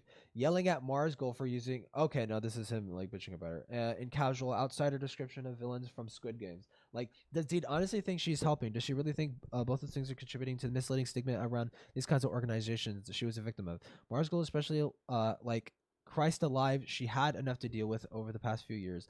Goddamn cosmic gators, Vic stands, lol. That's a fucking throwback. She really didn't need some rando screaming interventions for the horrible things. Drop it. Tell me, what's the cult? What's the cult? That I'm a cult survivor, a server that had members in the double and possibly triple digits. Anyone could have seen that thread. Not just the 19 people who engaged in it. In fact, you were so adamant on being Mars Girls' simp. Wait, what? Anyone could have seen that in the wordly telling the Cloud Palace that I'm a cult survivor, a server that had members in the double and possibly triple digits. Anyone could have seen that thread. Not just the 19 people who engaged in it. Okay. In fact, you were so adamant on being Mars Girls' simp, you outed my trauma just to show off the tweets, to which you and Tippy had a discussion over it. Tippy, someone I barely fucking knew. But it's not like they down. I'm waiting for her to, like, leak it. Flipping out Margot, it wasn't deleted. Terrible process. I had a feeling this far back then, that Deed was terrible at processing your trauma in public. Like, I know the full story as to why Deed has such a psychotic obsession with policing the word cult. She told me in an interview, dog, just imagine how far meticulously. She's probably lying about the cult shit anyways. Like, it doesn't even fucking matter. Tippy, someone I barely fucking knew. But it's not like they downplayed my CSA trauma anyways. Here was Musha outwardly telling people in the Rachel document update that the reason he wasn't going to link those tweets he made was because it directly name-dropped what my trauma is. So it wasn't even the first time he outed my trauma to the public. It would have been very easy to out my trauma. What my...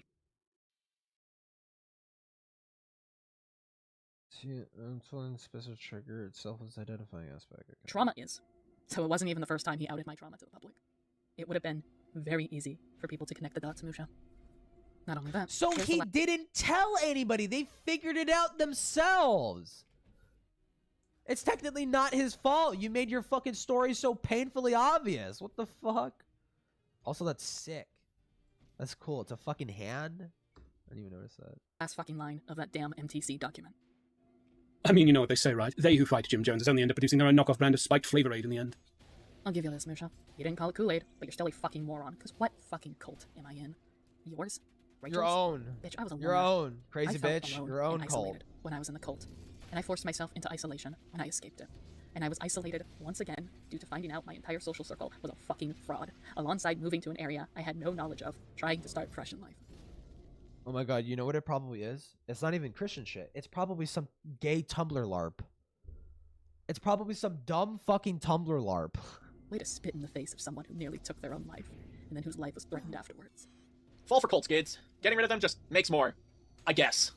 Out of everyone, Musha, you should have fucking known better. Because I told you. I told you how dangerous of an area I grew up in. I told you why Michael helped me move out of my home state. I fucking told you how Rachel mocked a situation I was currently going through. This is how I know you know jack and shit about cults. Because it's not often that people come forward about the cult they were in, because there have been plenty of cases where people who escaped or spoke up about a cult would wind up either missing or dead. Dude, fuck off! Oh my god, she's just so obsessed with being a fucking victim. You sound ridiculous, bro. You sound fucking ridiculous. Calling me a fascist is putting me in the sidelines of getting fucking kirked, and also you pointing out that I've been a victim of a cult puts me in the sidelines, and I could be Mansoned. I could even be Mansoned.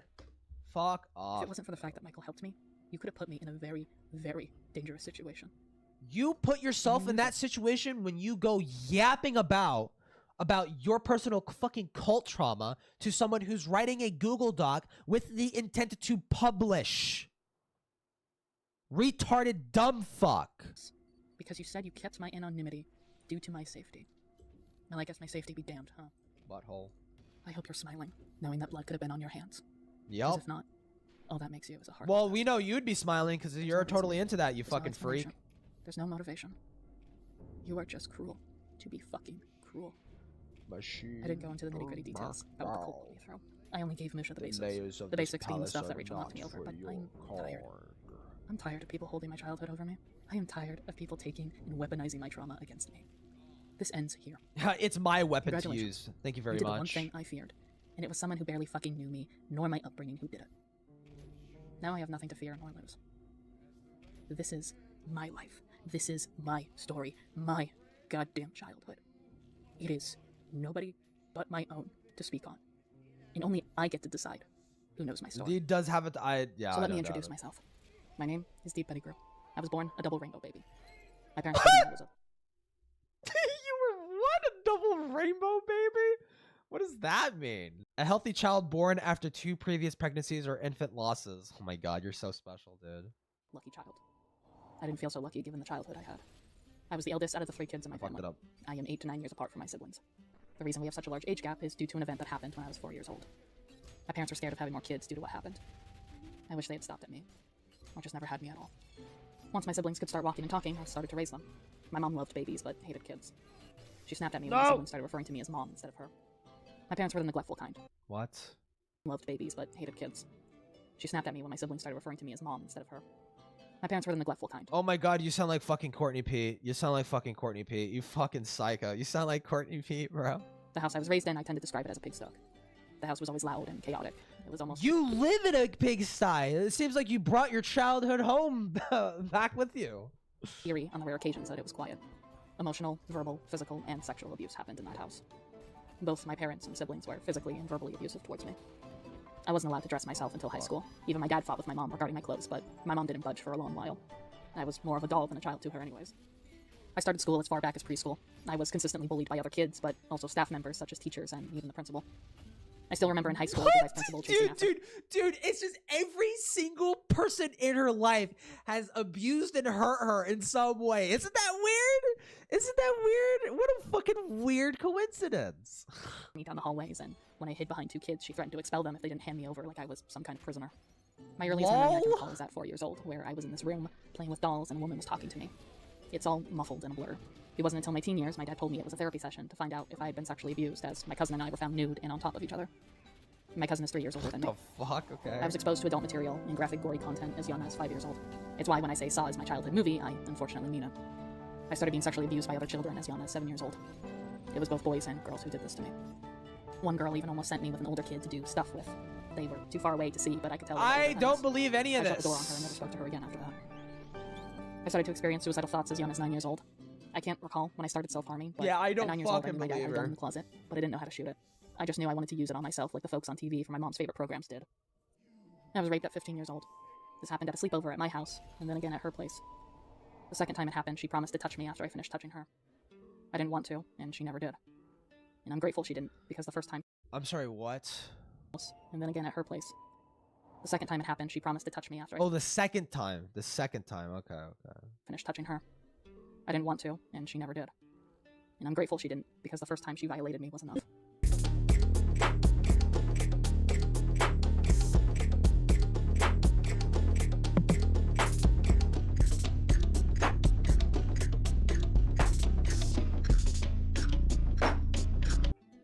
Throughout middle school and high school, I was molested daily, primarily by girls and my own Yawn! In middle school, I also met my ex, but we didn't officially begin to date until high school. They weren't the only boy I dated, however.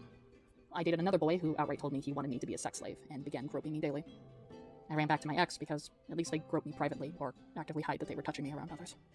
My ex implied that they raped me less. They should sign me up for those cam girl services, alluding to the idea they would be my manager, evidently. What?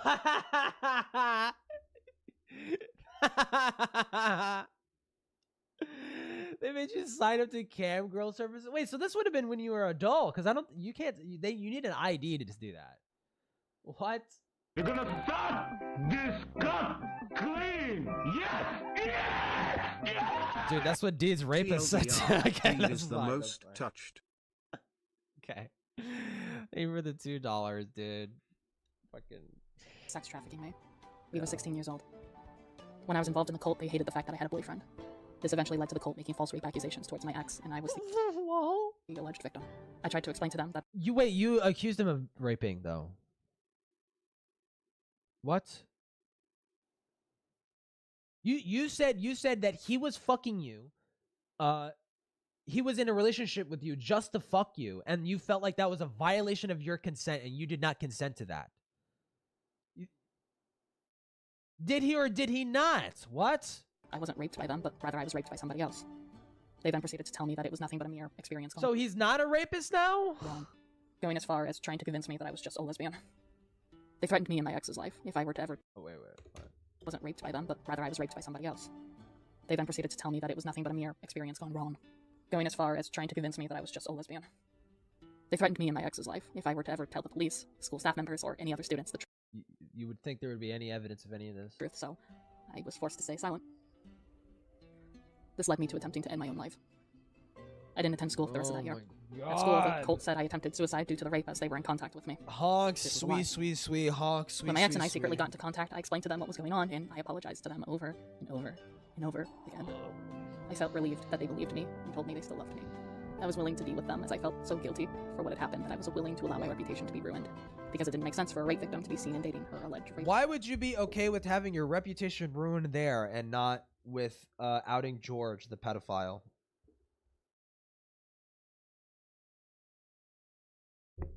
That doesn't make any sense. My ex promised we'd be together. They promised me they'd protect me if I escaped the cult. Due to this, I felt safe enough to tell many of the cult members on social media to fuck off and to leave me alone. When the school year came back up, my ex dumped me. They started avoiding me at school to the point where I got in-school suspension if I came within 100 feet of them, because it was now deemed harassment due to What the fuck? No, you're leaving out a lot of context. What the fuck? You're acting like the entire... You're so delusional. You're saying that the entire school system just had it out for you, and they were actively trying to sabotage your relationships and to force you to stay away from your ex for seemingly no reason, because of a restraining order. Like, okay, whoa. That doesn't happen for no reason. No.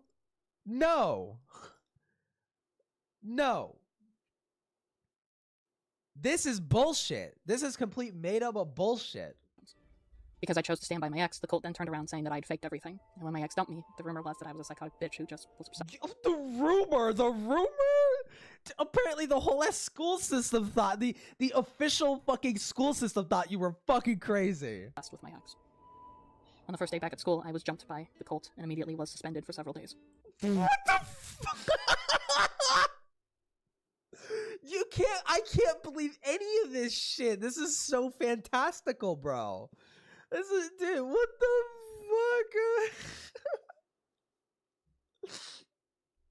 fuck? I was jumped at school and suspended. Like, oh yeah, that makes sense. That makes sense. It was my word against an entire group of students. It was a losing battle. The assault. So you were like covered in bruised and like stab wounds and shit like that, and they had nothing on them. They were completely squeaky fucking clean. And you got suspended? No, you're leaving something out. You are leaving information out. The threats didn't stop there, however. I proceeded to get in-school suspension multiple times. One day, the vice principal called me into their office, and they said that I was under the suspicion of planning on committing a school shooting. Rumors had gone around. I would not put it past you, you fucking crazy fuck. Planning on shooting up the school. The principal told me due to the student's safety being at risk, I had to be removed from the school, and then alluded to any documents regarding myself were to be shredded. Why would they think that? Why would they think that about you? Why would they think that?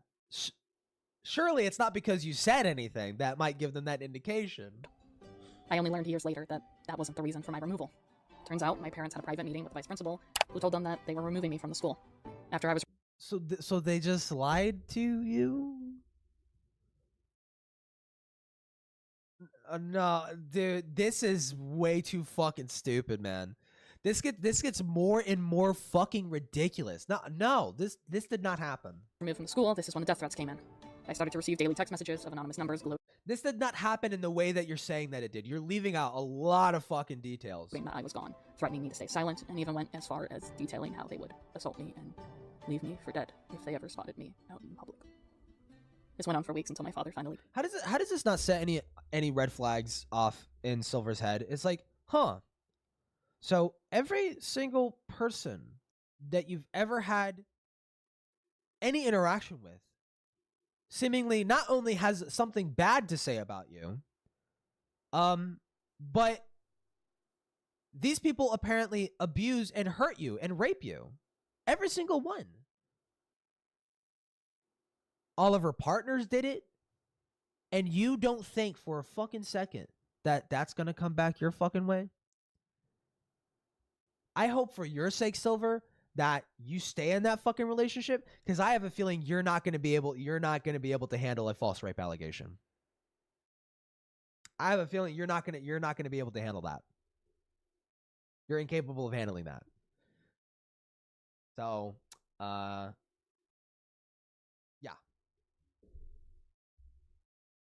I would say anytime you fuck her, you should be getting recorded, documented verbal consent every single fucking time, dude. Every single fucking time. Caved and changed my number. I tried online schooling. It did not work out. The building where the online schooling took place was then found by members of the cult, so I was stalked there. What? I didn't feel comfortable continuing schooling there. So what? How they would assault me and leave me for dead if they ever spotted me out in public. This went on for weeks until my father finally caved and changed my number. She's a paranoid schizophrenic, man. I tried online schooling. It did not work out. The building where the online schooling took place was then found by members of the cult, so I was stalked. That's so ridiculous, man. The cult. No. You know what the cult? Which cult is? Which cult? It's the cult. You don't get it. It's the cult. There. I didn't feel comfortable continuing schooling there, so I eventually settled into getting my GED. Cult members also found me there. Yeah, she sounds like a sovereign citizen, like gang stalking victim. Like, like what the fuck? Not only that, when I started my first job at 17, they also found my job and began to stalk me there as well. I started to wear sunglasses, a mask, anything to cover my identity when I went out and about. Oh my god, yeah, fucking like James Bond over here. Fucking like Jason Bourne. Just fucking has I went out in a disguise. I can't recall when, but at some point my ex reached out through social media. I wanted to rekindle our relationship.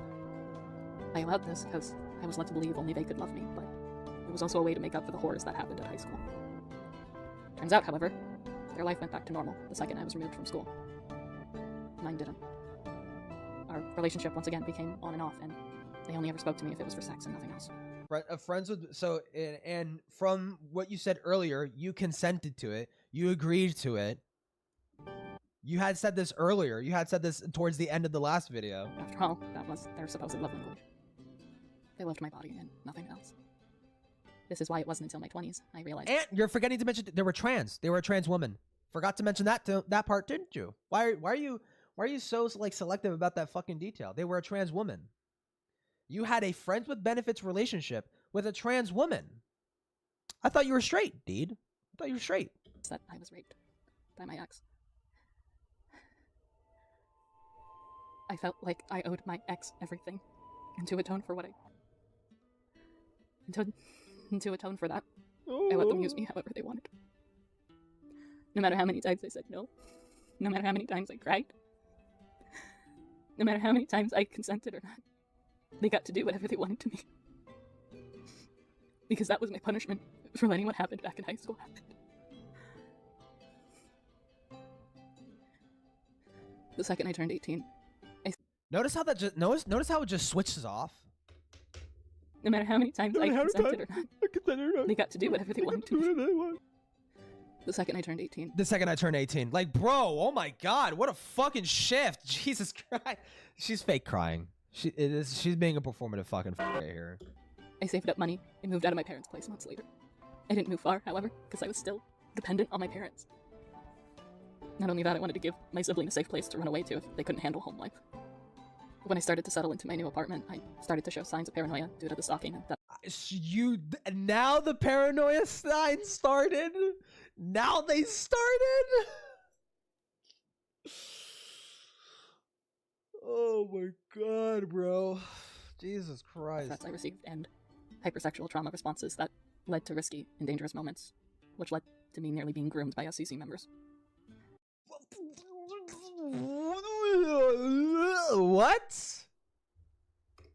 Started to show signs of paranoia due to the stalking and death threats I received and hypersexual trauma responses that led to risky and dangerous moments.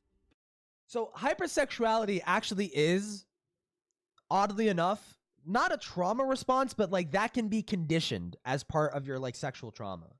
That is a real thing, but dude. Death threats I received and hypersexual trauma responses that led to risky and dangerous moments, which led to me nearly being groomed by SCC members. Like fucking who? Like fucking who? No, nearly groomed, not actually groomed, nearly groomed. Although I was an adult, I was openly expressing BDSM experience. Although I was an adult. Oh my fucking lord, bro. Experiences with my ex that were non-consensual and abusive. And well, in 2019... After this segment, I'm gonna end stream and I'm fucking... You know the rest from here. Die. It wasn't until 2021 that I finally moved out of my home state. I felt bad for leaving my sibling behind, but I needed to focus on myself at that point. What I talked about can be best described as the 18-year-old minor, to 3-hour heartbreaking film adaptation. 20 years old. It's why I hope to someday make documentaries focusing on certain aspects of my life to give myself... Oh my god, bro! Please do! Please do! Please do! Please do! ...the room to go into detail regarding those moments. Oh my Maybe finally getting the closure I've always desired. I don't call it complex PTSD or chronic PTSD for nothing. All I knew throughout my entire childhood was chaos. Like my desert Throughout eagle. my entire childhood was sexual, physical, verbal, and psychological abuse. I didn't even know who I was as a person until I was 16 years old. I wasn't allowed to choose the toys I had. I wasn't allowed to wear the clothes I wanted. I wasn't allowed to have the hobbies that I desired. It sounds like a Christian household. So like, oh, the school was ran by the cult. And I wasn't allowed to choose my clothes and da da da. It sounds like you grew up in like a very fucking bog standard, like Midwestern fucking Christian school. Like, come on. Rather, it was my parents or the cult who got to choose for me. I did not have a safe space. My parents what? I wasn't allowed to choose the toys I had. I wasn't allowed to wear the clothes I wanted. I wasn't allowed to have the hobbies that I desired. Rather, it was my parents or the cult who got to choose for me. My parents or the cult. That's normal. Your parents choosing your clothes? Yeah, that's normal. Sorry, mom doesn't want you jumping around in skimpy fucking clothing at 12 years old. Wow. Yeah, a parent is going to dictate what you wear because they want you to be safe and not look like a fucking whore. Yeah. I did not have a safe space growing up. Home wasn't safe for me. School wasn't safe for me. Nowhere was safe, no matter how many times I was taken out of my house or ran away on my own. If you're wondering, yes, CPS got involved numerous times. They did nothing, even when I begged and pleaded to them. I ended up staying. I mean, that's normal CPS shit. Any interactions I had with police was them telling me to get the fuck over my... CPS, I've heard so many fucking horror stories of CPS. CPS will show up and see a parent mid-devouring their fucking child, and they'll be like, oh, nothing to see here, and they'll fucking leave, dude. It's... Myself or straight up victim blaming me. Dude, I have story after story after story that I could go on and on about. But that's for another day. Or rather, for future me to be inspired from or outwardly write about for future screenplays. Do it now. Do it now, bitch. My name is Deed Pettigrew. I had a fucked up childhood, and that is the reality of my life.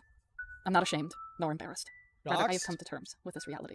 I'm still trying to understand the horrors that was my life growing up, because I have many repressed memories that I am only now, in my mid-20s, processing and revealing those memories little by little. Late. You're 27. Late 20s. Update that. Late 20s. There's a lot about my life. I'm in my mid-20s. I get to say I'm in my mid-20s. You don't. That I don't know or understand yet. Well, that You're almost fucking 30. I cope by knowing those I God surround myself with motherfucking are people who damn. genuinely care and understand. Not like the assholes I surrounded myself with from 2018 to 2021. I cope with this long-lasting journey of healing through my art. That is what I plan to do for the rest of my life. My fart. I want to make grotesque, harrowing art that can speak for me, my story, and on the cruel reality that is this planet we live on, and the society we're forced to live within. Hence why I shared bits and pieces of it now. But also to share this you fiery said this was just bits and pieces? It's the whole damn video. What the fuck are you talking about, dude? passion that is deep within me, and how I will not give up, despite what I've gone through.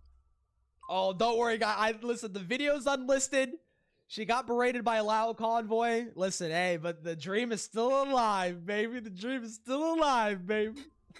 I'm unfortunately not going anywhere. I'm unfortunately not going anywhere. Tweets are privated. Videos unlisted. Your fucking cuck fucking husband issued a fucking a retraction of the video. And he says he understands why the video upset people, and that's why he's unlisting it. That's why he's running. Okay, yeah. I'm just getting started. I hate her. So Yeah, enjoy the she's Queen Canvas fucking while evil. you can, because it's only going to get bloodier and more grotesque as I keep moving forward. Oh yeah, oh it's gonna. There's another thing you're leaving out too, motherfucker. It's another thing you're leaving out too. It's gonna get bloodier and more grotesque. Well, yeah, I two fat people fucking actually does look pretty gross. So yeah, yeah. Oh, you thought we were done. I'm sorry. You already did this bit. Great to say, but we still got quite a ways to go. Because let's just say, we're not done with a certain crimson scorn. Following from that, I drafted up a response. I haven't tweeted it yet, partly for reasons Scarlett brought up, but mostly because I want to run it by people first. That's right, my dear audience. Remember how we brought up earlier that Scarlett gave Musha some advice that he completely ignored? Well, if you recall, the advice that she gave him was to tone back on the... Akuma made a good point. Why would they work so hard only to enlist it so fast? Ooh, where did Akuma say that? Like, how bad was the pushback? It was literally just like all the big SEC name people. Lio and Truly like ripped this fucking shit to shreds. And naturally their audiences followed in suit. Yeah, no, this video got torn to shit. Ultimatum and forced Michael to break up with me, which Musha didn't do. But have you noticed something? What's up with the censoring chunks of DMs? I don't know. With everything that I just listed out, including stating that I have done immoral things, comparing me to Rachel, backseat diagnosing me, and let's not forget the worst of the worst, literally outing to the public what Avi did to me alongside my own childhood trauma, Scarlett here had absolutely no problem at all with this. But what do I expect from the same bitch who decided to talk about my child's sexual assault trauma in a Discord server where a shit ton of strangers, including minors, could openly read it? So what was Musha's response to all this? Also true. I'm gonna get food and watch a movie with the family. I can come back to more feedback besides overhauling that one paragraph if there is any. I know it felt cathartic for me to become aware hidden, but I don't want to go public with it and then causing damage to the wrong people after all. Understandable. Ultimately, if we were to make any kind of address towards him, it'd be saying that we miss him and we want the best for him. Let it be known that Scarlett thought it was understandable for Musha to be this cruel and, quote, become a were-heaton. And Musha, you fucking did go public with it. Compare the tweet and the document once again. Were-heaton. Desert Eagle. What does that mean? Calling yourself a were-heaton is wrong, Musha, because I personally can't recall a time Heaton did anything nearly as heinous as publicly outing someone's trauma.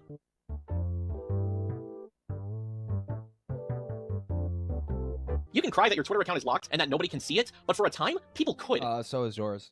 And now I'm personally wondering if maybe the people who previously made SEC rants might have had a point if someone like you was prowling around in it. This alongside your crusade for shutting out the voices of the victims of George Raccoon? Buddy, you were complicit in that, just FYI. Shouldn't just not be in drama spaces, you shouldn't be in spaces. You are a vindictive, vile individual who is way too easily willing to throw away someone's personhood on the grounds that you personally don't like them. I don't want to see you again. So, despite not being listened to, what did Scarlett overall think of Musha posting this vile thing? The closest one to a voice of reason. What did she have to say? I finally masked off, albeit with the pleading silver taken out, and the thread updated a little with reference to awful goings on in my own life that stopped me from coming forward sooner, and with a connection to the Rachel doc dialed back even more. She's gonna cry about it on Twitter and drag Silver along with her. That is guaranteed. Lol. Oh my god, why is it so fucking loud, bro? You are out of uniform, soldier! Where is your power armor? The truth is, you lost an expensive piece of armor. What the fuck is the point of this? That suit is gonna come out of your pay, and you will remain in this man's army until you are No, Scarlett. I would have done more than just cried. I would have done more than just shown Michael the thread. I would have killed you. I would have fucking killed myself. Close enough. Fucking close enough, dude. Unironically speaking. 100%. Unironically. She would not the ironic killing myself. She wouldn't ironically kill herself. She would unironically kill herself. Legitimately. I would have ended my life, given my mental state back then. I know you don't care to hear this, but there's other shit. Nope, I do not. We do not care. We do not care. Both before and after I had stopped talking to you all. The truth of the matter is, I have been fairly private about my mental health this whole time. Part of it. You've been private? You've been dumping it on anybody with fucking ears. Is because I'm a private person. The other part of it was because I didn't. You are not a private person. You have like this fucking knee-jerk desire to tell everybody how fucking raped you are. Want you getting the satisfaction that you were, in fact, affecting me. I don't like airing the fact that I have attempted suicide. I don't treat that subject matter lightly, unlike other game-over insensitive brats. But you know what? Blood would have definitely been on your fucking hands. Uh-oh. Go Kato. I know now. You don't remember our talk, Scarlett. None of you do. But my deepest fear was this. Was my trauma being outed without my consent. My trauma being mocked behind my back, and my trauma overall being discussed by individuals who did not care about what I went through. It goes from 0 to 100. You're fake crying. And the scariest part. My flippin' trauma, bruh. If I had seen this thread, there would have been no way to defend myself. You wanna know why? Because who the fuck would have believed me? Who the fuck would have listened? Why would anybody believe you? You're a chronic liar. Listen to me. You had a whole army of people willing to fight back. I have seen how you guys have reacted to criticism from other victims. Musha told Shuli to go kill themselves, for fuck's sakes. He would have told me the same thing. You sicked Lio onto Rin. Who's to say that wouldn't have happened to me? Do I even need to bring up how the victims of George Raccoon and Rachel were treated? I feel like I have enough to show that had I responded, it would have been a losing battle for me, regardless that these allegations... It's internet gossip, you fucking loser. Oh my fucking god. Dude, Morale has a video on his fucking live channel that has my little shark soda in the thumbnail, and it calls me a fucking pedophile. I do not fucking care, man. ...are indeed oh my god, this is such overly sensitive fucking snowflake, whiny fucking bitch. Holy shit, dude. I honestly gotta believe I was no longer a person in your eyes. So it wouldn't have mattered if I killed myself or not. You guys would have brushed it off. Or maybe even paraded it around and watched my suicide live if I did what Vivian had done and live streamed it. Though, if you would have done... Wait, Vivian live streamed it? Watched my suicide live if I did what Vivian had done and live streamed it. What? I didn't know that! I didn't know that! She set herself on fire! What? Every time I hear the Vivian story, it gets more fucking insane! What the fuck? Holy shit! Flame on! Spider-Man pointing meme except George Raccoon. True. Thank you for the $2. Dude, she didn't mean to kill herself, okay? She just wanted to be Johnny. She wanted to be Johnny from Fantastic Four, dude. Though, if you would have done... Okay. Well, I need to pass this information on. Jesus Christ, man. Somebody was asking, bro. That, I would at least appreciate it if you submitted it to Live Leak or Best Score. At least someone would remember. Fucked up joke is obviously a fucked up joke. The fact of the matter is, nobody would have cared. At least the people who watched Death for Fun would have wanted to know my story. No, they would not. The people who watch Death for Fun could not give a fucking shit about your story. Nope. Look at Plague Moth. Ask Plague Moth if he gave a fuck about the story of the girl who got her head stomped in a fucking elevator. He did not give a fuck. He was sitting there smiling, counting along with the fucking stomps. Dude, they do not fucking give a shit. Me then. I fucking hate all of you. Especially you, Scarlet. Did you not read what Musha wrote? Because let me tell you what Musha wrote. He brought up Chris Taylor. And you didn't even fucking notice that. You literally made a commentary where you called someone out for bringing up Chris Taylor's name for no apparent reason. So why didn't you call Musha out on this too? Why does Musha get a pass for comparing the loss of Chris Taylor to goddamn sexual harassment? And you want to know what else, Scarlet? Your hypocrisy will not fucking stop.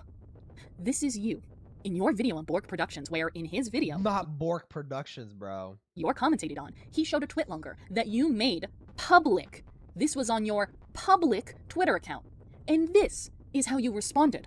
Now, like I said, Scarlet is not a very social person, and for good reason. The following I'm about to show you is a twitlonger regarding Scarlet's personal struggles. This is for the whole world to read, so a link will be in the description. Okay, no, we're not gonna let anyone else see that. Not ever. That twitlonger I made was to open up about my anxiety and Asperger's syndrome, alongside my depression and how it was affecting me at the time. It is not for the whole world to read. There's a...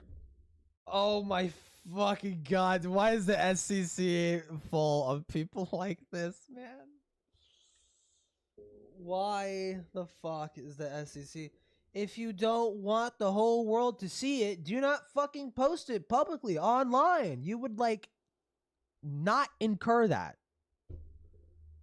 The reason why I buried that in the first place, so that I could move the fuck on from the situation. You know, some people actually don't like opening up about their issues because they think it will burden those who they talk to. So tell me, Scarlet, why do you get to react that way to something that you chose to make public?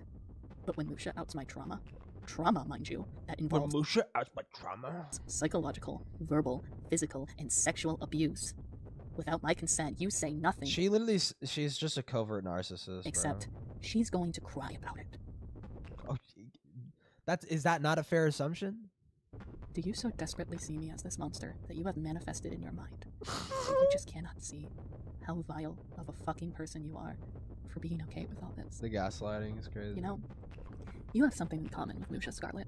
And I'm not saying that to play the rules of your damn comparison game. No, I'm saying this because well, you've already done that, but go on. Notice you two are the only ones brutally sodomized this document, and it's this. You both pretend to care. You both act like a savior to victims when you don't fucking care. Neither of you cared about Michael. It was all a ruse to paint me as this monster. Are one of these? No, the bit's coming up. The bit's coming up. It's coming up, dude. This is it right here. I'm pretty sure.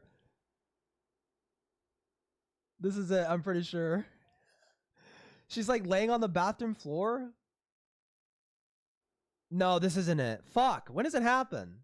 People thought you were the most sane person in this thread, but I knew better. I trusted my gut feeling, and I was right. I wish you two would be honest with yourselves. I wish you'd tell people the truth. You don't care about victims of abuse, grooming, or what have you, no. You care about your self-image, because nobody sees beyond your outer layer, the layer you naturally show to others. You care to be seen as this good Samaritan who's only looking out for the defenseless, for the hurt, but you don't care what they've gone through. Because if people side with the perpetrator, then that's the side you'll gladly side with, whatever the crowd deems as the good side. You could care less, so long as people see you as good. So why the fuck should you care if bodies are piled up? Oh my god, bro. Just fucking wrap it up. Wrap it up. Come on, wrap it up. Down a sewer slide. Wrap and I hope it up. at the bottom end of it will be filled with your entrails dragged across the fucking floor like the pile of degraded flesh that you are. It's just so funny to me. Musha ends up trying to play hero so hard, being such an antagonistic figure in this thread, only to tuck his tail and be shaken scared by the courthouse. Scarlet claims Deed is going to just pout and cry and take me down with her, only for Scarlet to do the exact same thing the minute her claims regarding Chuli come out, with the only difference being there wasn't anyone stupid enough to follow along with her typical shit show of screaming and crying whenever things don't go her way. I'd call it ironic if it wasn't so Well, it is ironic, because that's literally what your wife does. damn predictable. The SEC reaps what they sowed, and now both of them are left with nothing of what they used to be. Not heroes, not friends, but cowards. Leave me and my wife alone. You're a coward. You're a coward. You forgot pathetic within the midst of that, Darlene. And they're pathetic because you want to know why all of this is happening? It's because I blocked them. I blocked Musha, I blocked Scarlet, I blocked everyone because I wanted to be left the fuck alone. I didn't fight Scarlet for hanging around Avi. I didn't fight with Musha disrespecting me. I didn't fight. Dude, here we're retreading the same fucking ground. This is like the 5th time. It's like the 5th time you've done this. Anything. I wanted to keep my peace, so I didn't confront any of them. I chose peace and I blocked them all. And this is what I fucking get in return. You guys stalked me, harassed me, and created a defamation campaign against me. I am legitimately worried for anyone else who merely didn't want to speak to you, Musha, because who else did you attempt to ruin over something as weak as a goddamn block button? But your pettiness doesn't stop there. Oh no. Musha, you stated in the thread you wanted to stream record yourself playing Breakfast Cult to spite me. You actively wanted to trigger my chronic PTSD. You actually wanted to...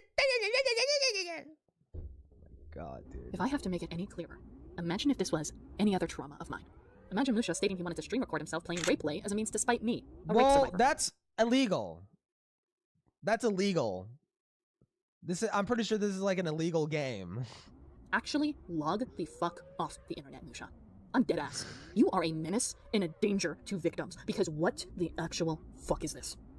You are so obsessed with my trauma, you legitimately thought I would somehow, magically, stumble across your channel and watch this VOD of you playing this game that, looking into it... You actually would. You actually would. Honest to God, wouldn't have even triggered me unless you sat there making insensitive cult jokes again and again to, again, trigger my chronic PTSD. It doesn't even matter how stupid this sounds. It is sickening and malicious of you to use... You should be traumatized. Every waking moment of your life should be traumatized. My trauma against me and legitimately want to cause me to have a PTSD episode. Log off. Right the fuck now. You disgust me. For years, I have been bullied, harassed, stalked because of you. Someone who I'm just so fucking curious, man. How many times? Oh, I can't even pull up the transcript. Fuck. Shouldn't it tell me? 241 times. And it's not loading videos. 241 times.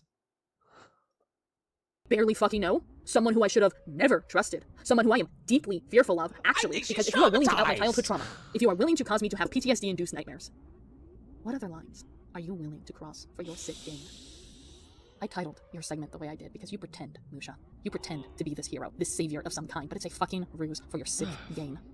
I don't know what you gain for letting vulnerable people think that they can trust you, but I know. I think she has it's so you can easily paint them as insane. It's so you can easily betray them and give them no chances to defend themselves because you know how easy it is to weaponize someone's struggles. Oh, collectively, yeah, she 100% says it over 1,000 times. But you underestimated me, Musha, because I know I'm a crazy bitch. I may struggle with— Oh, okay, so now you're like admitting it. Before when the SEC called you a crazy bitch, they're wrong.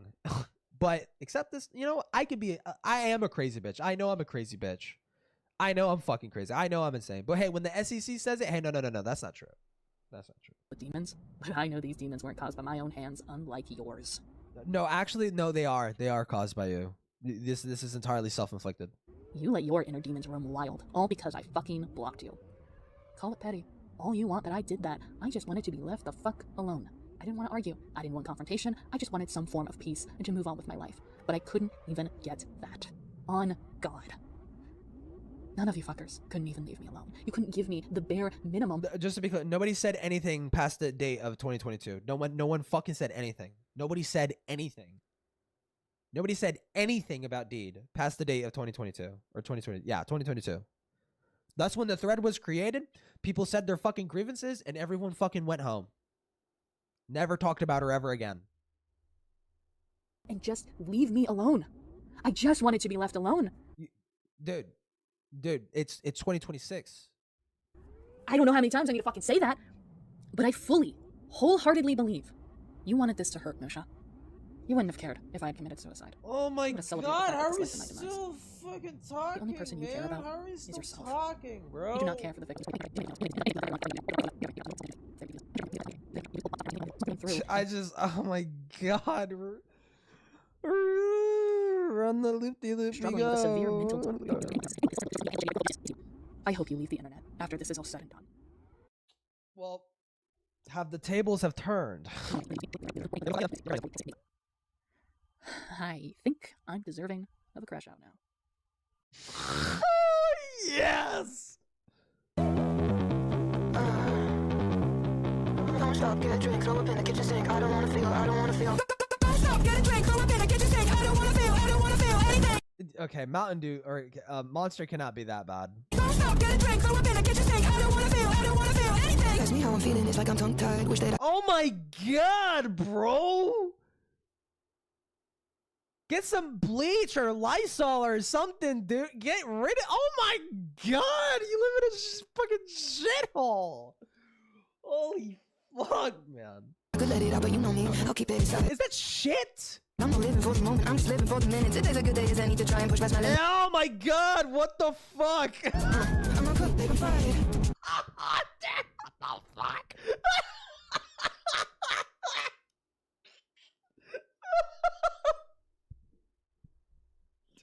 God, it's so fucking gross, dude.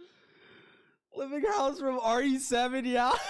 this fucking shit is a biohazard, dude. Dude, not even Chris Redfield would enter this fucking shithole, man. Tonight's eeny mine. Don't stop, get a drink, throw up in the kitchen sink. I don't wanna feel anything. Don't stop, get Stop drinking the Mountain Dew, you're getting fatter. Oh my God, it's worse. Oh my God, it's so much worse. Holy fuck, dude. Oh my God. Dude, I think I cracked it. Dude. It's the black mold. The black mold on this fucking toilet has been eating away at our fucking brain, bro. Oh my God, what the fuck? Holy fucking shit. Oh my God. Look at her damn nails. Yeah, fucking ratchet ass fucking nail extenders, dude. Oh my God, dude. She molested a skeleton. Oh my God. They gotta foreclose. Yeah, they gotta leave, bro. Like, this is fucked. I don't wanna feel anything. You'll make it weird. Ew.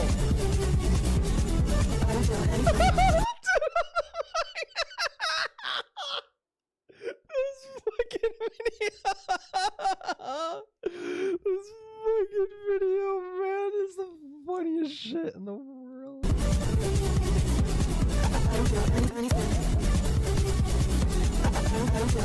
Oh my God, what the fuck? It's so disgusting.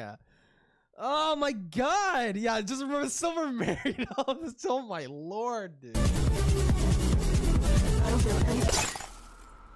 That was very lagged. Glass crack. All I remember is blacking out. Like I wasn't really there. You blacked out over drinking Monster, bro? I was present at one moment, and another one bit. And I think days had passed because it was coated it was coated in like cuts, caked in dry blood. It was everywhere. I had work. You need to go to you need to be like thrown in a fucking ward. couple hours, so I just We need to bring back lobotomies just for you. just wash it all off, pass out, got ready for the day. I don't remember much from that night. Intervention on TLC? Yeah, Jesus Christ. Maybe like snippets. I know I had a knife, that's how all those cuts got there. But, pretty much neither a blur, just nothing. I just blacked out. Forewarning for this part, we didn't want to hire strangers or any voice actors to read the lines for this video, as it is just too personal, and some of the things that have been said are quite vile given Musha's segment alone. So we gathered people close to us to do the voiceover work, and well, the person who did the voiceover for Musha, Vulcan, is a good British friend of ours, and he had quite a few choice words to say to Musha. We did not ask him to do this. He did this at his own accord whilst recording the lines for us. The only thing we did was ask for permission to place this into the video. He was perfectly fine with it, but we thought it'd be a good idea to really show just how sickening Musha is by hearing it from a third party's perspective who was never connected to the SEC. Not only did we get a third party's perspective, but our good pal Nixie Mix, who is dating Vulcan, but also did the voice work for Tippy, actually wanted to give their final thoughts on Musha, as it turns out they were a former fan of his. So not only are you going to hear thoughts on Musha from a third party's perspective, but you will also be hearing a former fan's perspective on how Musha acted during all of this. A huge shout out, but also a deep-hearted thank you to these two individuals for providing voice work, but also just supporting us throughout the making of this response. You guys are the best. We love you like family. Okay, this is just me. This is Vulcan, the person who's recording Musha's lines here. Who the actual fuck do you think you are? I'm gonna go back in what I just recorded. I recorded a giant chunk of dialogue. Oh my god, so who the fuck needs to hear this shit?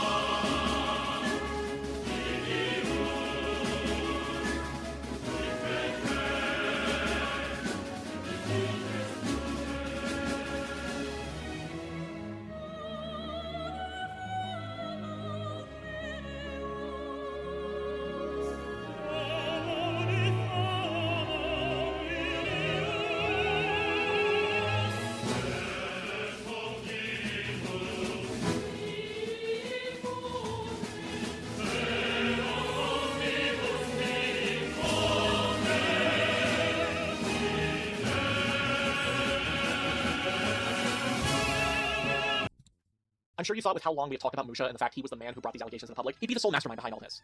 But oh no. As we've established, Musha likes to play hero, and he can't be a hero without there being a damsel in distress, or in this case, a bachelor in the bind. It's time we talk about the man who started all this. We need to talk about Donnie. Thank fuck. Alright, bye. I'm leaving. Go to Yen. Fucking hell. Stop! Don't cut this out! Leave a life up on the shelf! Stop! Don't cut this out!